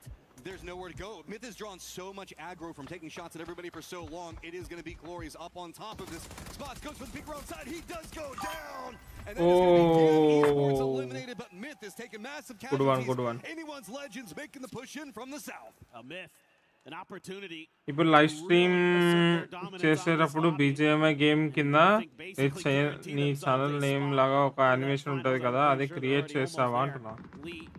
అవును, అది చేయించిన అది ఏమైంది చేయించిన అది. Creeps forward, 10 kills, finding a big game. It's been pretty quiet from these guys so far, so how much more can you get out of it? AGAL not going to necessarily get too much more of the control of the circle, but they do have a mortar and they know where everybody is. Flash still being a distraction on the other side for Myth. That's going to be their focal point, and that could allow something happen here. Gotta wonder if everybody else watching this game is hoping that AGL falters so they don't get further into the tournament, potentially try to keep them out of that grand finals if possible, but a tough team to keep down, no doubt about it, especially when you've got players like Himas, like Solalzi, big brains like Delwyn in the team doing work, and that mortar almost अरे gets flashed. इन लोग को dips इसको dips बना के दे अरे मर गया बेचारा And that is going to go to AGAL. So AGL तो कमबैक दे रही बे अच्छी कमबैक दिए ये लोग अभी चिकन निकाला है तो और 10 पॉइंट आ जाएंगे सीधा ये लोग टॉप 4 में आ जाएंगे ये लोग What more can they find? It's a good question. Chicken चाहिए पर इन लोग को Barely made it. A 3v3 and a headshot on to destroy forces him back behind the cover to see if he can get a heal off. Oh, just a bit too far there with the mortars. So right now, thinking to start live streaming on the okay. At least the focus on trying to get that flush has allowed him to get closer, but as he's starting to try to just get into the circle, a couple of shots are coming his way. AGAL is pretty trapped over onto point.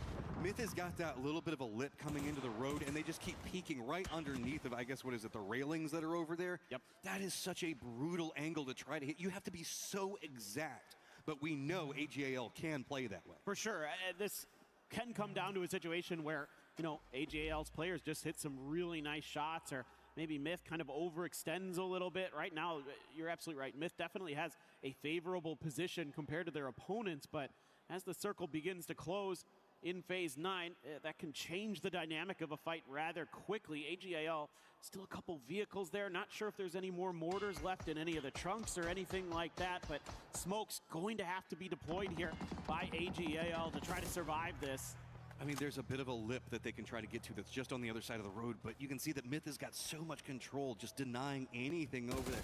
It's just more to the northwest is the weakest angle of defense that Myth has got set up, so Solalzi's going to try to use that little bit of a ridge to creep forward a bit more, finding something. Looks like Himas going to hop in the vehicle, try to do the same thing. They're not going for a lot. They're just trying to get enough to get some angles on the other side of it. Looks like Kiss trying to go for a counter move on it.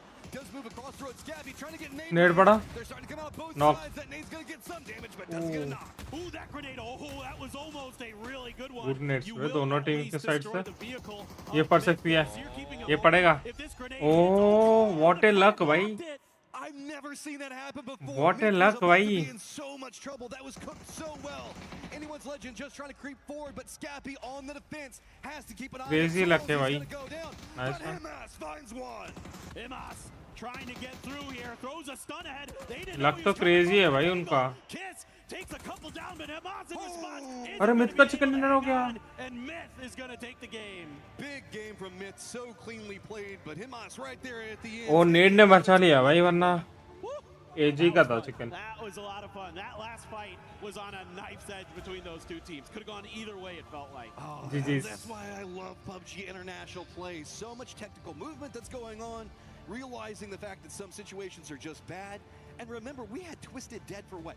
3-4 circles at that point, and how many kills they find? 12. That is an absolutely nutty game from them. A brilliant game. I mean, understanding GG's, that yes, still need to GG. maintain that aggression, keep Good those one. points, you know, see if there's any way that they can get Lou back in the mix. If they're playing like this with that kind of confidence, just imagine what this team can do at full strength. Oh, where do you even want to dive into it? I mean, AGAL coming alive down in that lower section, finding so much. This is why so many people have such big expectations of him. He's just such a great player. But एक बंदे ने दोनों को निकाल दिया बे sometimes it's just so inconsistent, man. If he could find a way to consistently get like these 3 or 4 kills every single game, he would just be so hard to hit. Yeah, I agree. Just get a quick listen in there. Just a little nice. Yeah, I mean, Himas and Kiss, two of the best players we have in the world right now. Yeah, and I mean, going back in the days whenever they were still under Forest and everything else like that, Kiss just, he can make some magic happen for himself. They know how to play, get into good positions to play around. And a squad that I was thinking that was going to be like a bit more dominant today was VP, who just can't seem to find a path into the circle due to defensive lines that are being set up by squads like Myth and the way that they controlled that circle. Yeah, it is a bit surprising. I was really encouraged by that first game we saw from VP, but since then, they haven't really been able to kind of muster much. So let's see if they can start to bounce back a little bit in these last couple games. We got 2 more to go today. Oh man, it has been absolutely crazy through all of this, and see kind of what's happening off that last round. Myth, of course, with a big game, 19 points. Anyone's legend back behind that with a 17, but Twisted Minds not even touching placement. Just off of kills are going to be in 3rd place. Oh, that's incredible, dude. That team just never ceases to amaze. Every time you come to an event and Twisted is there, you know they are going to be a force to be reckoned with. DK getting some points, Gam. Good one, Suns having some okay point. Last 2 batches, let's go. Ability to accrue points in there. Super still kind of weird. Well, we've been talking a lot about what's going on with Twisted and everything else, so let's go ahead. I think that Barney's got himself Batulins down on the stage. That's right, we are here on the main stage with Batulins here from Twisted Minds. An impressive day so far. I've got to say, let's quickly touch base on Toffees. Had a chat with you earlier today to discuss your kind of team alterations coming into today. Give us an update from your perspective. Well, so we have been informed just before the tournament start that we have to play with the coach because our player is not here because of visa. And coach didn't play for like 3-4 years, I don't know how many years. And feel like he still managed to know how to play the game, right? Because it feels like we actually play pretty well. I hope we're gonna do better and better, like every game. But I'm really happy. I'm really happy. We didn't expect anything from today, and like we are kind of good. So yep. You should be happy, man. Now, let's talk a little bit in a bit more detail about those games, right? You've had 2 top 5 finishes in the first 4 games.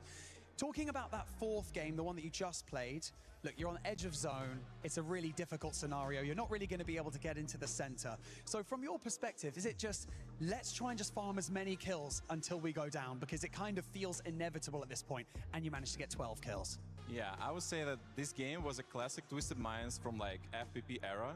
Like we literally like saw the circle. We knew we're not gonna get there anyhow. So we just decided to farm everyone, and we did very successfully. So I'm just very happy with what we have done.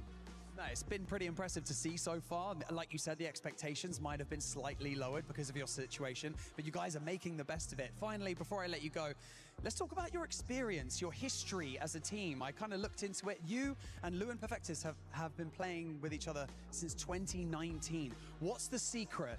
What is the secret to maintaining this level of consistency over such a long period of time? Well, you know, like it just like people, hardworking people found each other, and we had the same goal for like the whole life. I mean, it already feels like a life, you know. Yeah, we just managed to work and work and work, and I guess some good results helped us to stay together. Yeah, and just the same mindset.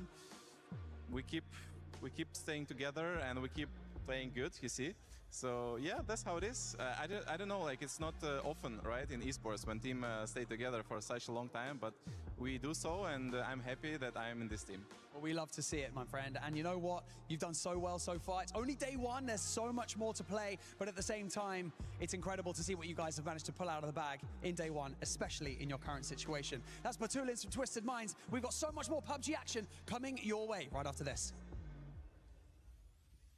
Was built to move, not trapped at a desk in one singular posture for 12 hours a day.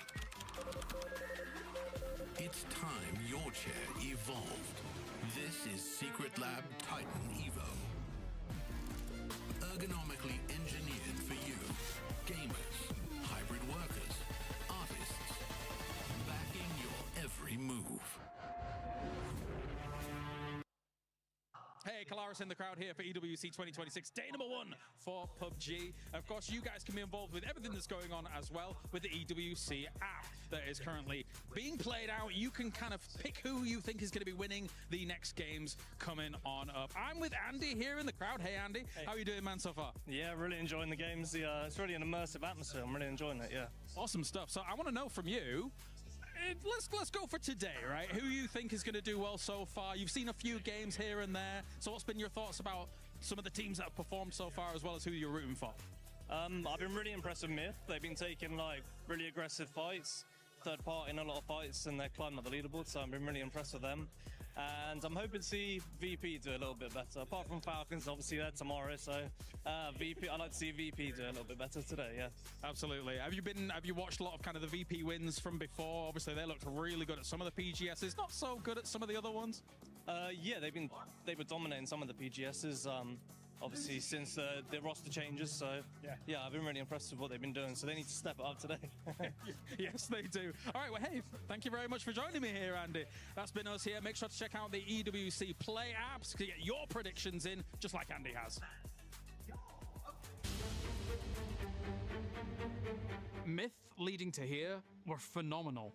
They were spectacular. Not only the two-time PGS now champions, but also one of the most dominant results of all time. They are so good right now that if they can continue that on here at this Esports World Cup, everybody else should be scared.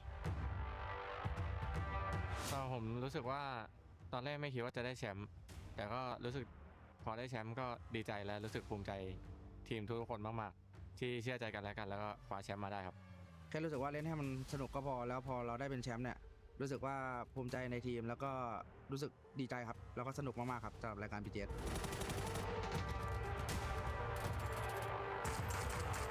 I think Myth is really good at finding areas that aren't as like defendable, and they find info really well, and they find the kink in the armor, if you want to say, and they exploit that really easily, and they end up getting a lot more space because of that, and I think that worked really well for them in those tournaments. Myth are very good. They've adapted super well to the new playstyle, the destructible terrain, the new fast zones. They've been extremely good. I think they're very aggressive and they like to set up in front of everybody. So they get dug in, they get into really good spots, and then if they don't have a good circle, they just get any advantage they can and then crash a team or knock somebody and just go as crazy as they possibly can on them. คิดว่าต่างกันที่มีทีมหน้าใหม่มามากขึ้นครับไม่ได้เจอทีมเดิมๆรวมถึงทีมหน้าใหม่เราอาจจะไม่ได้คุ้นชินสไตล์กับเขาว่าเขาเล่นยังไงเราคงต้องทำกันบ้านมากขึ้นแล้วก็บวกกับมีความกดดันที่ขึ้นชื่อว่า EWC รู้สึกว่าต่างกันเรื่องความกดดันแล้วก็เรื่องเงินรางวัลที่สูงมากขึ้นแล้วก็เรียกว่าแต่ละทีมมีความมุ่งมั่นมากขึ้นที่จะแย่งการเป็นแชมป์แล้วทำให้รู้สึกว่าทีมแต่ละทีมมีความที่โฟกัสมากขึ้นแล้วรู้สึกว่ามีกดดันมากขึ้นมีความกดดันมากขึ้นครับ If Kiss can produce some Kiss magic, if Jacob can look as good as he did during those PGSs as well, I think they could be a strong contender for the Esports World Cup. รู้สึกว่าเราจะมาแย่งแชมป์เขาในรายการ Esports World Cup ครับในปีนี้ Hey, it's Toffees. I'm in the middle of a park in the beautiful Paris with Seven to talk. Seven Worlds Gaming. Get over here. I'm on my way. We're gonna talk about cool stuff. Hey, there you are. Hey, I was relaxing. I was thinking I was Myth. You know, I just got another win. They got in 2 wins today. I was taking a bit of a breather, but honestly, this squad is performing insane today. You know, at the start of the day, I said, I wonder if they can handle it when the pressure is on. They dropped the ball at PGC. I think this has been answered. 2 wins in 4 games is absolutely banana sauce. I don't even know if that's a real word, but that's what this is. These guys have taken the game to a new freaking level and look incredible. Banana sauce. I might need to add that to a croissant because that sounds delicious. Everything is French with you. It is. It has to be. Another team that has been able to bounce back really well, especially in this last match, AGAL. Yeah. They needed it too. You know, I think Paper said it during the cast. He was like, the teams here, as well as all of the teams in the cup, are watching this saying, I hope you falter. And AGL is a team that when they start running, you cannot get the bridle back. You let that head go, and they are unstoppable. Twisted minds when you're thinking about that. I mean, we had so many question marks at the beginning of the day coming in with the sub. They're currently not being able to play with their actual full roster. That doesn't stop them. They just dropped 12 kills. Yeah, well, I'll tell you what, they opened the tab on this can of whoop butt, right? Because he came out, he's played, he's a sub? Yeah, right. This coach knows how to play. They're in first place without Lou. What happens if the visa gets cleared and they show up in 2 days? The finals are going to be crazy. And if I'm Myth, I'm actually shaking. 2 wins, and I'm still dealing with Twisted Minds chomping in behind me. Yeah, we're continuing, by the way, with players. We just talked about Kiss. We heard the piece too with Kalaris talking about if they can be contenders. Honestly, right now, they're keeping up with Myth. They're keeping up the performance that we saw out of them in PGS 6. And I don't think anybody's going to be able to stop them, at least so far. At least so far. I mean, I think we've seen some cool things from teams unexpectedly, right? Like Yay, Shadow. There's teams that are catching us off guard with how well they've come out here in the first four, but I think in some of these teams' cases, like Shadow, they're going to get eclipsed tomorrow by the teams who are showing up. Possibly the worst day of their life tomorrow is sort of my guess here. So they need to keep grinding forward because teams like Twisted Minds, so you're like, oh, they aren't doing great in the first game. They come out. Yeah, and for all the squads too, especially for the squads that are in the A group, they need to make sure they start performing. If you're towards the bottom, because tomorrow will be the last day. You're currently sitting with 8 games left. I mean, actually, I did the math right. 8 games left. Sir. That's all they have. And if they don't start performing, they're going to make it even tougher, and they're going to just be biting their nails on that last day when they're not playing. And the hard part of that is you have to set your standards. You don't know what you have to do if you're not playing the last day. So they have to really have good day ones and days twos to make that work. All right, well, you know what? I think we talked enough. I think it's time for us to go back. Kalaris, take it away from us. We want to relax and enjoy the view. Thank you, boys. Yes, of course, I found the tall people to join me here. Thanks very much, guys, for growing exponentially compared to me. We got Godspeed, we got Avenger here to talk about what's gone on so far. We just had our Rondo conclude, obviously, here with Myth looking amazing as always, Godspeed. I mean, Myth is just making the case to be the best team in the world this year, honestly. I think so, especially coming off of that incredible PGS2 Cup final win. I mean, the sky's the limit, especially with Kiss coming here and just, oh, so good. Come in, get the control that they had, and then Kiss just clutching it up, to be honest. That is just next level. 2 wins, a second place, 52 points in 4 games. That is insane. Yeah, they're looking really good here for EWC. Let's talk big picture, though, and see kind of what's going on right now, because there's some teams, obviously, that have surpassed our expectations a bit, and some that really need to have that step up now. What happened to VP? They started the tournament so well. And they've really kind of floundered the last 3 games, Martin, and that's not really something we expect, especially with the consistency. You've got Nixie, Correxy, BB, they're so good. What's going on? 3 games you're running into some funny stuff on Teku. We have one more Teku coming up here in the 5th game, of course, here, so let's see how they approach that. I understand the way that they're approaching, you know, taking space away from supers. They're always aggressive in taking space around Godok, and they're looking to create that space around Youngchung to have an entry. So I understand it was great. You run into Liquid, Nixie was alone. I don't think they expected the retaliation that fast in that game. So I'm excited to see here what happens in the 5th game and on our 2nd Tego of the day. I talked to a lot of people, and they're one of people's favorite teams to watch because they do those kinds of things, as you're mentioning, around around those areas, over on Tego, etc., and things like that. But is that sometimes a detriment? Are you sometimes being quite fancy to the point where maybe you're in too many conflicts? What do you think? It's the saying of doing too much, right? They don't necessarily need to overextend that much, or they don't need to cut rotations that much if they don't have to. That being said, something that I actually really liked that AGAL did was setting up on that south side, and that's when we actually saw VP go for that. I don't want to say it was a send, right? But they had options. You and I were talking about it. They could have either gone west. They could have even taken the fight to AJAL. But because of that spread also, and because I think there was one member left, a solo in between, they just decided to go for that send. And it just, again, it's just doing too much. It didn't work out. I want to talk a little bit more about AGAL. The first 3 games, 3 points here, 11 kills, 2nd place. They could have won this game as well, but they didn't. So far, I don't know if it's nerves. Maybe a lot of pressure on them. They're here in the club championship as well. They're trying to put themselves in there, but yeah, it's not been the magic that we have seen. They've been, you know, they've had 2nd place, they had top 3 positions in our PGSs throughout this year so far, and they can compete this time around. You just need top 16, and right now they've been struggling until this game. I'll not make a question, I'll make a statement from this one about AGAL, because I think, as Godspeed is saying, I think the position that they took here on the south side of Rondo, technically the control that they had across that area was fantastic. It does beg the question, though, allowing Myth to be able to even make that transition across the road, to have that smoke set up, and have what seemed like no utility to be able to respond to that Avenger, meant that eventually that really kind of bit them in the butt. The big problem was you're losing a player. You should have been informed that late game, losing Delvin. He took space too early. If he waited maybe 30 seconds, 1 minute, the pressure would have been on Myth to cross the road to expose himself way earlier. So had that been fun alive, this would have been AGL's game, and that would have been 4, 5, 6 more points on the board for them. And the one thing about that push is even with limited utility, you saw that smoke on the tree. I think you even called it out that allowed, I'm not sure if it was Kiss or someone to get across in order to get the shots on AGL, which is actually what won them that game. Yeah, all right, well, let's take a look at everything that's going to be coming up as well here, because we've got tons on the way. We've already had ourselves Team Liquid and Myth with almost the back-to-back, but of course, it was sandwiched in the middle of another win here coming on forwards. 2 more games remain, though, today. It's not the most common map order that we actually go to here in a lot of our days. I mean, in most circuits, we actually play 5 games a day compared to what we have for the 6. Yeah, this year's been updated to 5, and also we've seen so many times where it's just back-to-back. You play 2 Wrangles, you play 2 Miramar. Here it's spread. Now we go back, of course, we played Tego before, but it's disjointed in a way where the players have played so many games before it, and you can't really go back-to-back with that. But sure, they're absolutely ready for this, but another Tego and another Wrangle. It's going to be good. All right, we are going to head on over. We are ready for our 5th game here. Thank you very much, gentlemen. Time to head on over to the commentators here. Game number 5 on the way for day 1. 100% agree with what the desk is talking about there, about how, like Claris was mentioning, that it was Myth that had to move into the circle by going over a road with no cover on it, into a defended position that AGAL had. I mean, at this point, we often talk about like these completely open circles being barren circles, but are they Myth barren circles? Is that on purpose? It wasn't. Oh, I planned that. You're one nailing it today.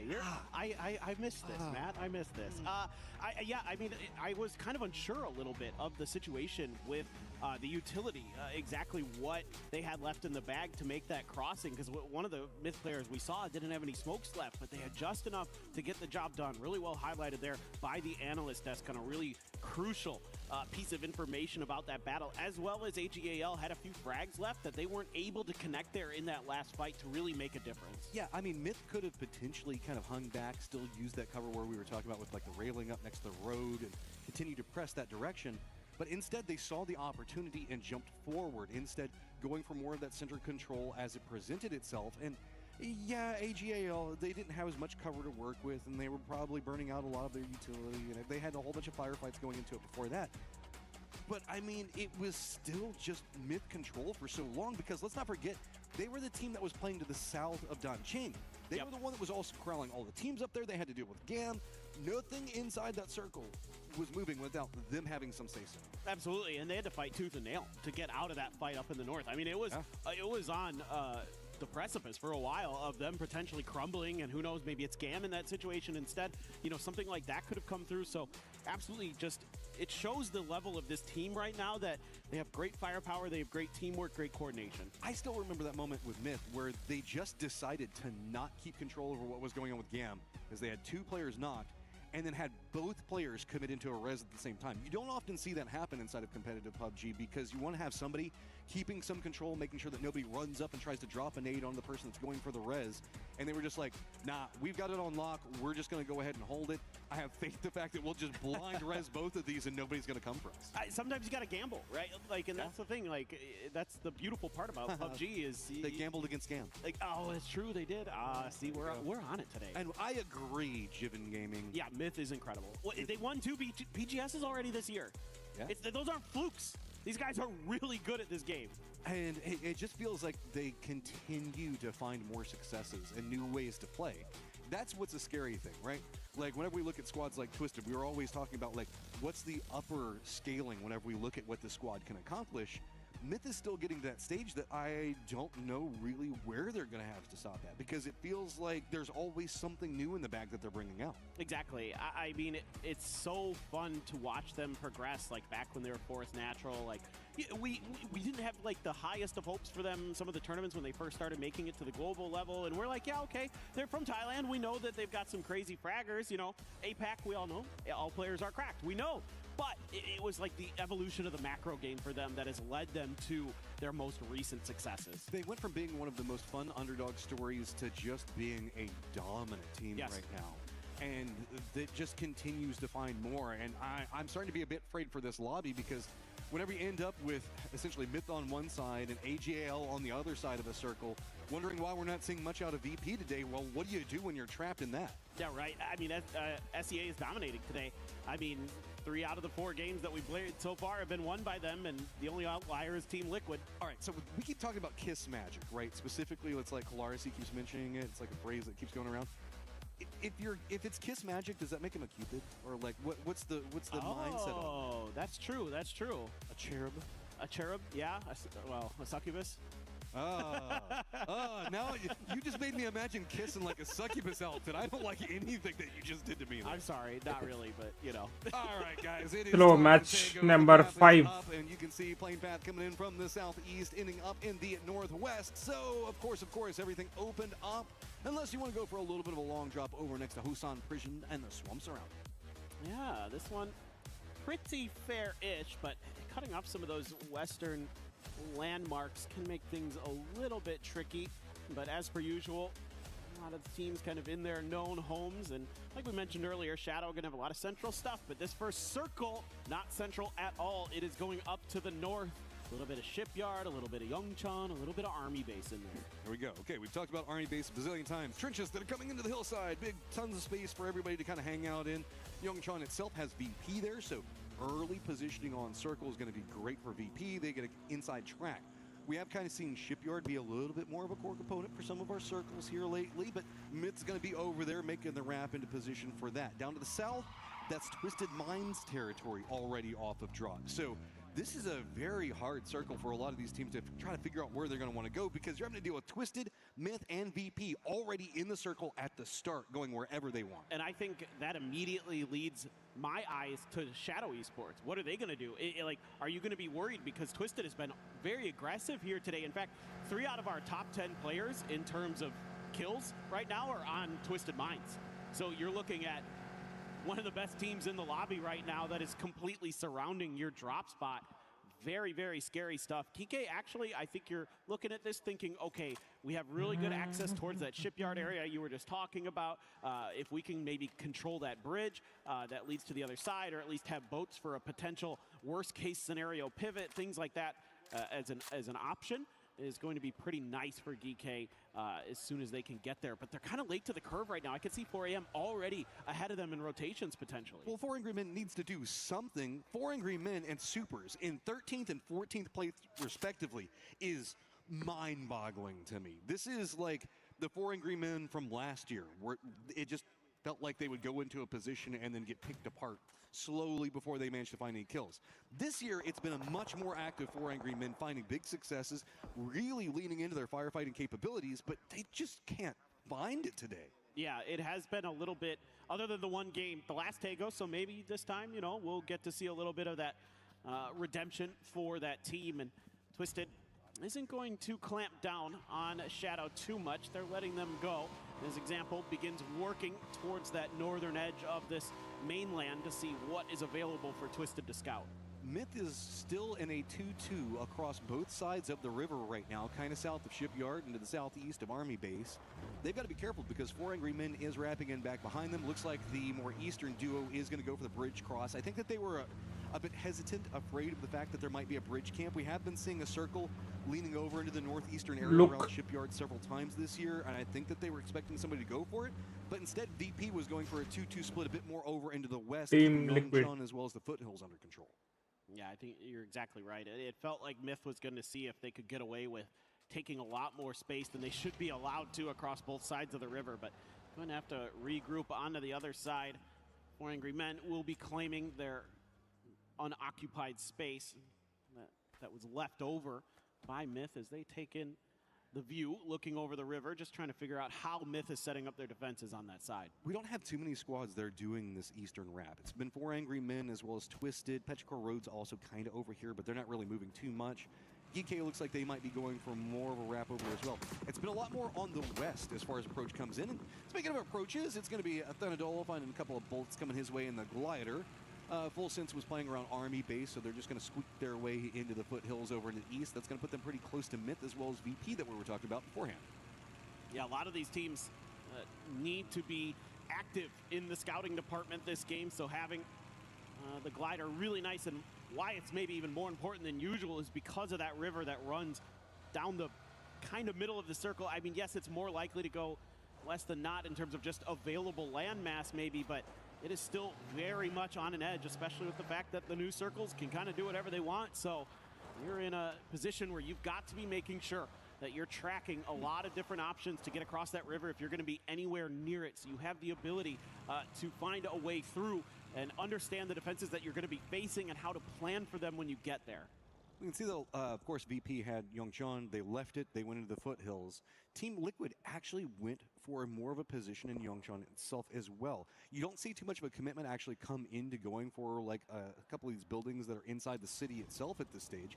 Yes, they do also have a couple of players that are playing more to the north, but this is a little bit of a safety net that it feels like Team Liquid's starting to play from.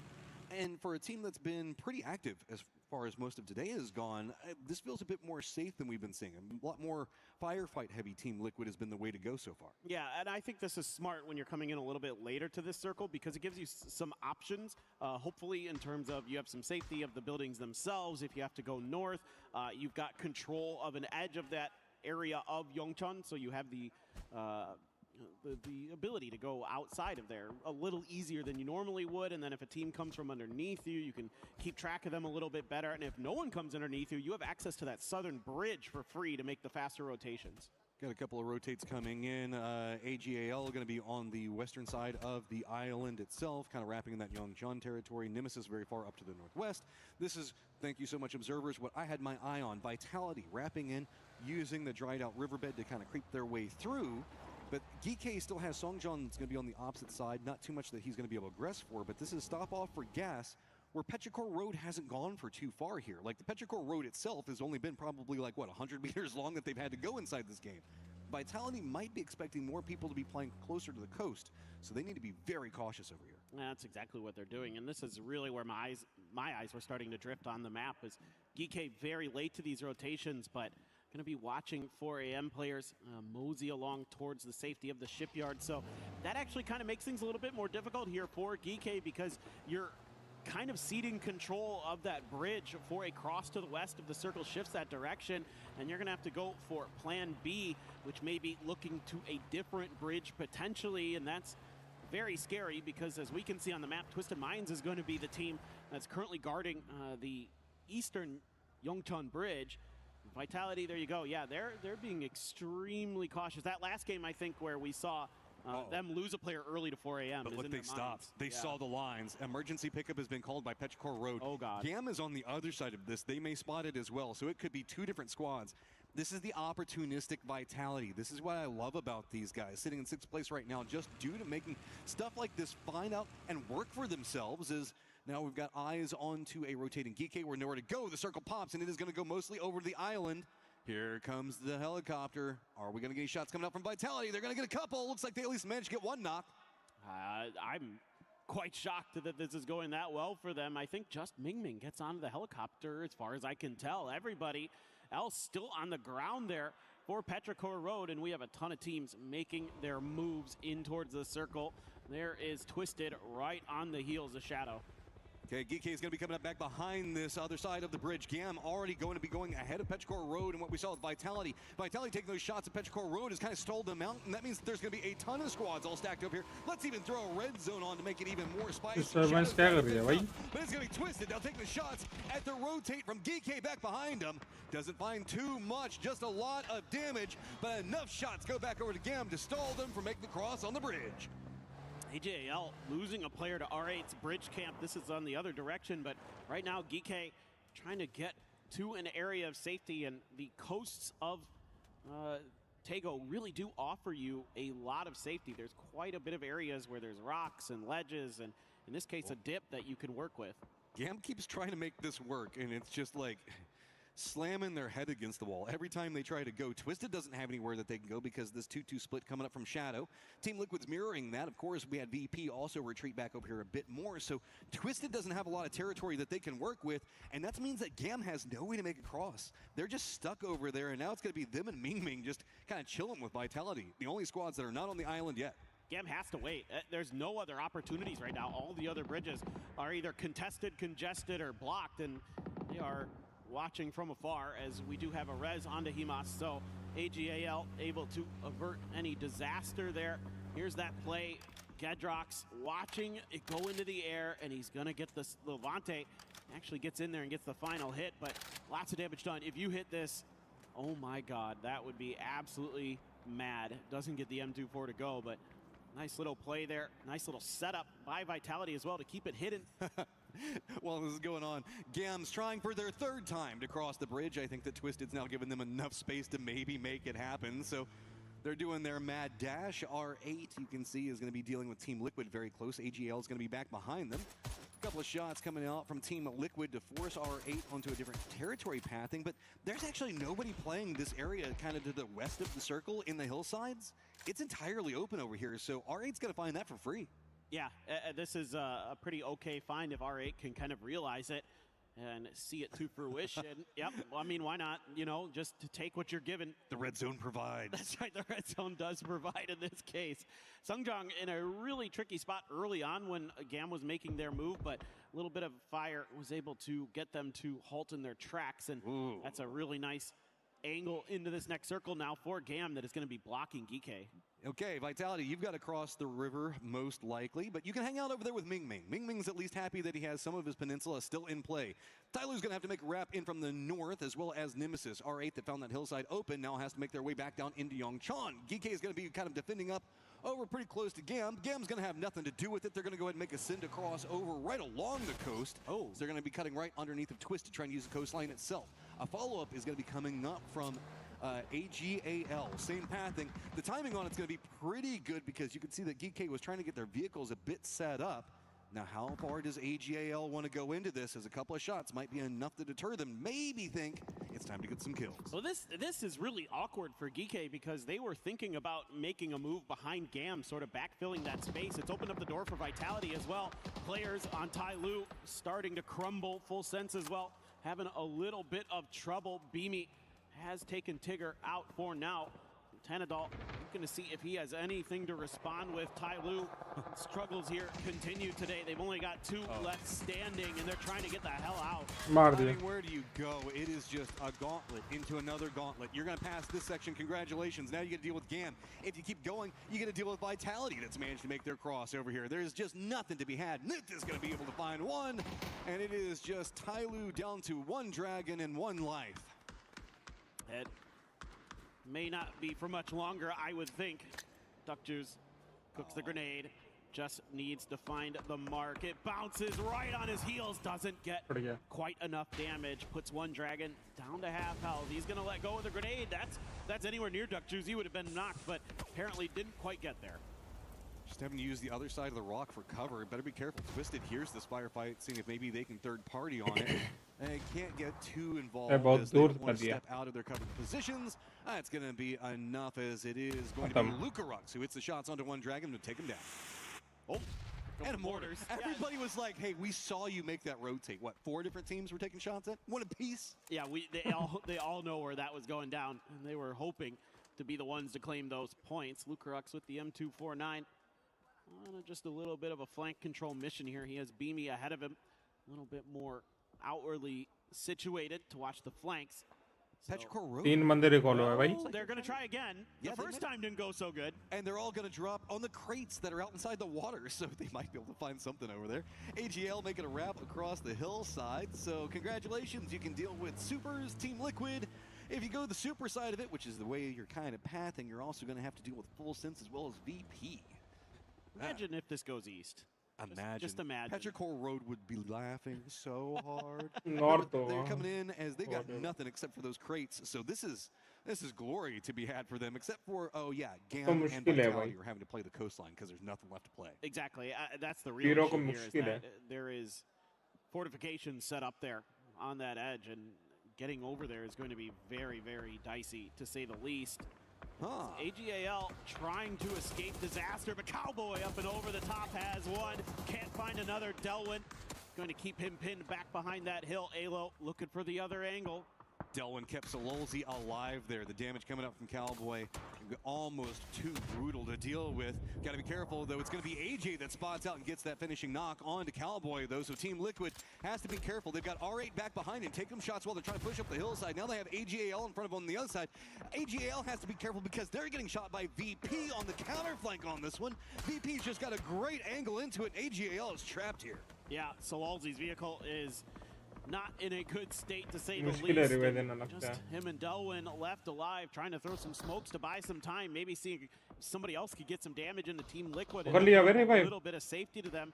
Delwyn is going to scramble to destroy to just barely get there in time.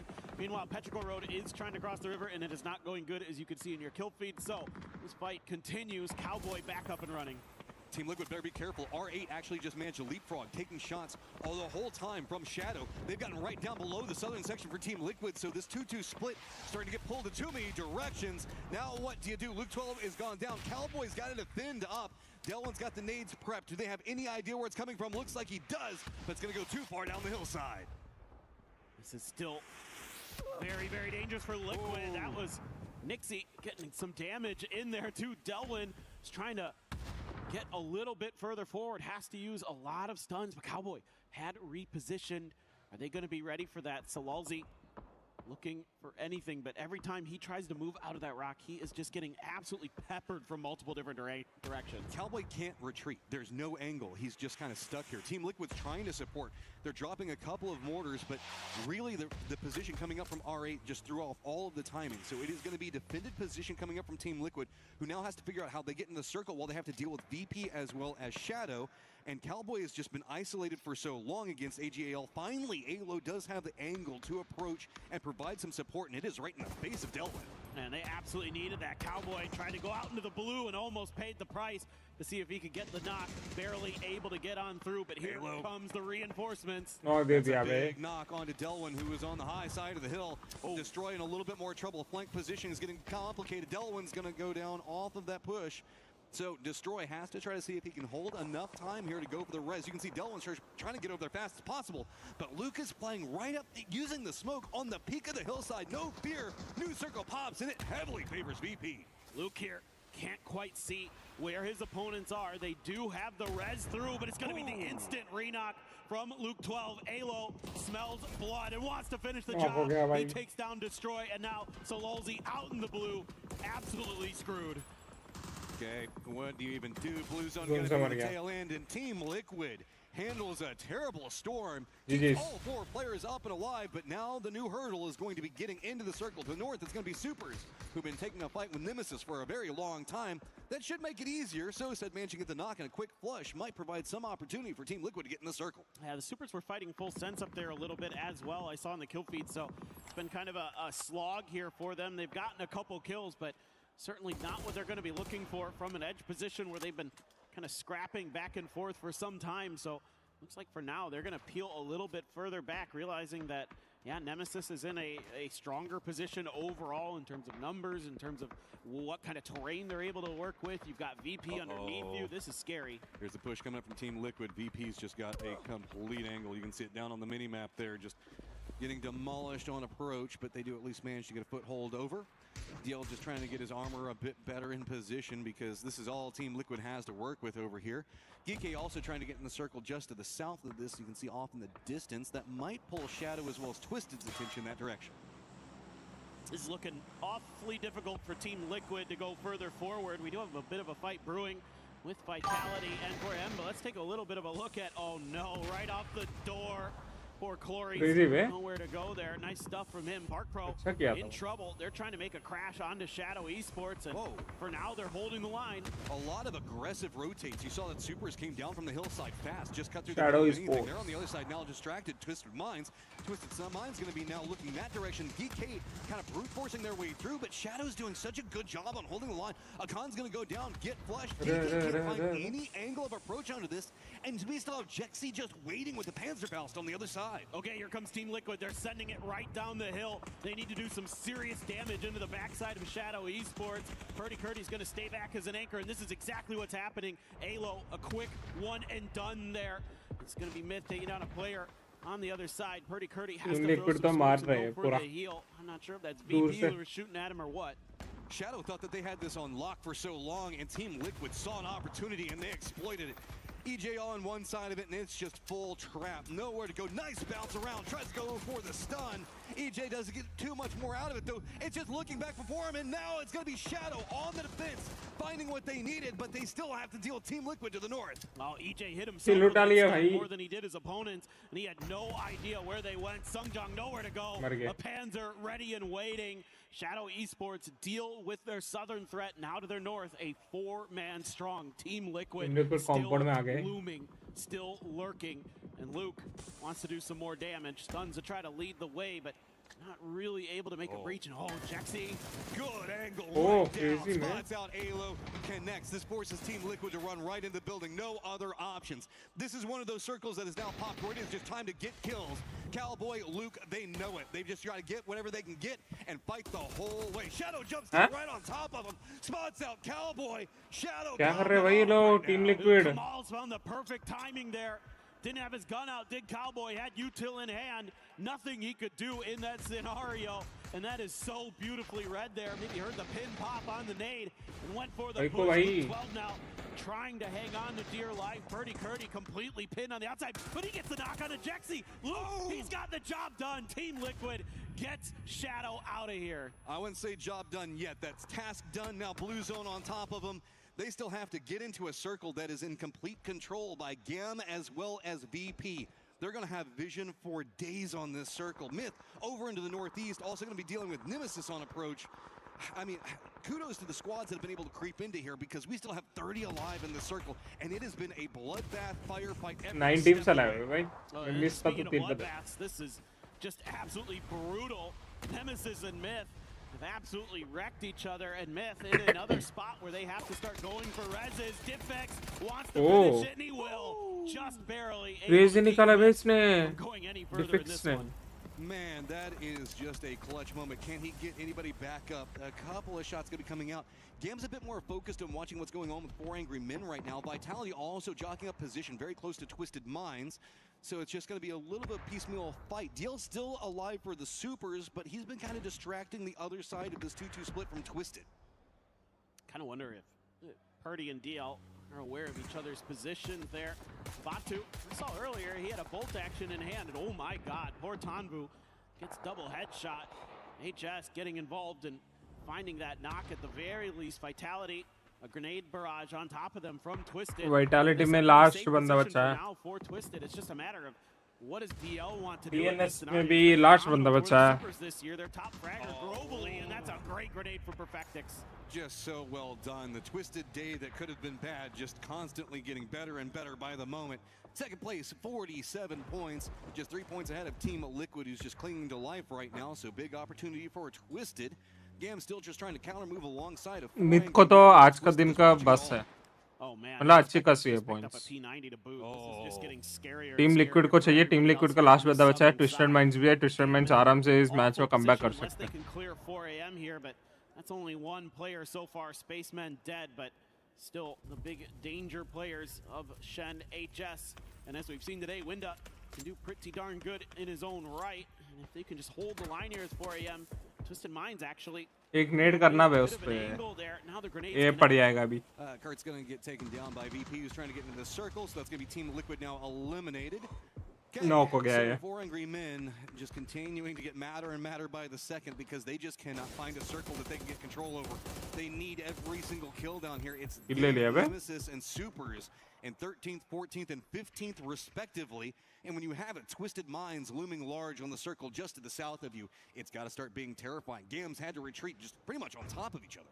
Yeah, I mean, literally your only hope here as Gam is that somehow Nemesis and 4 AM get in a fight and they kind of deal with each other and you're able to hang on. It could happen.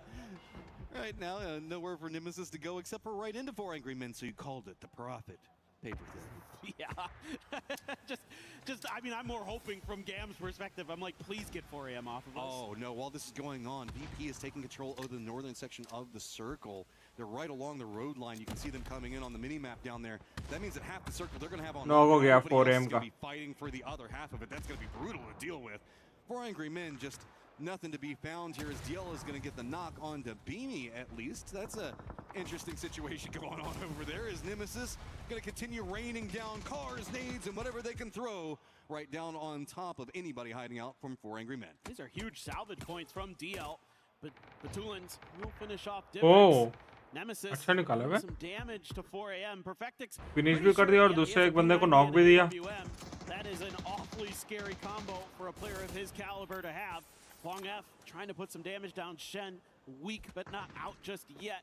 The digging continues and the grenades getting into there, not getting the knocks onto Gam, who are now seeing Twisted Minds start to come through. That grenade, oh my god, it almost rolled in. So close. The bottom half of our leaderboard from 8th down, it's just a couple of points across most of it. You can see it's going to be 22 points at 8th place right now and all the way down in 18th at 15th place. So every single point that you can get as 4 Angry Men survive is just going to continue to shoot you up. Now up into 8th place, creeping up. VP in control over the circle on the north. Twisted in control to the south, and it is just Shin and DL kind of caught in the middle of it all. Here goes Perfectix making the run here. Using some of that level 3 gear to absorb Shen's damage. The Molly is going to come up a little bit short. Doesn't matter. They've got too many angles. He is down and out, but a nice hold here from 4am. Tab finds the kill. Man's a gamer. Finding everything over here. So now DL has kind of forced 2 players for VP to come chase him down. That means that they've had to surrender most of the control over the circle just to deal with this. Double up blue zone nade, still not going to be enough. DL is just a cockroach over here, man. He will not go down. Finally, they managed to get him, and VP had to surrender a lot. Can Twisted take control? Yeah, Molly even came out there and caught Nixie, but not enough to get the knock, and keeps things in a 3v4. Twisted Minds in a huge advantageous position right now. A lot of control with that edge that dips down just slightly to the south, giving them a nice angle, a nice little ridge to play over. Corexi does have a rock, but that's outside of the next circle, so he has to make a move. The only player inside the circle currently for VP is Lucarux. Nixie looking for a flank angle, seeing if he could sneak his way around the side of the road. Last दो ही team बचे ना. Southern edge, there's a hill that he could work with to sneak under, but this is, oh boy. That's ambitious. Can he get something out of अरे it? यार. He's going to get instantly dropped. Last 2 बंदे बचे 2v4. Spotted. I think it was just maybe a hope that it could be enough of a distraction, but that's 2 down. 2v1. Poor old Corexi all by his lonesome up to the north, and Perfectix has a really good idea on where he's at. Yeah, they know exactly where he is. So at this point, it's just a cleanup operation for Twisted Minds, who are doing unreal things today, and they are going to claim the win. Crazy comeback दे दिए Twisted Minds ने. Table top पे चल जाएंगे आराम से. Twisted, man, this is, you heard from Batu himself. This was supposed to be a day that they weren't expecting anything out of. And it is just working. Everything feels like it's clicking. They're finding big kill games. They're now finding victories. I would start being scary for the squad. No, I mean, it's just, it's like a well-oiled machine for them, right? They're just so smart that even when you have to kind of trade a player in or out, they have a system. They execute so well. They have the best micro, the best macro, the best everything you could ask for. I feel so bad because VP had control over that circle for so long, but all the fighting was happening on the external sections of the circle. Nobody was really pushing into the area that they had control over. They could supervise fights, they could get a knock here or there, but it was so hard to find the flushes to really get much more out of. Yeah, and it was really DL as well that did a lot of damage. So let's get a listen in to the end of this one. Just another day at work. Yeah, you can see that they're so stressed now. This is pretty much qualification zone feeling pretty good for them.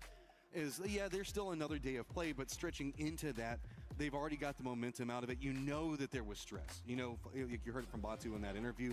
We found out right before we got here that we were going to be playing without one of our core players.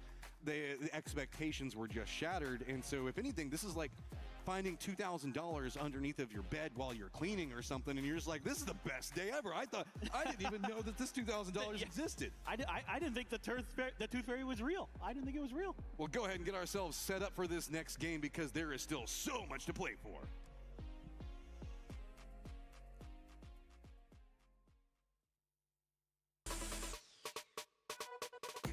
चलो 4th match के लिए wait करते हैं. 4th match बोलो, sorry, last match के लिए.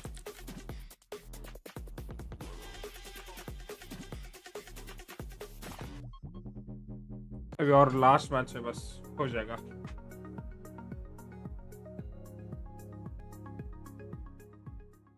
Every everyone is playing, you're not yet. EWC Play is your all-in-one platform to compete in fantasy, pick'em, and quests for a grand total of $300,000 in prize pool. Build your dream fantasy team in 5 different games and track your score with live results tables.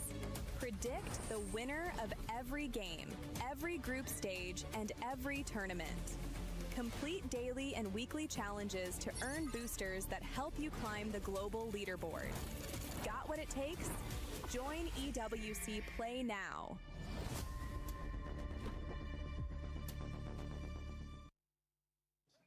All right, Lace, we have about 4 hours until PUBG kicks off, so is there anything you want to do today? I think we should hit up Kadia City Grid and maybe I can go and tell all my problems to a pro player. You do that every year. Sounds good. Let's go.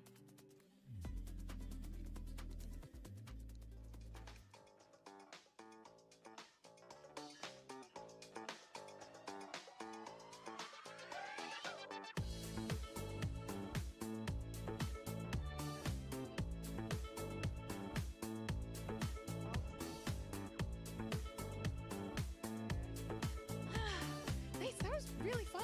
Yeah, that was a lot of fun. The game's on! She didn't make it in time. That's what happened. She didn't make it in time. Should have ran. With all that stuff happening, though, in this arena for EWC 26, I saw some basketball, too, but we'll talk about some of that cool stuff that we might be able to do later, because right now, Twisted Minds, being able to overcome any adversity Tabletop चले गए होंगे बे ये लोग. today, they're currently putting up the points and getting the wins. Right? Getting wins in lieu of not having one of your players is absolutely wild to me, especially to see Tab coming out this strong.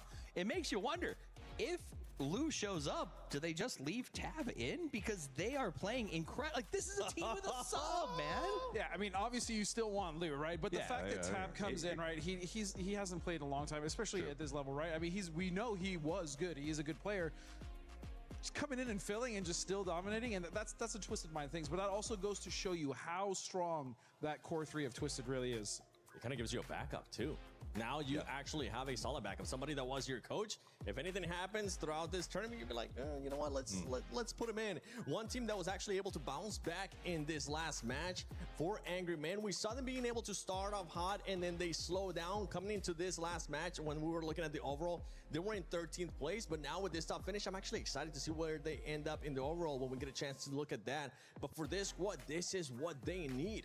Yeah, and remember, guys, we're playing for essentially top 16, right? You just need to make sure that you're qualifying in the top 16. Anything after that is just academic, right? And so these guys coming into this game, 4AM kind of had a couple good games early, squandered a few opportunities in game, I think 3 and 4, but came back strong in this game, Steve. I mean, I think the issue is Winda had a couple of good early games. What we need is the entire team to step up and have those big games as we move deeper into this thing. Another team that stepped up is Team Nemesis, as they got 4th in that one. This is the team.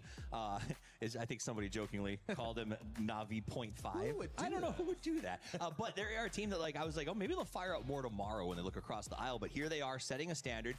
In fact, before we walked out in the green room, I heard Martin and James, who watch them play, who cover their region, say, what are they doing? Why aren't they putting up the numbers? These guys is a good team. And then they did this, which is good. Yeah, and they absolutely nailed it. Another team that I actually want to talk about is VP. Okay. Okay, VP had a great first game. They did. They had an amazing first game.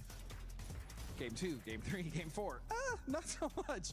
But all of a sudden now coming back and finding this game, Nixie getting rid of DNS and Supers, being able to make it into this final against Twisted. Again, this was a massive boost because they were slipping. They were, it started the day really in top 5 and then they top 8. And what's going on? They're right back up there. I mean, if anything, this was really outside of Twisted Minds in the last 2. Like, these are teams that needed to make those moves, right? The fact that Myth has slid a little bit, Liquid's not showing up here in the top 4 for this one, that's good news for everybody who's in the race going forward. But again, it just comes back to Twisted Minds, and it's kind of, it happens so early, it almost makes me sad because it means we're going to be talking about them for the next 6 days nonstop if they keep playing like this. Talking about those guys. Well, I know, but they deserve it, right? Because these are the statesmen. They won here last year. I think it was devastating for them that they did not give the performance at PGC that they wanted to. Last year was the year to pull the double. This could be it again with the way they're playing to have a Can you imagine? Okay, can you imagine having a chance to do the double in back-to-back years? Like, that is not something that almost any pro gamer gets a chance to do. When you get a chance to start the tournament with the sub, not with your actual roster, you know what? I would love to see that. And so far, you've been pretty spot on. Earlier, you talk about Shadow Esports. Now with this Twisted, I'm going to keep track of all this stuff, Toffees. Definitely know what you're talking about when it comes to PUBG Battlegrounds. For some of the other squads as well, I want to talk about squads that need to actually start being a little bit more consistent. We saw AGAL being able to perform well, but in this last match, the consistency is just nowhere to be seen at the moment. Tell me more. Go in. Come on, Godspeed. You know you want to. There's a few teams that I think are underperforming right now. Okay, I think definitely Supers. Even though we do see DL here with 2 grenade LMs, we know how capable that roster is. That means we're right? cherry picking stats to put them on there. Right? Yeah, Like, but at the same time, again, Nemesis again is another one of those teams who I think could have a higher ceiling than the way they're performing at. But yeah, Supers definitely. I'm looking at that team because they should not be struggling the way that they have been. Even though this is a strong lobby, I still think they should be getting more points on the board. I still can't get over Myth with 2 wins in 5 games is astronomical, but then Twisted Minds, the team that pulled double-digit kills in back-to-back matches, is also one of those things when it comes down to averages. That's what we're looking for. These teams that can put 5 points per game together are on the long distance. Or you want to talk about averages? Liquid has been incredibly consistent so far. I think they're currently still in the top 2. So, I mean, and Liquid is a team too where they need that strong start. Liquid has to have a strong start because if they don't, you can start to see things slip away. We've seen that multiple times at multiple events. But again, with the change up, bringing in Cowboy, I think he's been a wonderful addition. Sparking shoes are hard as hell to fill. We just saw that at PNC, but Cowboy's been doing a phenomenal job. So I really like what Liquid's been doing so far today. Absolutely. Yeah. Luke 12, by the way, when you're talking about Team Liquid, the one Luke 12 another player that kind of pops out in my head is Luke 12. Every single match, I feel like we're being able to see him just clutch up points for his squad as well. Now, for some of the other squads, right, we're going to have Group B sitting out tomorrow when we come back. So teams like Twisted Minds, I believe they're currently in Group B. They'll be able to get a chance to kind of breathe a little bit, even though they're currently performing so well. And it's one of those teams that if you were that squad, would you really want to just sit out that one there? Would you just want to keep that momentum that they currently have? I mean, I think they want to play the last days. The last days, for me, is They're what you want to have. But you want to know what you have to do to make sure you advance. And then on top of that, you don't know who's going to the finals, but if you're playing the last day, you can choose who goes to the finals in some situations. You can choose who you knock out or hurt so that you can have the spots you want. So I think that is one. They're perfectly happy to be on the last day, and I think the fact that they are is kind of bad news for everybody else in the lobby. I think, and so Liquid was top 3, not top 2. How could I forget about Myth? But Shadow Esports is a big surprise here, too. I have to say. Yes. Shadow Esports is a team that I think none of us really had any crazy expectations for, but my goodness, have they shown some pretty good resilience so far in a group that you would argue AB group is one of the hardest groups we've ever seen. So I'm going to be looking at Pretty Core because this squad, I mean, going into tomorrow, that will be their last day of Group A.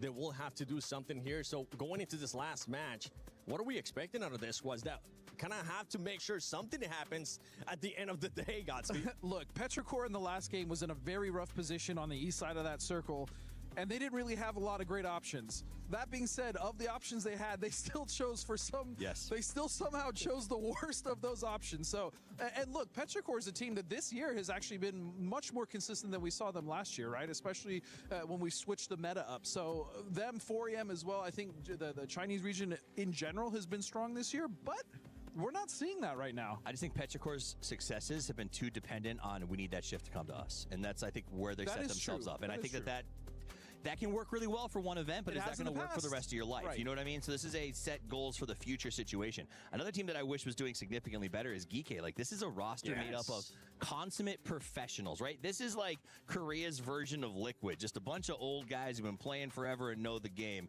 and they're just not stepping up and performing. No, I mean, I completely agree with you. I mean, when I came back into it, I was like, oh, Geekay is Korean now. Yeah.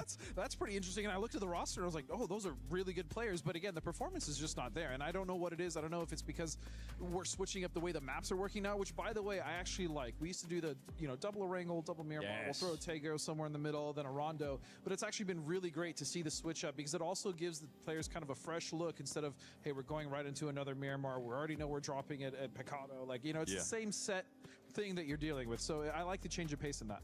Yeah, at the beginning of the day, we were able to do kind of predictions too. We were able to pick which teams we wanted to. I'm not gonna put you guys on that spot. I'm not gonna make you just go blindfold, throw a dart.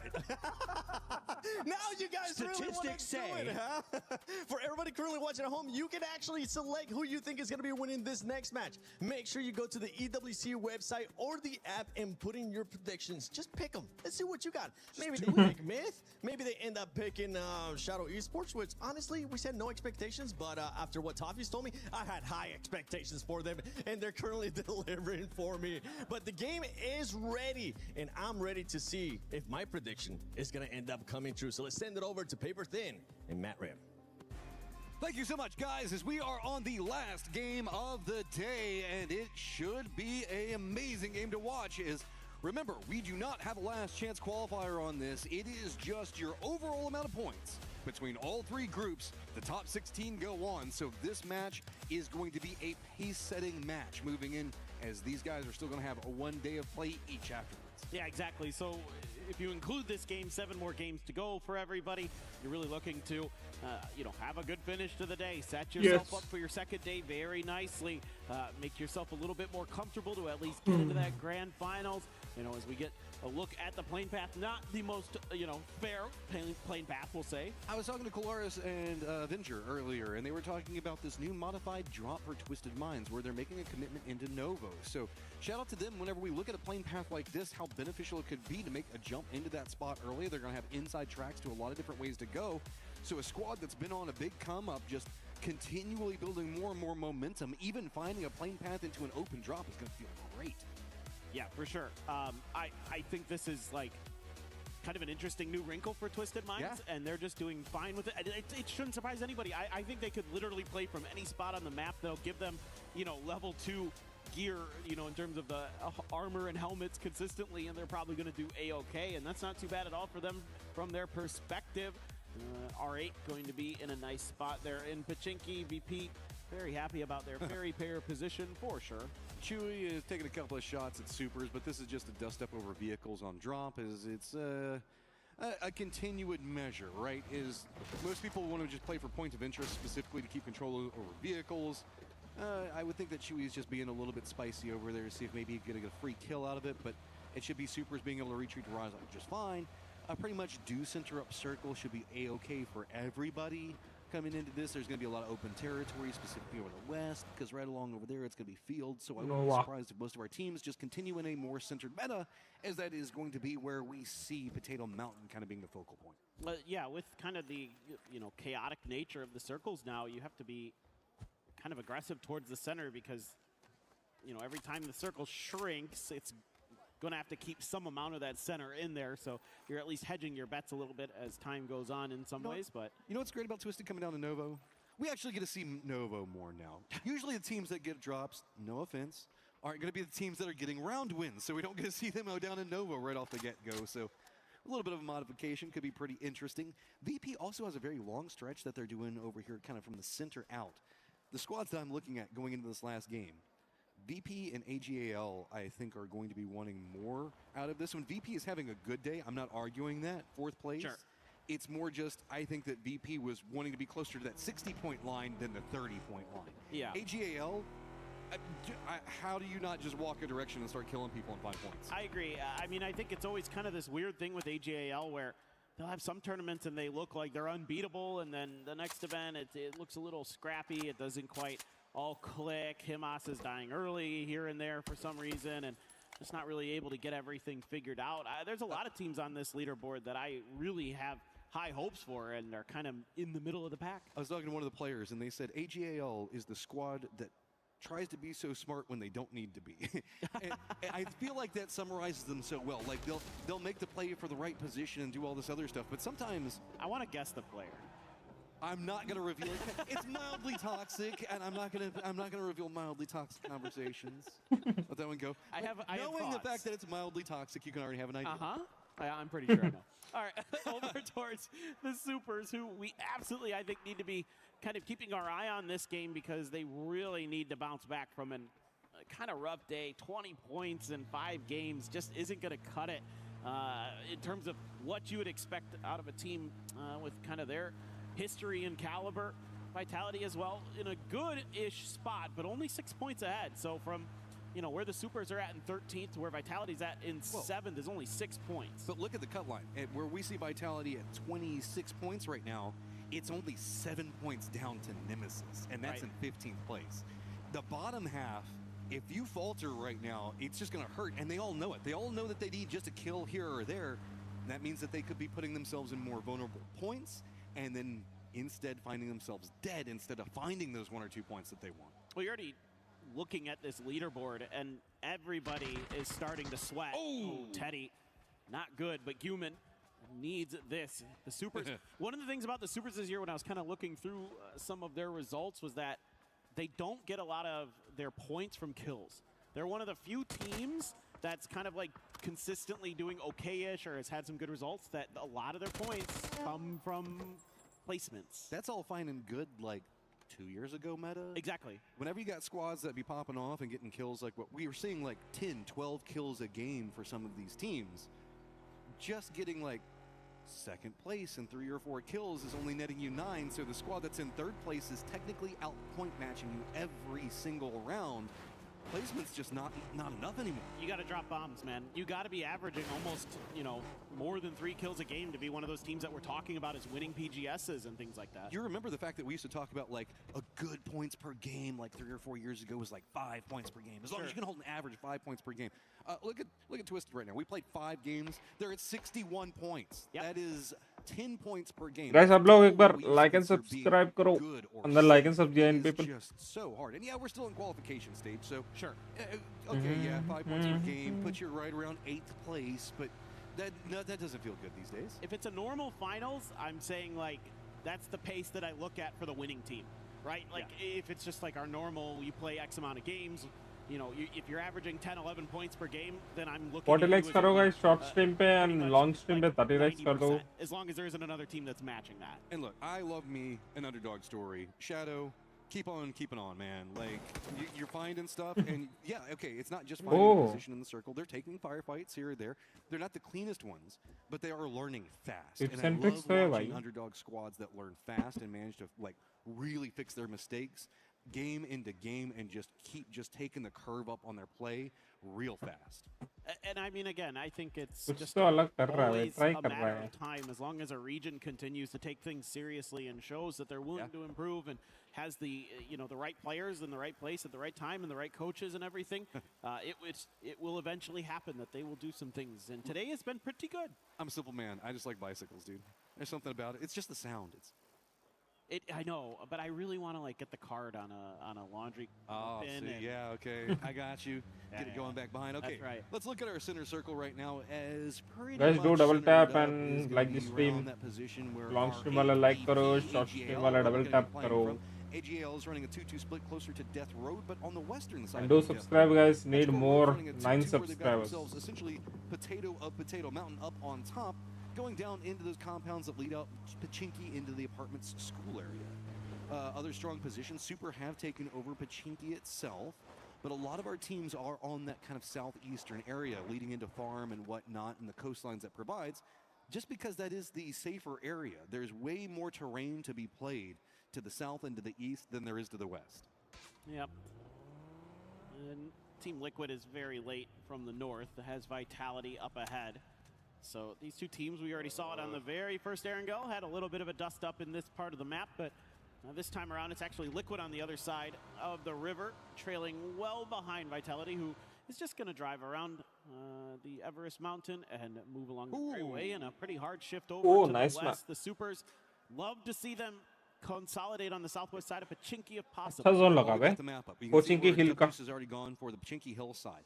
Anything kind of to the west of that hillside and to the south is going to be mostly open territory. Nobody's going to want to play for that going into Circle 2. Yep. That's a bloodbath position to play. That means that most of our squads are going to be forced into Pachinki and more along the coast. What we're looking at is everybody's just going to have to cluster right on top of each other, and it's going to lead to a much bloodier Circle 2 than we're used to. Yeah, absolutely, and you can already see that Petrichor Road is getting involved with down कर दिया FS वाले बंदे को R8, and it's sugar हिल पे जा रहे just an affair on the outside of Pachinki. The Supers are moving their way outside. Gam has already tried to fortify Belmoth. FS का ये बंदा बच जाएगा team had to settle in, and looking to maybe throw some smokes his direction. Where do you go, Petrichor? You're kind of just circling the wagons down in this trench, and that's about the best you're going to find. AGL is just going to be to the FS south. का वो बंदा बच जाएगा बे. Going around the Pachinki area. Looks like seeing if they can get back onto their res. But Game's gonna have control over the fields to work with. Team Liquid in their later rotate's going to be just to the north of that, realizing that this is going to have a lot more friends over here than they were expecting. Nemesis is going to be on the other side of it. How much of a commitment do we see coming out from Team Liquid? As it looks like they are going to try to just brute force their way right up into Gam's space, and it's going to kind of work. There you go. I mean, sometimes just a show of confidence is more important than actually having it. And I'm sure Team Liquid has both, and they are going to move in very nicely. And Gam going to try a different angle. And Tai Lu in trouble. What a grenade here from I2. He's looking to finish what he started, and easy money for Ming Ming to come in there, get the job done for at least 1 point. Every single peak is going to be eliminated. so bad. Tai Lu does get eliminated. Petrichor Road enjoying the fact that they've got a lot of friends around them that are going to help out.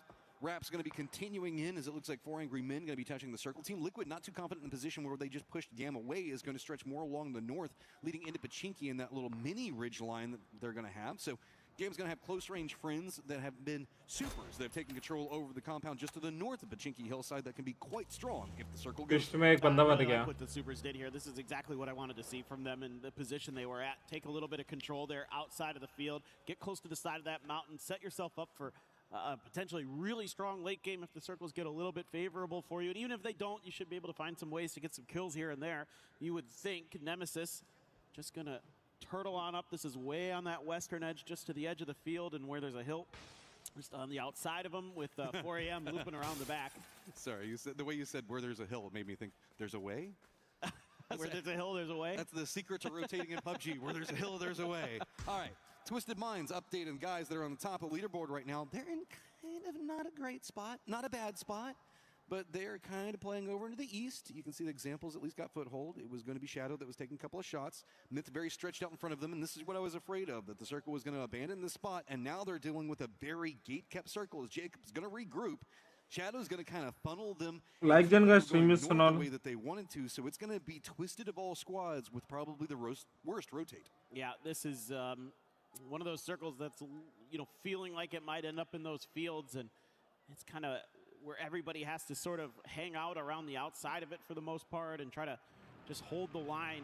Cowboy doing a little bit of aerial viewing and is just not going to see too much out here. And he's doing a quick check of the field and maybe going to land, and needs a, I don't know what exactly he's looking for here. Hey, dude, sometimes the grass is just nice. You know, it's just safe out there at least. It is. Just kind of chilling, vibing.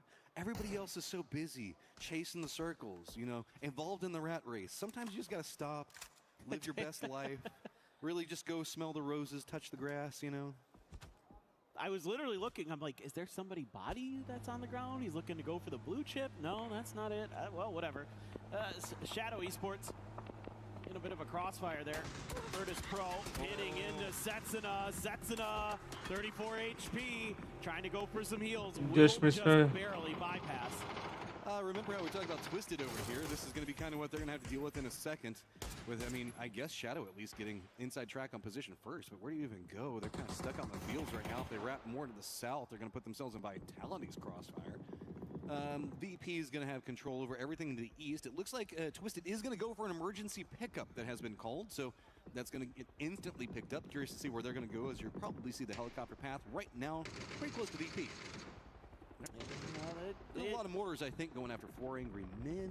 I think you're right. I'm very curious about Twisted Minds. What in the world they're going to end up doing here. Maybe the western edge of the field that's in the current circle might be an option, but Full Sense is currently driving in that direction. So if you try to parachute there, you might be just a little bit late to the party. Nixie gets out the protractor, thinking about doing a little bit of geometry here. A squared plus B squared equals C squared there, my friend. Here's the rotate talking about from Full Sense. It's going to be Nemesis right in front of them. Those shots busting out between it means that Twisted Minds now knows that they don't go that direction. Great shots come out from Dip. Crazy, man. Gedrock's going to follow it up on the other side of the circle, kind of involved in what's going on in the center. Tigger, with nowhere to really go, has to retreat right back out into the blue. Ooh, Stayed tries to get some shots to go with the ace. Can't really find the mark, but quickly over to the mini, and I don't know what in the world just happened to Pata Sentinel. pata pata pata pata pata pata pata pata. A lot of his team went down. Speaking of going down, Belmoth will fall to Diffix. To keep full sense very much in the bottom half of this leaderboard. Zor baited వాడు చచ్చిపోతాడు maximum. Nemesis should be able to pick this up. Confirm చేసుకోరా తమ్ముడు. Twisted Minds who offer their emergency pickup. Going to be in a pretty good spot. Sosa just had to stay back to kind of keep Petrichor Road at bay, so that way this rotate feels a bit Zone బయట ఇంకోడు అక్కడే ఉన్నాడు ఇంకా. Definitely don't feel good. The other side of the hill is going to feel a lot safer as you only have to deal with Petrichor Road. New circle is now popped, and that means it is going to be AGAL, VP, GK, Myth, Supers, R8, and Team Liquid all rotating right near each other. It is just a stack. Everybody's running in the field.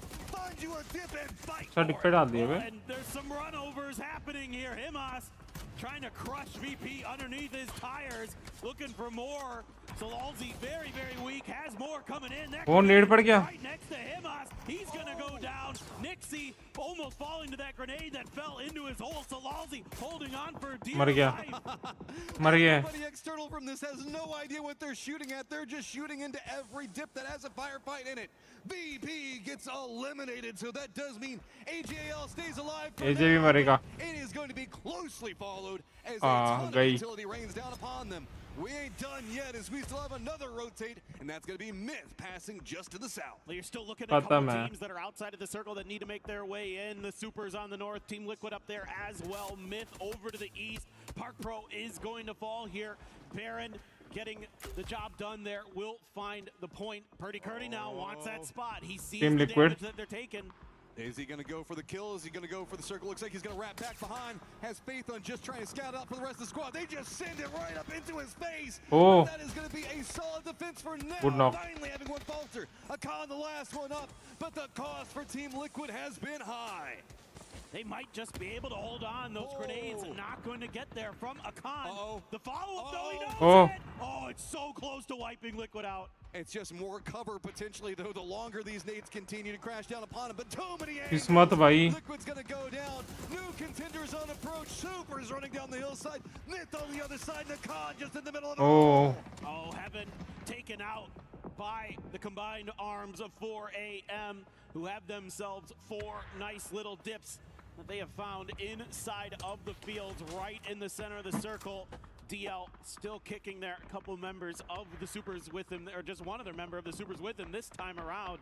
Now things settle. Most teams have found some kind of footing. Welcome to the fields where everybody has a bit of a dip, and that's about all they can really Last 11 teams alive. Going to be big for 36 bande. That's why they're kind of stealing the centered position right now. To the north of them is going to be 4 Angry Men, a bit more scattered across the fields to work around. Shack's hay bale is going to be about the biggest commodity you've got, unless you're down to the south and Vitality, who has themselves a great compound. Myth, though, they've got a different secret for success. Who needs dips whenever you can just shoot anything that's going to be in front of you and try to find a kill? They have an open opportunity and a path into a con if they want it. I've seen Kiss dome a couple Vitality को तो एक number का zone है, आराम से किल उठा सकते हैं लोग. पूरा हिली मिल गया इन लोग को. Love to see him getting involved. हिल छोड़ के किधर जा रहे हैं लोग? Able to seemingly get the Oh, भाई मारे. Kiss is still looking in that direction, but I don't know if there's an angle for him to finish it. Virtus Pro has a little bit of space. पड़े knock हुआ. और एक knock होगा. It is going to be Supers raining down nade upon nade. What do you do? It's going to be Levante, I think, leading the charge forward to see if he can get a nade, but the BRDM is so strong, man. What do you... You can't really deal with it other than just dropping a couple of nades on top of him. Levante just has to deal with the threat right up in his face and just keep burning utility piece after utility piece for it. Yeah, Vitality in kind of an awkward spot where they're trying to make their way forward. They want to deal with that BRDM in front of them, but it's really, really tough to when you still have some players and teams behind them. Nemesis making a rotate, nowhere to really go on the western side, and it's going to be Twisted. It's going to take shots at them. Petrichor to the north, nowhere to go. They're going to have to be bumping right into Gam. And it is just Myth, slow, steady approach. Walking in is, what do you even have to deal with down here? There is no space, super flat terrain. It is just shoot whatever pops in front of you. Petrichor Road gets demolished on their rotate. Come out. Oh, I hope we have the replay for that. Come out, sorry. Peer out. Banger on the Petrichor Road on their way. Shadow Esports भी helmet हो गया. One of his own. Shadow Esports eliminated in 10th, but a really nice day for them. 35 points. Myth तो comeback दे दिए बे. Myth now 1 point difference. Forward maneuver to gain a little bit of space. And look at this nice little dip that's been created for them. That's not a little dip. Twister में एक बंदा मर गया. That's true. It's Perfect. a big dip. That is like you could stand up in that dip and still have cover. That is. We call it the Big Dipper. I give it to you. I give it to you. Supers on the other side of that are just continuing to use the BRDM to make sure that Vitality का nade आ रहा. close. See if they एक can knock हो scout सकता. anything else.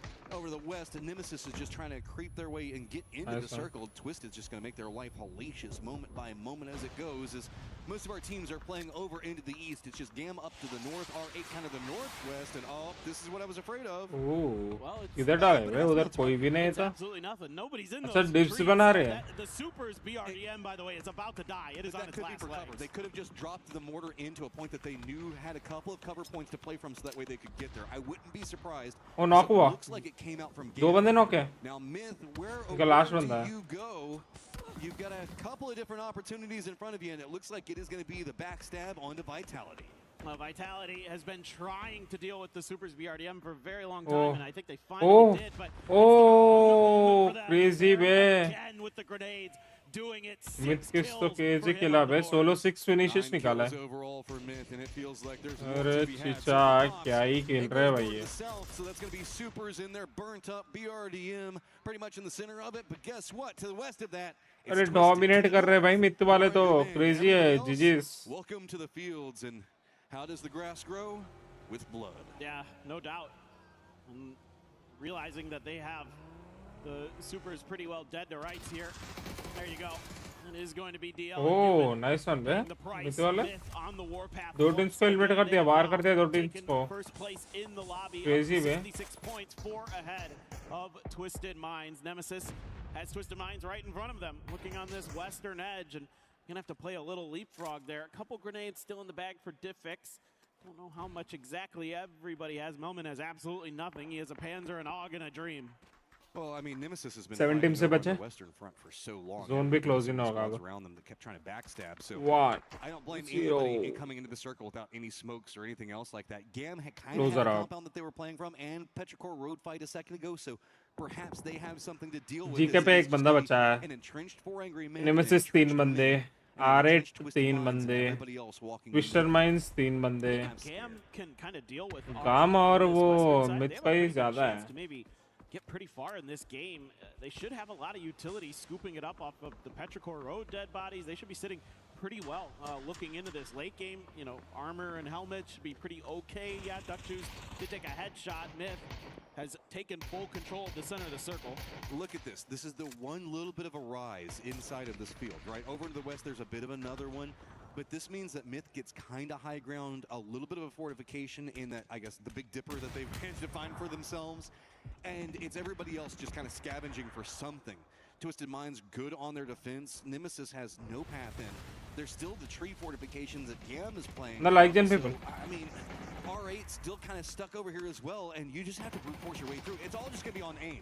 That's the only way you get into the circle. You got to get knocks, and you got to get them now. Yeah, exactly. It's really important to do some serious damage, and Batulins has 309 damage in this one. Has no kills, though, to speak for it. Has been hitting some good shots. Example, sitting on some decent utility, as well as a Groza, along with that Ghillie suit. Tanbu is going to take down AJ. 5 kills now for Tanbu. Empty, trying to blast his way forward, but just isn't a ton to work with. I mean, it's nade on one side, bullets on the other, and still just trying to creep his way forward.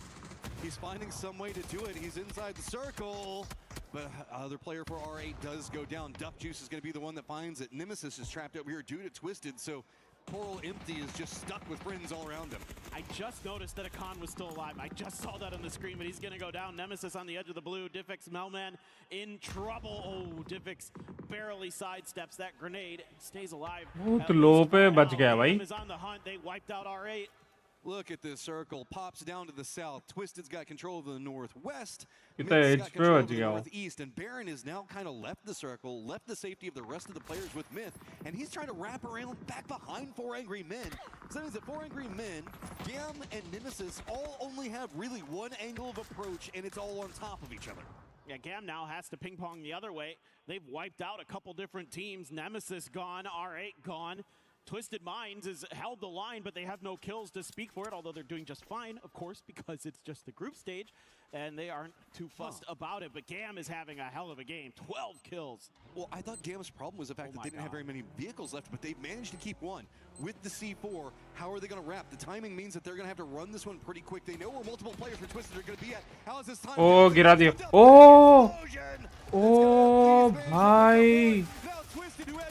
अरे Is running after it. Myth has realized they're taking more control over the circle, but 4 angry men is still left. Oh, भाई. An example's gonna finish off Gam. It was What crazy, bro. क्या दिमाग लगाया भाई लोग ने. But they didn't take out Example. How did he not get run over there? He hides underneath. HS pays the price.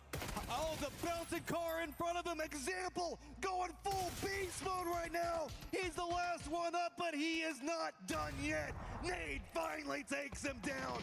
Big showing coming up from him. Oh man, Example. I thought he was going to put on a show for us there, and he certainly did.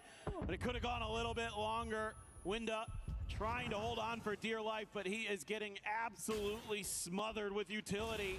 Able to barely escape that Molly. Shen out in the blue, it looks like in a world of trouble. Myth gonna take their 3rd game of the day, seemingly. 14 kills, waiting for more. They just gotta walk it, makes it look easy. Myth with half the games on the day and massive kill counts. These guys are meticulously brutal. Oh, they're so smart. I mean, the way that they play the edge of that circle, waiting for their right moments, extremely efficient with the grenades. Baron in particular doing a really nice job wiping out multiple opponents multiple times with his grenades. And Myth had one of the best days we've seen from them yet. They've had some damn good ones. Oh, man, and this has been some crazy circles, too, that have just been really hard to navigate. I mean, pickaxes and explosions being really the only way you can find safety, and I would say about 3 of our games today. Yeah, for sure. Those field circles in particular, it's almost a blessing and a curse to have like the ability to remove the terrain like that. You know, it makes it a little more exciting, but it also just makes it so much harder in those situations because everybody's doing the same thing, and trying to navigate those spots is very difficult to keep track of everything, and you never know when like new, dips are going to be created, who knows where, and then players can somehow hide underneath your vehicle. It's crazy. This has just been an absolutely wild day. I mean, Made in Thailand just made with success right now, and Twisted Minds, who came in with really no expectations, having a crazy day of their own. I still am just dumbfounded by how long Example survived in that last game. Oh, there's a reason he's maybe the best to ever do it, right? He is just incredible. He is so fun to watch, so smart. The reactions, obviously, through the roof. The individual skill, we know, and the brains are huge on that Twisted Minds team. It's a thing of beauty. We also did see Gam starting to find more, I guess, creative plays coming in the later stages of that. Using C4, it's really hard to drive a vehicle across the circle like that in a more flat terrain and still time out the C4 to explode whenever it needs to, because it'll often drive too far past if you come in with the wrong speeds. It's to be able to perform in that whenever you're under that much duress is really difficult, and especially you're getting shot and you're probably going to get knocked out of the vehicle. Like, no, my job is to get this in. You're like Luke Skywalker running down the Death Star trenches like, doesn't matter if I get shot, I just need to get this shot off. On target, stay on target. Yeah, and they did, and that's something they have done a lot in the past, back when they were the Expendables. Like, I remember those C4 hits that they would try to varying levels of success. That one was one of their better ones. I think the way they played that end game, like when I said, okay, you need to clear R8, from that moment on, they played that game about as well as they could. Like, they racked in a ton of kills. They cleared so many different edges. That is like textbook edge PUBG. They did such a nice job there. I was really impressed with Gam.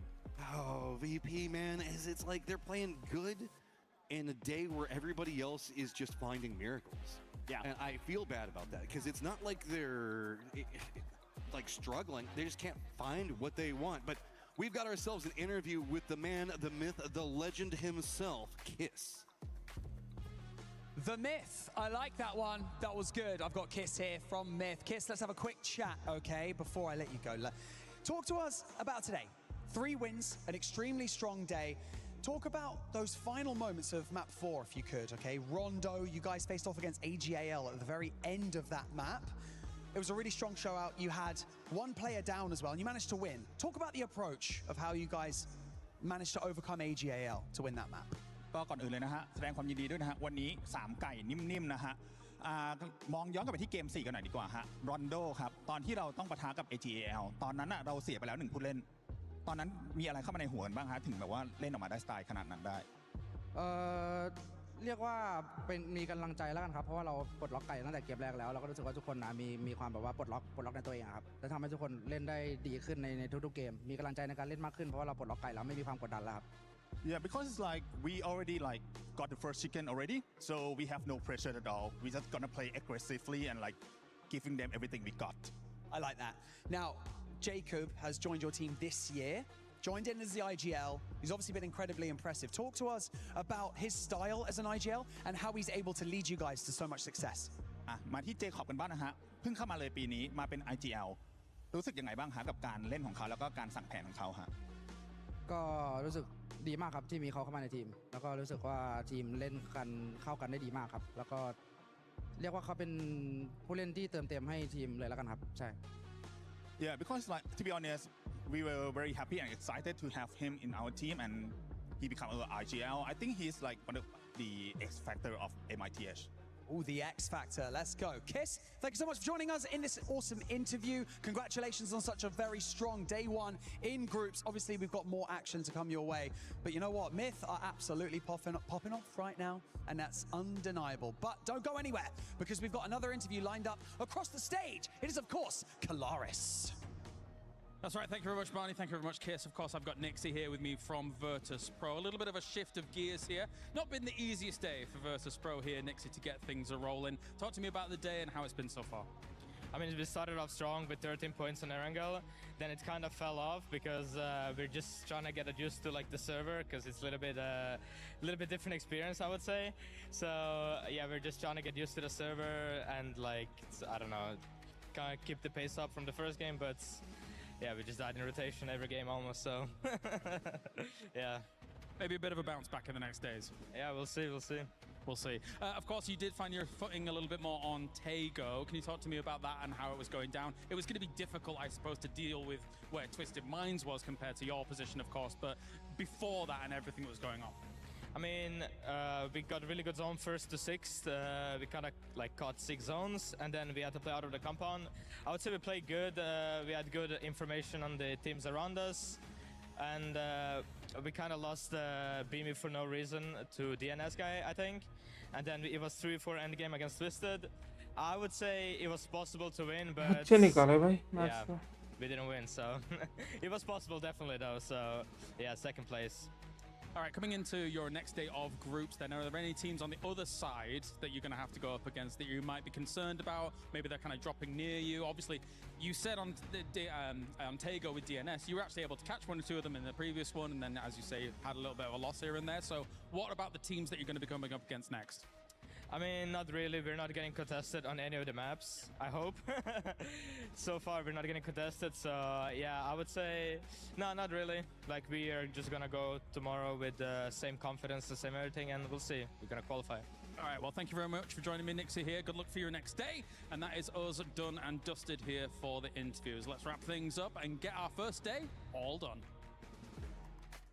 Even though he might not be happy with his performance today, still a good performance considering that the top 16 after groups will be moving on to the finals, but we saw the confidence there coming in with Myth as well. And we were talking about predictions, and hopefully you were able to go to the EWC website and the app and put in your predictions, because these 2 amazing lads with me were able to predict it. Even though I wasn't going to put them on the spot, they were like, Myth.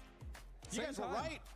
I mean, they won 2 already. We've been statistics. We've been around. But I mean, it is. Any good first date in the City of Love ends with a kiss, and that's what we got to see here. Absolutely lambasted everyone. This guy is ridiculous fire, and giving him Jacob, taking him from E-Arena, doing whatever you had to get that leader on the team has been the game changer. Kiss just he got the responsibility taken off his shoulders. He was given the freedom to play his game. He's got Scappadoo on his backside, making sure he's always covered. These guys look insane.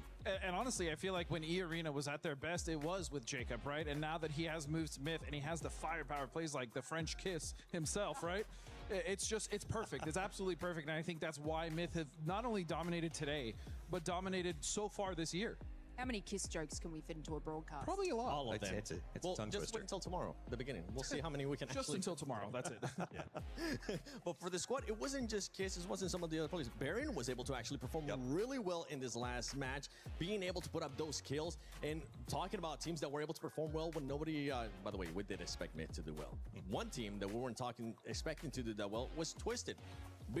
But the adversity, honestly, it didn't feel like it was there. They started off slow, Lays, but they were able to pick it up in a big way. Yeah, I mean, we always have this conversation about placement and aggression versus eliminations, and I brought the stats for you guys. Ooh. Obviously, we're looking at our top 3 teams. I'm going to give you a little bit of a breakdown up until match 5, but Twisted Minds had a placement average of 6.6. However, drum roll please, their elimination average is 8.4, which is actually wild above Team Liquid at 5.8 and Myth, who was on 5.6. Okay, so if you can see where that aggressive playstyle comes from, that's right in the stats there. But I mean, coming out of that final match, that probably would have improved their placement average as well, coming out at 3rd. But you know, they weren't able to hold on to that little top of the title because I think Myth got the same memo. I also have to say, example proning in that defilade.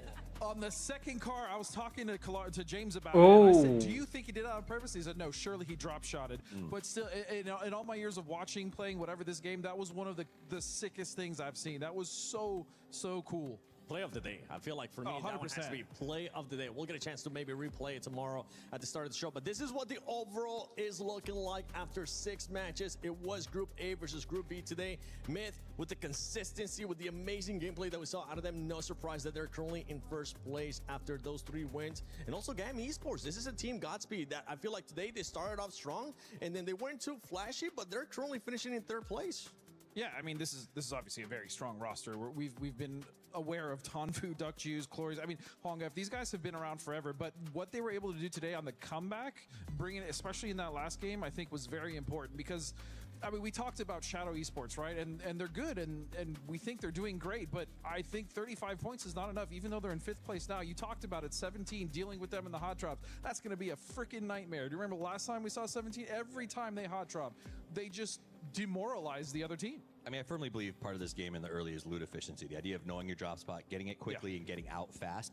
They're going to get displaced. They're not going to drop 17 tomorrow. And that means they're going to be working somewhere that they're not as comfortable and practiced in, and that's going to be a challenge for them. Yeah, I'm going to be looking at AGAL here in 12th spot with those 23 points. Yeah, absolute yuck considering Group A versus B. that's fighting for that आज के लिए complete हुआ कल दूसरा होगा दूसरा group होगा what it takes to compete against them. Team Vitality, by the way, was one of those squads that were able to bring it back as well after half of the day.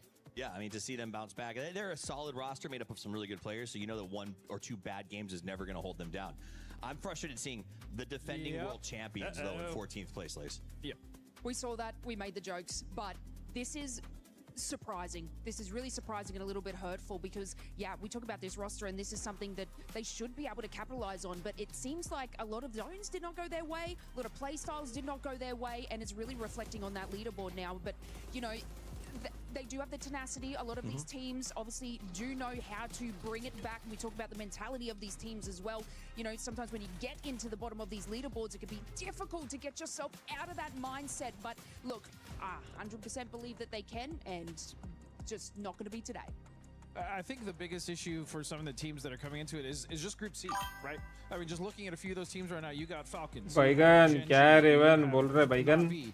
You have 17. I mean, phone काट रहे भाई अरे live पे होना कैसे बात करो बोलो तुम 17. What about the other teams that are going to have to come into that, especially if you're one of those teams that is already on the bottom of the leaderboard? क्या हुआ बोलो ना You have to deal with a completely new कुछ urgent है क्या new drops, new rotations. That just becomes a nightmare if you're already on the back foot. There you go. We got a chance to see. Oh my god, dude, this was so sick, and it was on 4 AM as well. बोलना Baigan. That second prone was just that's why he's the GOAT. I don't care what anybody else says. He's got PGC, he's got EWC, he's got PGSs. He joined Twisted Minds after dominating the world with Na'Vi. This guy is insane, and that's why he's on every fantasy roster I'll ever build. I usually pick him first every time. 100%.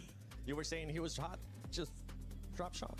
I don't know. I think maybe he heard the vehicle coming. He's like, let me actually just dive down. By the way, these are the groups. Today we had Group A versus Group B. Tomorrow we'll be having Group A versus Group C. So for those squads that were not able to perform that well there in Group B, don't worry, you'll have a little bit of extra time. But Group C, the top dog, there's a lot of top dogs coming in. I know, Toffees, you were looking at some of the other squads. I mean, Na'Vi is in there as well. Yeah, I mean, Na'Vi in and of itself, the addition of Boostic, again, one of these young guns that's coming out and putting out constantly is going to be making these plays tomorrow. So I think Na'Vi is one of those teams, especially since Twisted Minds is off the board tomorrow, that's going to come out and have a chance to really run the lobby aggressively. Yeah, and obviously we've got Team Falcons. You know, Tiggs and Kickstart, arguably the most mechanically insane duo coming into the mix as well.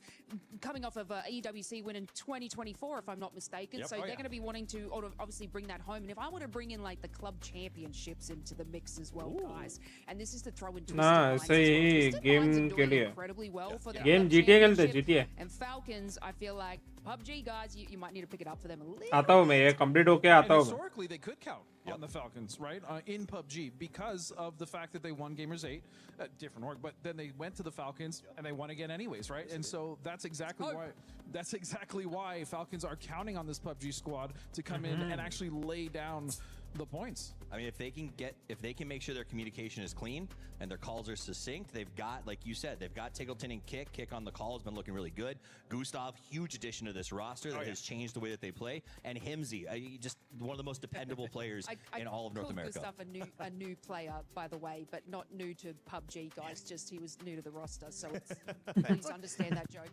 It's okay. I mean, we'll get a chance to talk about a lot of these squads coming in from Group C tomorrow. And don't forget, set your alarms. You want to tune in to PUBG Battlegrounds at EWC 26 because tomorrow it'll be Group A versus Group C. See y'all tomorrow.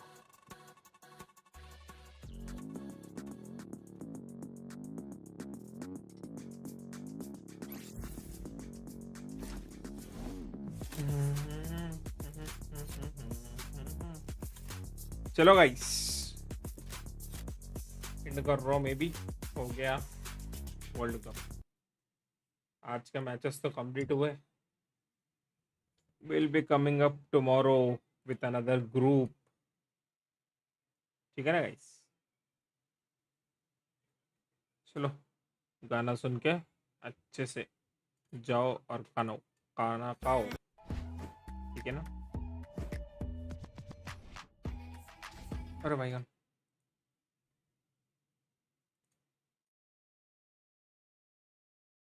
चलो guys bye bye good night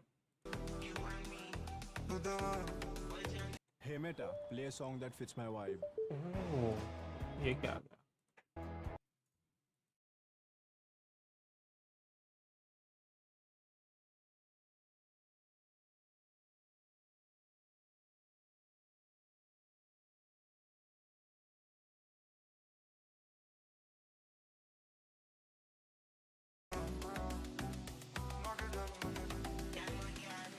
ਤੂੰ ਲੱਭੇ ਕਿਹੜੀ ਥਾਂ ਜਾ ਕੇ ਦੁਨੀਆ ਤੋਂ ਪੁੱਛ ਜਾ ਕੇ ਕੁੜੀਆਂ ਤੋਂ ਪੁੱਛ ਮੇਰਾ ਦਾ ਕੀ ਕਰਾਂ ਜਾ ਕੇ ਦੁਨੀਆ ਤੋਂ ਪੁੱਛ ਜਾ ਕੇ ਕੁੜੀਆਂ ਤੋਂ ਪੁੱਛ ਮੇਰਾ ਦਾ ਲਵਜ਼ ਹੁਆ ਝੂਠਾ ਹਰ ਇੱਕ ਲਫ਼ਜ਼ ਹੁਆ ਦਰਦ ਹੁਆ ਦਿਲ ਕੋ ਥੋੜਾ लश्कारे कोके दे तेरे कोका तेरा लश्का मारे नटुते डायमंड तरिया gorgeous लगती मुटियारे दिखिया बलोरी अखियां दिखिया बलोरी अखियां दिखिया बलोरी अखियां दिखिया बलोरी अखियां तेरे पीछे करदा करे नी देखी कि दिलां में लारे नी गवाने जंग ते तारे नी हुंदा ना सैन रकाने दुनिया तो अख तैनू पा जुड़िया मेरी तेरे उत्ते अख तैनू पा जुड़िया स्टेप वाइड करते नी धी जट्टा दी वाल तू शांति में शक मैं ता हां जुड़िया सीधा सत्या ते असली ने अटनी पूरे गैंग नाल लत्या ट्रकनी सत्या ते असली ने अटनी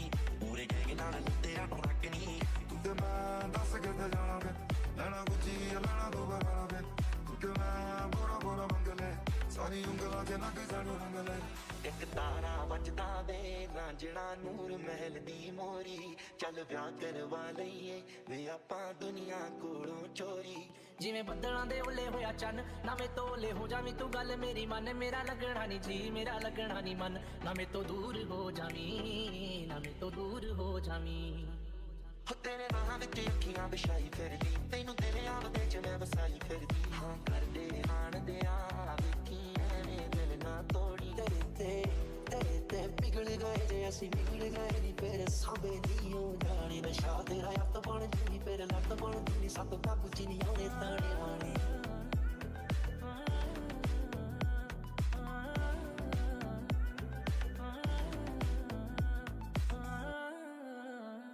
ਹੌਲੇ ਹੌਲੇ ਹੁੰਦੀਆਂ ਕਰਾਂ ਮੈਂ ਤਾਂ ਨਾ ਸਕਾਂ ਵੇ ਦਿਲਾਂ ਨਾਲ ਸੱਚੀਆਂ ਕਰਾਂਗਾ ਨਾ ਸਕਾਂ ਵੇ ਲਸ਼ਕਾਰੇ ਕੋਕੇ ਨੇ ਤੇਰੇ ਕੋਕਾ ਤੇਰਾ ਲਸ਼ਕਾ ਮਾਰੇ ਨੱਕ ਤੇ ਡਾਇਮੰਡ ਕਰਿਆ ਕੋਲ ਕਿਸ ਲੱਗਦੀ ਤੇਰਾ ਰੇ ਕੰਮ ਸੱਚੀਆਂ ਖਾਂਗਾ ਤਾਂ ਜੀ ਟੀਸ ਮਿੱਠੀ ਏ ਮੈਂ ਤੇਰਾ ਲੋਕ ਦੇ ਕੇ ਟੀਸ ਮਿੱਠੀ ਏ ਜਿੱਤਾਂ ਨਾਲ ਫੋਟੋ ਖਿਚਾਉਣ ਨੂੰ ਫਿਰੇ ਕਰਦੇ ਆ ਜੱਟ ਦੀ ਰੀਸ ਮਿੱਠੀ ਏ ਪੈਸੇ ਹੈਗੇ ਬੁੱਕਰੇ ਦੁਨੀਆ ਬਦਲੋ ਸ਼ੌਕੀ ਬੇ ਸੁਕਰੇ ਦੁਨੀਆ ਬਦਲੋ ਨੀ ਤੈਨੂੰ ਥੋੜੀ ਕੰਦ ਨੌਲੇਜ ਮਿਲਿਆ ਨੀ ਮਿਲਦੀਆਂ ਬੁੱਕਰੇ ਦੁਨੀਆ ਬਦਲੋ ਗੱਲ ਮੈਨੂੰ ਬੜੇ ਸਨਿਆਰੇ ਕੋਲੋਂ ਬੜੇ ਨਾਲੇ ਹਲੇ ਮੈਂ ਸਪੋਰਾ ਗੇੜਾ ਮਾਰਨਾ ਆਉਂਦਾ ਏ ਪਿਆਰ ਉਹਦਾ ਹੋਣਾ ਏ ਤੇ ਗਾਲੀ ਉਹਦਾ ਟੱਚ ਨਾਲ ਹੋਈ ਮੈਂ ਪਿਆਰ ਨਾ ਛੜਦੀ ਆ ਪੱਕ ਜਿਵੇਂ ਸੋਨਾ ਨਗਰੋਂ ਉਸ ਦੇ ਕੀ ਚਾਹੀਦਾ ਦਵਾਨਾ ਨਗਰੋਂ ਇਹ ਜਿਆਰਾ ਬੜੇ ਕੱਟੇ ਕੱਟਿਆ ਇਹਨਾਂ ਸੋਚੀ ਦੀ ਮੈਂ ਕੱਲਾ ਕੋਣਾ ਨਗਰੋਂ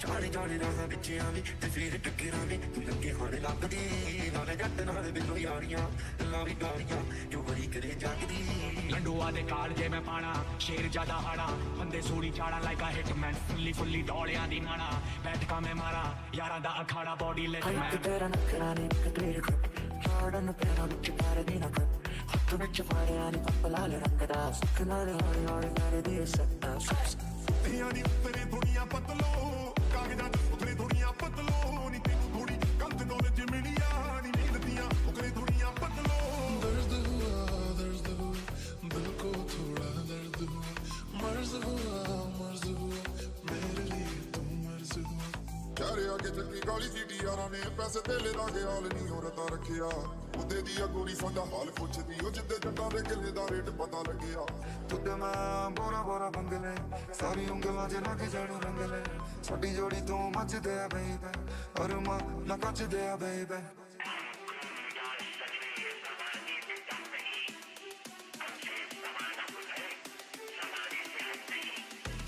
It's like I told you from the start, that this ride was gonna be funky. I wondered if you survived the lives. I still love me, but it's funny, baby girl. Cause you right here by my side with like the hardest math equation that the world cannot divide.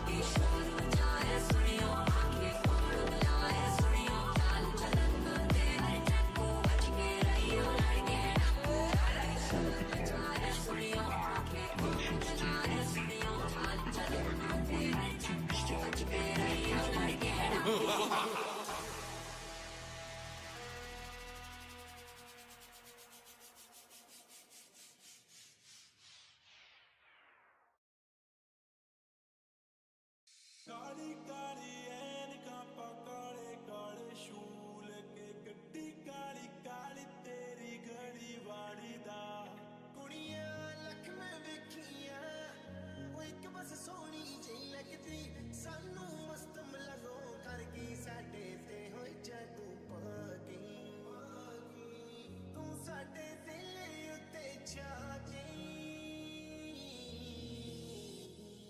ਕੁੜੀ ਕਹਿੰਦੀ baby ਪਹਿਲਾਂ ਜੈਗੂਆਰ ਲੈ ਲਓ ਫੇਰ ਜਿੰਨਾ ਮਰਜ਼ੀ ਪਿਆਰ ਲੈ ਲਓ ਕੁੜੀ ਕਹਿੰਦੀ ਬੇਬੀ ਪਹਿਲਾਂ ਜੈਗੂਆਰ ਲੈ ਲਓ ਫੇਰ ਜਿੰਨਾ ਮਰਜ਼ੀ ਪਿਆਰ ਲੈ ਲਓ ਮੇਰੀ ਜਾਨ ਨਾ ਹੋ ਪਰੇਸ਼ਾਨ ਝੂਠ ਬੋਲਣੇ ਦਾ ਕੋਈ ਰੀਜ਼ਨ ਨਹੀਂ ਨਾ ਅੱਜ ਕੋਈ ਹੈ ਨਾ ਕੱਲ ਕੋਈ ਹੈ ਤੇਰੇ ਯਾਰ ਦਾ ਤਾਂ ਕੋਈ ਕੰਪੀਟੀਸ਼ਨ ਨਹੀਂ ਉਹ ਟੌਪ ਗੱਡੀਆਂ 'ਚ ਘੁੰਮਦੇ ਆ ਯਾਰ ਟੱਬ ਵਿੱਚ ਰਸ਼ੀਅਨ ਬੰਦਾ ਦਿੰਦੀ ਪਾੜ ਇਸੇ ਚੜਦੇ ਤੋਂ ਚੜਦੇ ਸਲਾਮਾਂ ਕਰਦੇ ਮੂੰਹ ਨਾਲ ਤੂੰ ਅੱਡ ਠੱਲ ਪਾ ਦਿੰਦੇ ਯਾਰ ਉਹ ਟੌਪ ਗੱਡੀਆਂ 'ਚ ਘੁੰਮਦੇ ਆ ਯਾਰ ਟੱਬ ਵਿੱਚ ਰਸ਼ੀਅਨ ਬੰਦਾ ਦਿੰਦੀ ਪਾੜ ਇਸੇ ਚੜਦੇ ਤੋਂ ਚੜਦੇ ਸਲਾਮਾਂ ਕਰਦੇ ਮੂੰਹ ਨਾਲ ਤੂੰ ਅੱਡ ਠੱਲ ਪਾ ਦਿੰਦੇ ਯਾਰ ਇਸੇ ਪਾਇਆ ਜੱਟਾਂ ਗਾਂ ਸੋਹਣੇ ਵੱਖਰੇ ਜੇ ਰਾਹ ਗਾਣੇ ਜੱਟਾਂ ਉੱਤੇ ਚੜੇ ਆਉਂਦੇ ਨਹੀਂ ਉੱਠਾਂ ਕਿਵੇਂ ਕਰੇਗਾ ਕੰਪੀਟ ਕੀਤੀ ਬੀਟ ਨਾ ਰਿਪੀਟ ਦੱਬਦੇ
ਜਦੋਂ ਪਹਿਲੀ ਵਾਰੀ ਵੇਖਿਆ ਤੂੰ ਕਰ ਗਈ ਬਲਸ਼ ਤੱਕਦੇ ਹੀ ਯਾਰਾਂ ਨੂੰ ਵੀ ਹੋ ਗਿਆ ਕਿ ਰਸ਼ ਨੀ ਤੂੰ ਵਾਂਗ ਹਥਿਆਰ ਮੁੰਡੇ ਮਾਰੀ ਫਿਰਦੀ ਐ ਮੈਂ ਵੀ ਟਾਰਗੇਟ ਤੇਰਾ ਬਣਨਾ ਤੂੰ ਸਨਾਈਪਰ ਸਦਾ ਸਿੰਨੇ ਵੱਜਦੀ ਮੇਰੀ ਗੱਡੀ ਹਾਈਵੇ ਤੇ ਬਸ ਤੈਨੂੰ ਲੱਭਦੀ ਗੱਡੀ ਲੈਂਬਰਗਿਨੀ ਪੀਲੇ ਰੰਗ ਦੀ ਮੈਨੂੰ ਕਹਿੰਦੀ ਏ ਚਲਾਵੇ ਸਲੋਲੀ ਉਹ ਪਹਿਲੇ ਗੇਰ ਤੇ ਉਹ ਜਦੋਂ ਮੋੜਦੀ ਉਹ ਮੈਨੂੰ ਲੱਗਨੀ ਏ the one and only ਕਿਤੇ ਦਿਸ ਜੀ ਨਾ ਨੇੜੇ ਕਾਕਾ ਟਾਊਨ ਵਿੱਚ ਮੇਰੇ ਨਾਲ ਸ਼ੂਟਰਾਂ ਦਾ ਟੋਲਾ ਤੈਨੂੰ ਲੱਭਣਾ ਨੀ ਰਾ ਕਾਕਾ ਛੱਡ ਜੇਗਾ ਕੌਣਾ ਮਾਰੇ ਸਮੇਂ ਨਹੀਂ ਪੁਰਾਉਣਾ ਤੱਕ ਗਿਆ ਟਾਈਮ ਤੇਰੇ ਹੱਥ ਨਹੀਂ ਹੋਇਆ ਆਉਣਾ ਕੀਤੀ ਨਹੀਂ ਉਹ ਪੰਮੀ ਵੇਵ ਨਵੀਂ ਆ ਚਲਾਈ ਤੇਰੇ ਸ਼ਹਿਰ ਵਿੱਚ ਵੇਖੇ ਪੀਟਲੋਂ ਦੀ ਚੜਾਈ ਕੀਤੀ ਨਹੀਂ ਉਹ ਪੰਮੀ ਵੇਵ ਨਵੀਂ ਆ ਚਲਾਈ ਤੇਰੇ ਸ਼ਹਿਰ ਵਿੱਚ ਵੇਖੇ ਪੀਟਲੋਂ ਦੀ ਚੜਾਈ ਰੱਖਾ ਲੁਕਰਾ ਦਾ ਚੋਲਾ ਤਾਈਓ ਪਾਰੀ ਹੋ ਗਈ